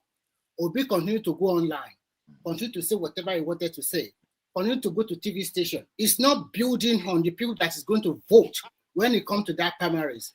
So everybody know that he already locked it in. To now make his position very safe, he brought in his old friends and those people that can support him easily.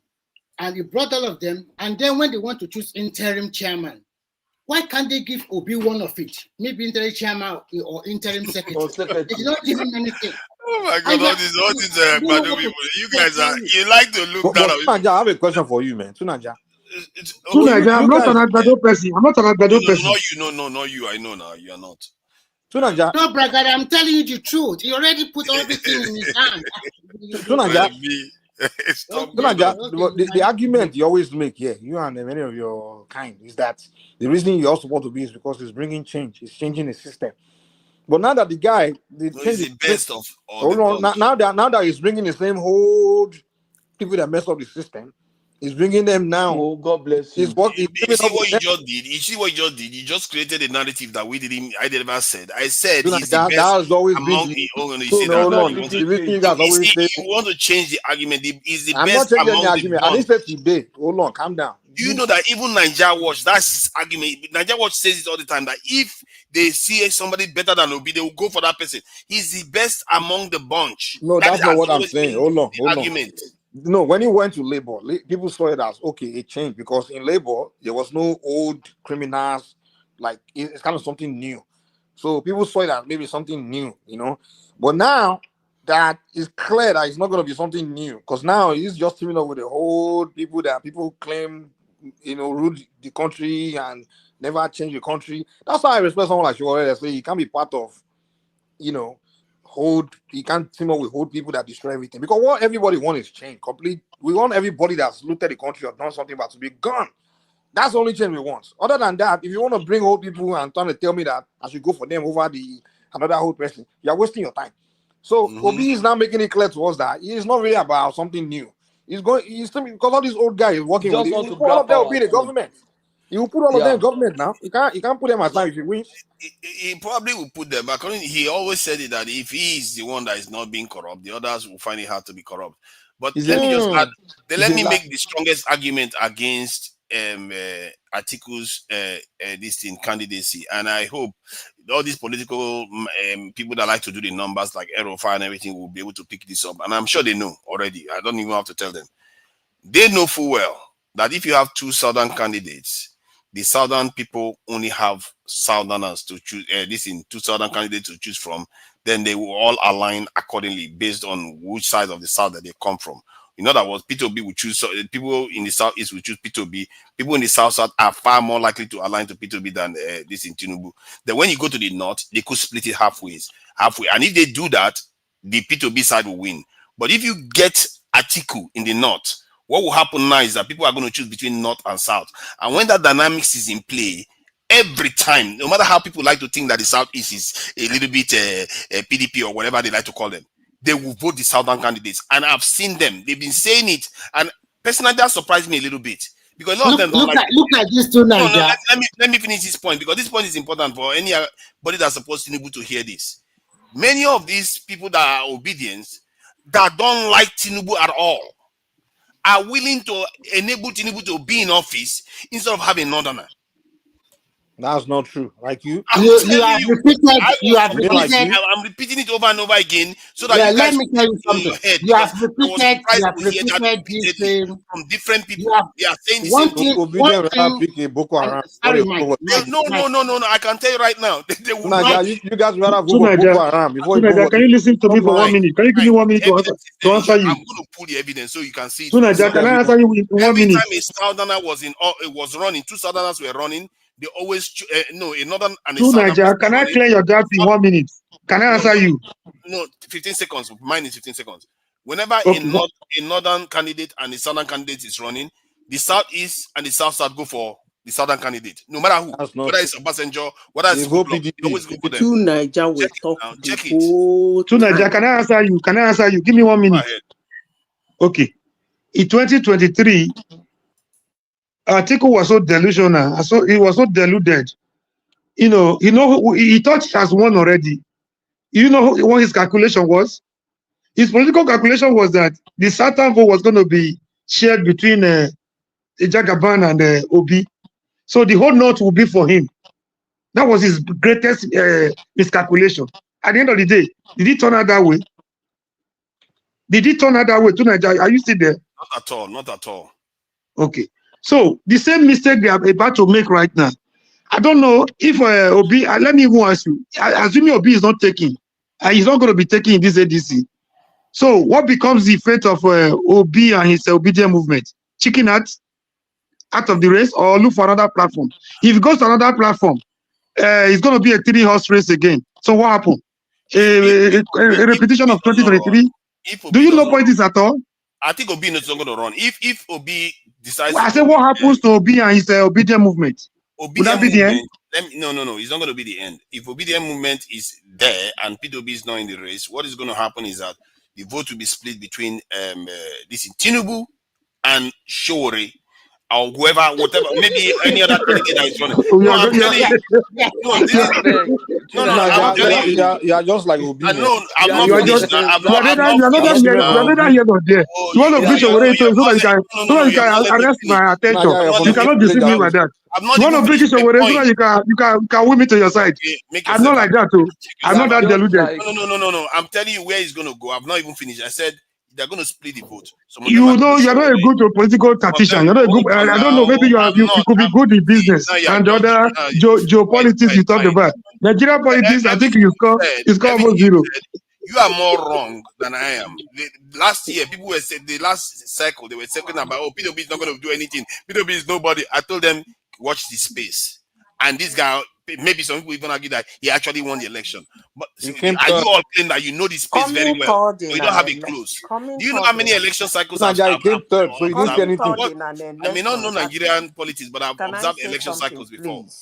Coming Give third in an election. let me where finish what there I'm is- saying now. Hold on. Can I speak? You've been speaking. You are the You're going to moderator. talk for 5 Hold minutes on. now. You are the moderator. You are And the the moment one they try to stop her, she will say, "Don't stop me." Coming third in an election that there are it's a four horse race. You come third means you are nobody. That's a simple calculation. Whether you gather 100 million votes or you gather 300 million votes, coming third means you are nobody. And That until doesn't the make sense at all. obedient and their people understand that, they will make another mistake come 2027. So somebody that has 6.1 million votes and somebody that has 6.8 out of 200 million people. And that has 6.8 million votes, their gap is how many You percent? You Taking came some third.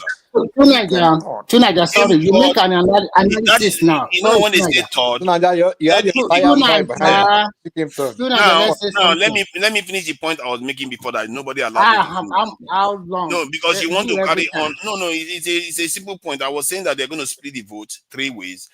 You will notice that Showore's vote will increase. You like it or not, it's going to increase. You will notice that a lot of people are going to sit at home in the southeast, and a lot of them are still going to vote for Tinubu, and then the rest will still vote Atiku, which means the vote Atiku is going to get in the south. Exactly, the vote Atiku is going to get in the south is not going to be what's the point of argument? What's the point of contention now? The point of contention is that if Atiku runs, he's going to lose. We're already in agreement. The others are somehow in denial that, there's a way that if Atiku runs, he might still win. He's not going to win. There's no chance in hell. You are the only one. You are the only one in that boat. Nobody's arguing that with you. We have concluded that one day before yesterday. You are the only one see that thing. If something else will happen or something could go wrong somewhere, know. Let me even tell you, the greatest problem that we have is not even Tinubu is incumbency and his political mafiaism. The greatest problem of the ADC is ADC itself. Their greed, their selfish ambition, and their aggrandizement. That is what will destroy. Let me even shock you. Everybody coming to ADC, if you look at Obi and his obedience are saying Obi or nothing. Rotimi AMAECHI is saying if it's not zoned to decide so that he can defeat Obi, he's not going to support it. Atiku and his people are saying either Atiku or nobody. So nobody is saying whoever wins will die here, ADC or no other place. So he's dead on arrival. What do you need? Do you need the prophet Jeremiah from Wari to come and tell you what is going on? Or do you need the prophet TB Joshua to come and tell you what will happen? When the handwriting of the word is very clear. Are you not seeing the handwriting of the word? Nobody is committed to the ADC. No commitment to save the people. They are not there for you. They are there for their own interests.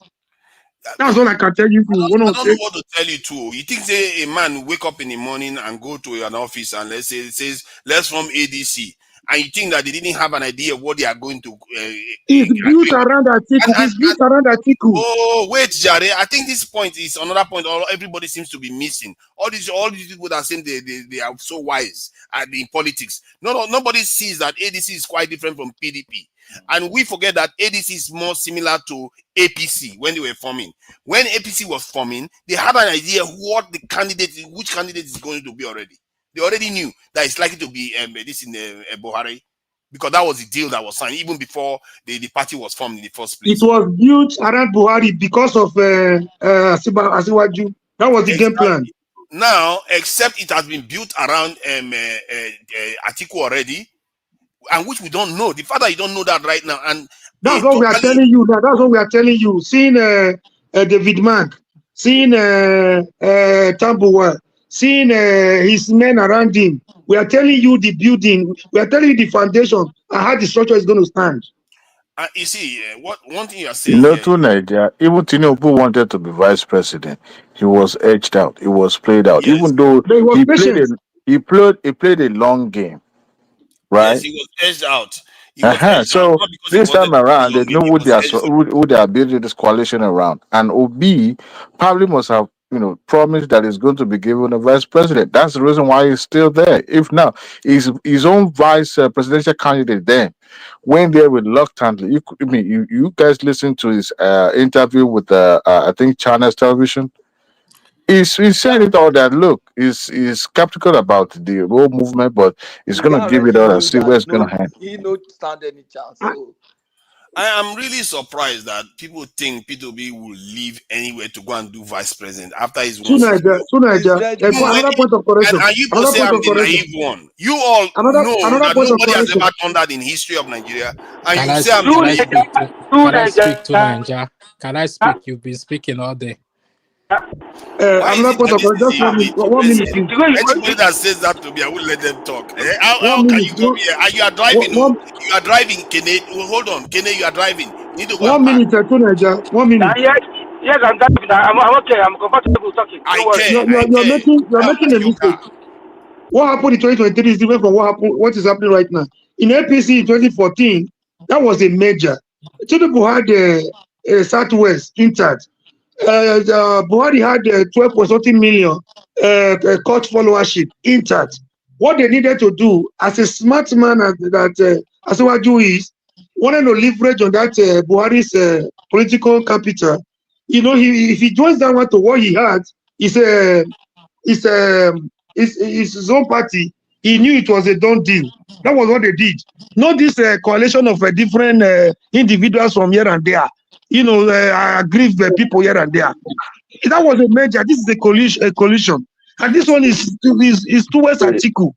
Whether you leave it or not, whether you like it or not, we're going to come back someday and tonight as a reference point. Thank you. I'm not putting it beyond the fact that they could choose article, but if Peter Obi, it's good in there. You said there's a difference between coalition and merger. So if it's a coalition, it means that I think somebody mentioned that they all still have one leg in their original parties. So they could all go back to their original parties in due time if they don't come to an agreement. So that is what may unfold in the end. That's why I said, watch out. What about the credibility that it has already damaged? Dangerous political game. I'm not sure he has. In short, what is the point of the damage when they are already going to lose anyway? That's do you know? The coalition they are going to lose. But you know, why are you people saying they will be damaged? They can't be damaged. They only decamped to that party. It wasn't a collection. They just decamped. They were decamping from different parties and going to this is not ADC. collection. This is movement. Obi is still in Labour Party, so he hasn't. They are not collecting anything. Did Obi have Labour Party?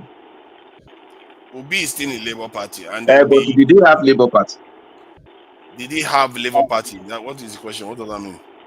It means he's not even a member of the Labour Party, as far as Abure is concerned, because Abure is the only passion is the one recognized by INEC. So leave all this political. If it comes down to it, and Obi says he wants to run for Labour Party, they will be very happy to give him the ticket. They know that. In all those people that gather, okay, there's nobody that is ready to bury his own ambition for another person. Okay? And that is why people are telling you that the political started, they've already failing. You see all this your calculation that Obi. If Atiku will not benefit anything, okay, he will not assemble all those people. And by politics, when it comes to Nigerian politics, it is machinery that win election, not credibility. Machinery. You see that 6 point something that Obi won last time, okay? It will not repeat itself again, because the political machinery that will work against him, he doesn't even have the structure, the political structure, because he's not even in charge of Labour Party. He doesn't even have the money. And if they are going to go for primary in that their new ADC party, okay, he cannot win.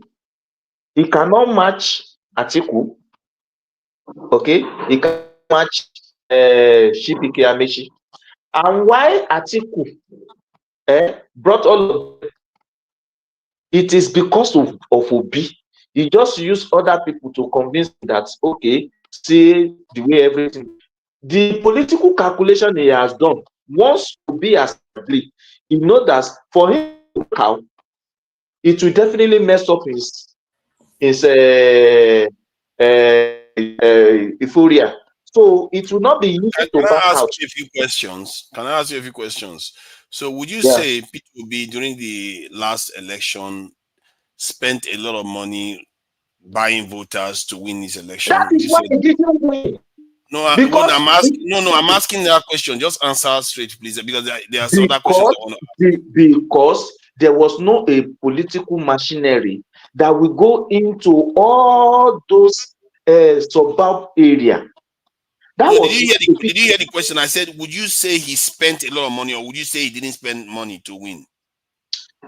most of they spend, they contributed, and majority of his people self. He spent so much money. We spend so much money. Some people, you see, the Compared difference to of the opinion. others, he didn't spend anything. They Okay, spend money.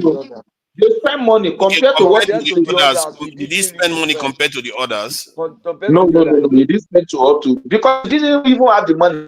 Okay, good. The money Now let me go to the next question. Let me conclude that part. Let me conclude that part. You see, the money he spent majorly He has not was finished now. Let him ask the second question.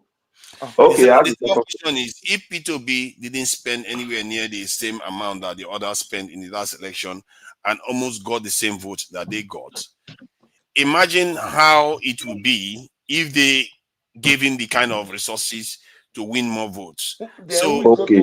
Now let me the problem.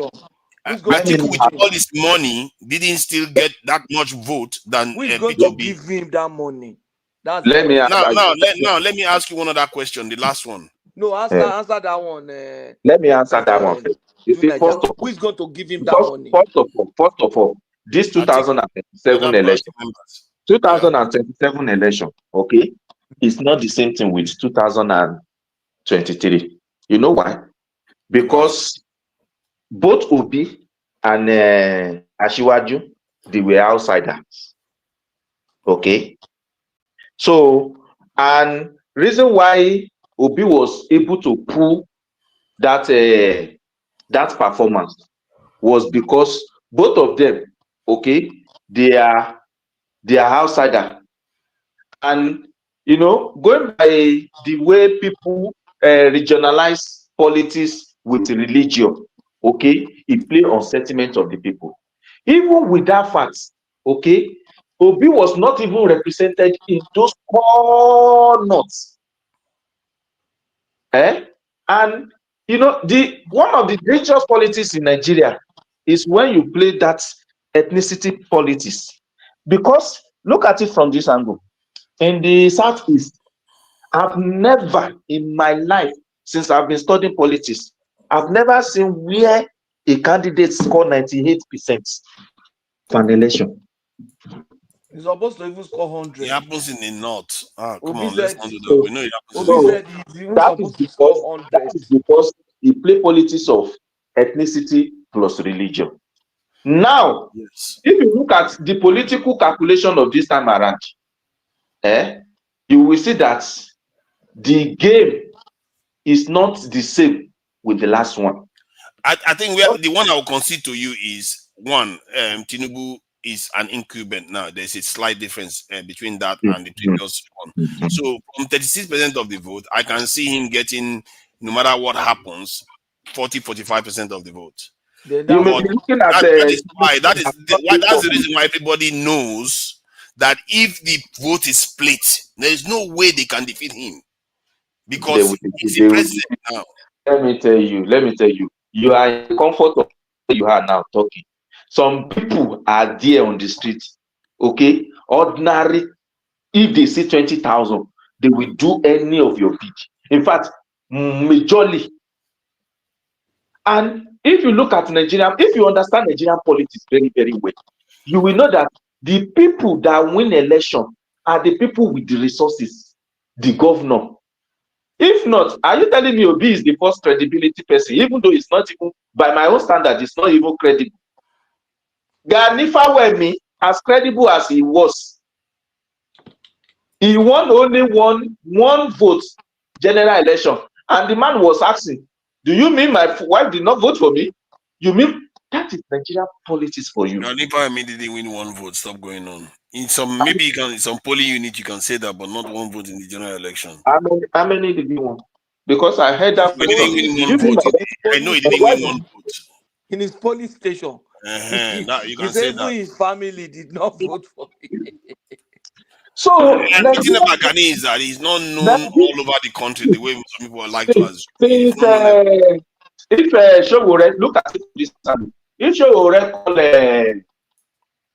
call for test now, at least, at least he will still see within the range of 500 people crowd, 1,000 people crowd, even up to 5,000. When it comes to election, why he has not been able to convert that crowd into a winning election? Because since he has been contesting, I've never heard where Showore passed 1,000 to 2,000. No, See, this thing is messed. the political machinery that won election in Nigeria, politics, people that hold the resources. And once you are not in charge of that structure, you just be blowing grammar as you are blowing over there now. Okay, the people on the street, the people that control the resource, that control the structure, okay, they don't listen to all these things. You guys stay on the internet and do analysis and do this one and do that one. At the end of the day, when it comes to election, it does not translate to success. Then you shout, it is rigged, it is rigged, it is rigged. My brother, All I can say to you is that if you look at the patterns, it's clear that if there is an election, all this one people keep talking about this thing, what was that structure and all that, it doesn't count because this is what is no, hold on now, hold on, let me finish what I'm saying, please. This is what they said about Peter Obi the first time. They keep going on about structures. I told them Macron came from nowhere and won an election without even having a party. So you are talking about France and Nigeria. No, of course, it's different, but that's why Peter Obi almost came and unseat two major candidates from nowhere. And Macron had a long time to campaign. Peter Obi didn't have that long to campaign even. Even Obi knows he cannot win election. That is, he did not win election. That is why he himself didn't even talk about saying based one. on the results, he got 12 states. They all share 12 states. You know why it was possible like that? Oh, it was possible like that. There's a reason why it was possible like that. Let's not start making reason why it was possible was because Tinubu didn't control the whole political structure in that election. Let me ask you, how many people in this country, since this new democratic dispensation, has ever won up to 12 states at one election in Nigeria? How many? You can basically count them maybe with one hand. To Nigeria. That's why we are telling you. I would have even preferred Obi will consolidate on what he had in 2023 than joining this ADC. It was a very formidable performance in 2023. I mean, I really like what he did. That was a tsunami. One of the greatest errors a Nigerian politician can commit is jumping from one party to the other. Okay, because that alone provides instability. See, what Obi should have done with that 6 million votes, he should have directed all. He didn't win that election. He should have directed all those people to register in Labour Party. They will have, or possibly transform that into a political party. They will have hijacked that structure. By now, the structure will have spread all over the federation. Because one of the major reasons I work against Peter Obi, if you don't know, was that half of the polling, there's no representative. There was no representative. And for political party that has structure. Even in distance bush, distance bush, they are having political representatives like 3 or 4. 3 or 4. Then you want to tell me that that kind of person. Where do you want to see? Where do you want to see winning in that family? See, Nigeria with the suffering, with the hunger in the land, if he had even continued in that direction, I think it would have been better for him instead of joining this Achagas and Buchanan. he should have directed this follower to go and register to be a Labour Party member. Okay, by now, with Aburi, they will have edged him out. They will have edged him out completely. By now, he will not be needing all this. I'm in this. I'm working with this. Who? Oh boy, that guy doesn't have to. Let's not over. I think we are over guessing some of all these people. We don't know what they are all up to. Because you don't study Nigeria. One thing I know for sure is that, and I think maybe Nigerians, we always pretend as if we know what's going to happen. But if you look at it, we always pretend as if we know. Because if you look at all the presidential cycles, they have thrown up surprises. Every single one of them. My brother, there's no surprises in Nigerian politics since I've been studying. You know APC was going to form and give Buhari the ticket. You didn't know that. Let me tell you. One of the strategies that Tinubu has been using all this one was that he has been working on this coalition right from the time he finished 2007. First of all, he formed AC. Okay, he didn't contest. He bring Ribadu to test run it.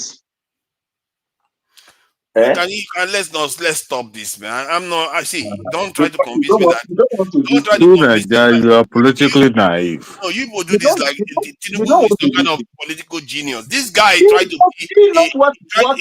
be. This same channel predicted Tinubu will win. All the permutation pointed to him winning the election. And here you are, in 2025, still objecting to everything.